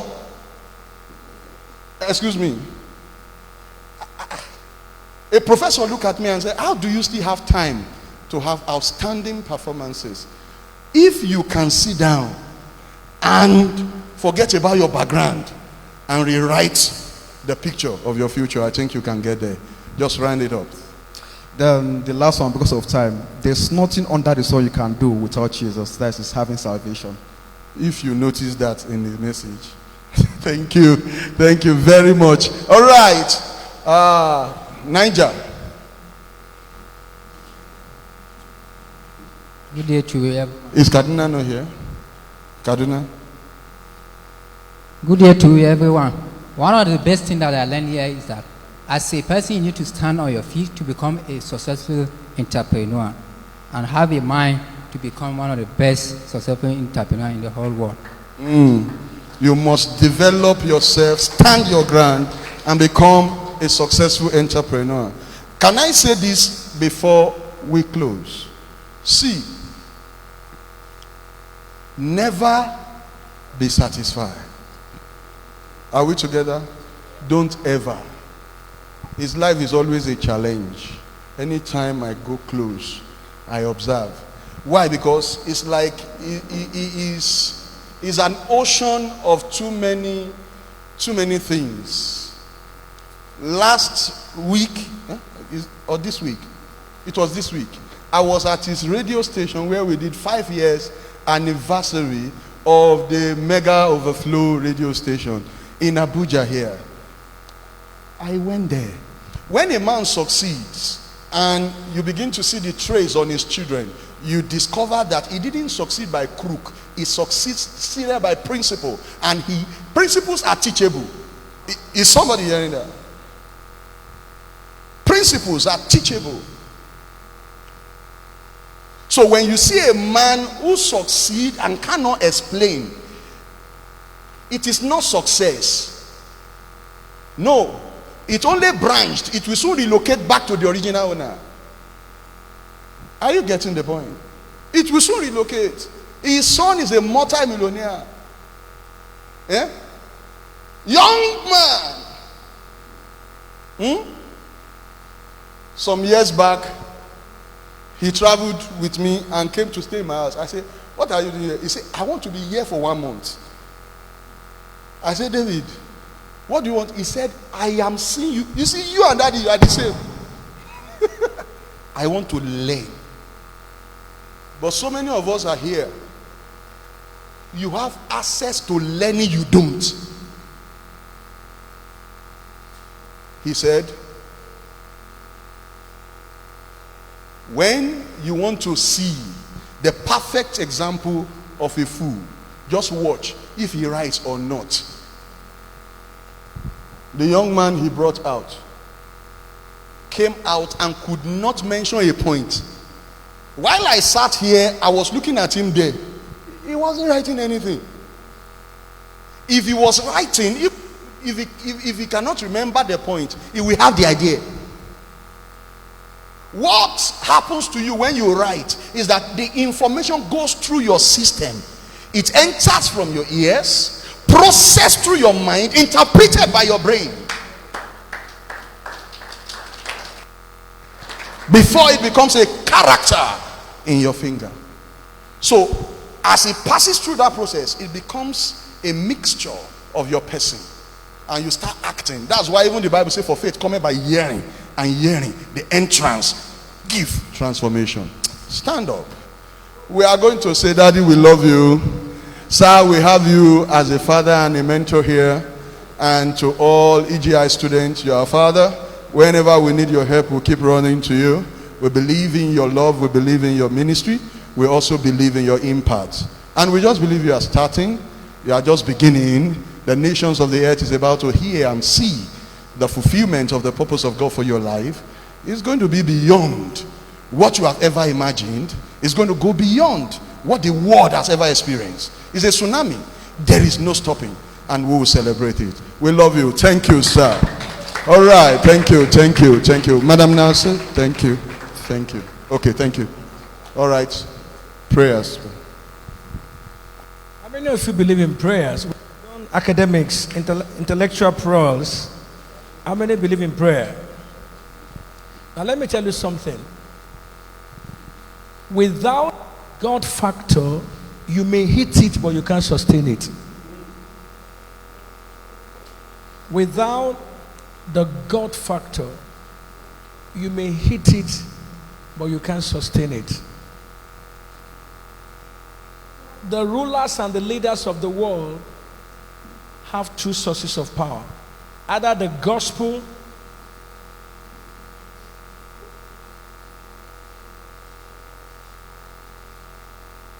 or other things. You either get it by the power of God or you get it by another power. But the Bible says, the blessings of the Lord, it maketh rich and added no sorrow. When you get it from Jesus, it will be sorrow-free. When you get it outside Jesus, you will pay the price. I remember I was managing the northeastern part of the country for a company called Rauch. Now they call them Swiss Farm. And I used to be the product champion for many years until I left to become a pastor. And the German director asked me one day, how do you get, because before anybody gets the next result, I have finished the whole scale. My picture and the German picture director is always together side by side in the company. And it is just the God factor. Without God, you might hit it, but you can't sustain it. A life without Christ will be full of crisis. This year, I'm 60 years old. But if you take my life in these 60 years, the greatest success story came by God.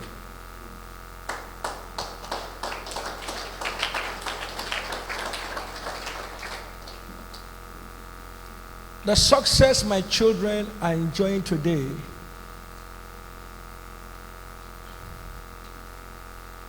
by God.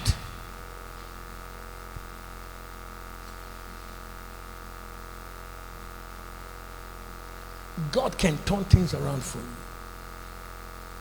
I'm going to pray for all of you now that from today, wherever we stop, you will do 10,000 times more.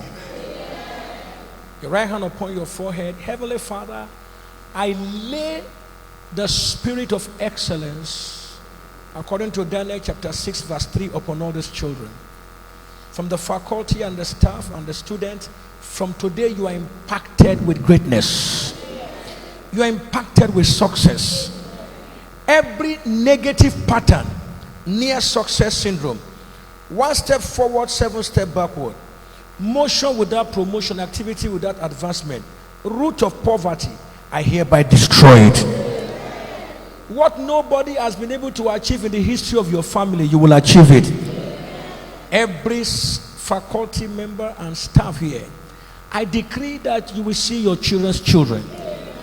This thing you are doing will multiply in your hand. You will profit from it. You will have your own product. You will have your own industry. You will succeed. If there be any challenge in the health, I command every tree God has not planted or uprooted. Menstrual pain uprooted. Eye defects uprooted. If there be anyone here with fibroid destroyed. If there be anyone who cannot pay their school fees, I command supernatural helps, financial favor. You will succeed. You will be great entrepreneurs. You will graduate well. You will not waste your time. And whatever your heart desire is granted. This institution is blessed. In Jesus' precious name. Congratulations.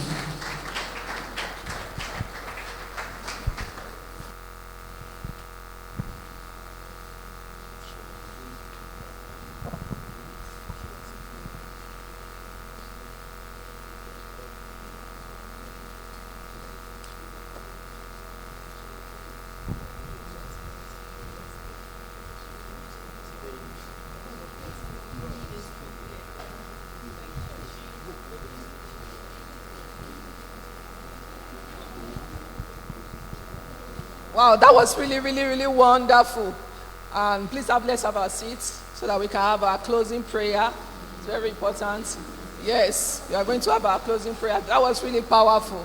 And of course, we need to talk to us about tomorrow events. So we are going to, our president is coming back so that we can brief us of what is going to happen tomorrow. Nobody should go. In the next 5 minutes, we are leaving this place. Reverend Jerry, step. Wow. Mrs. Osita, can we have you here briefly? Mrs. Osita. That is my Aaron. Mrs. Osita.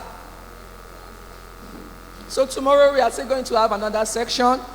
And those that came from outside Abuja, please wait. You are going to talk to us and take us to where we'll be sleeping. So the other student from Abuja, we are going to be having another section tomorrow. And learn much more than what we actually did today. So tomorrow is actually going to be practical.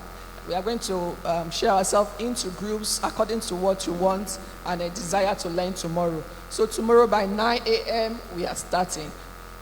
Sir? Okay, it's going to be having the first section. So he said by 8 a.m. Is that good, sir? Oh, he said before 9. Okay, by 9 a.m. we should all be here tomorrow. We are all expected to be here tomorrow. Immediately you come in, you go there and do your registration. We are not paying, I know. Go there and do your registration. I want to know the students that came for the first section today and tomorrow the second section.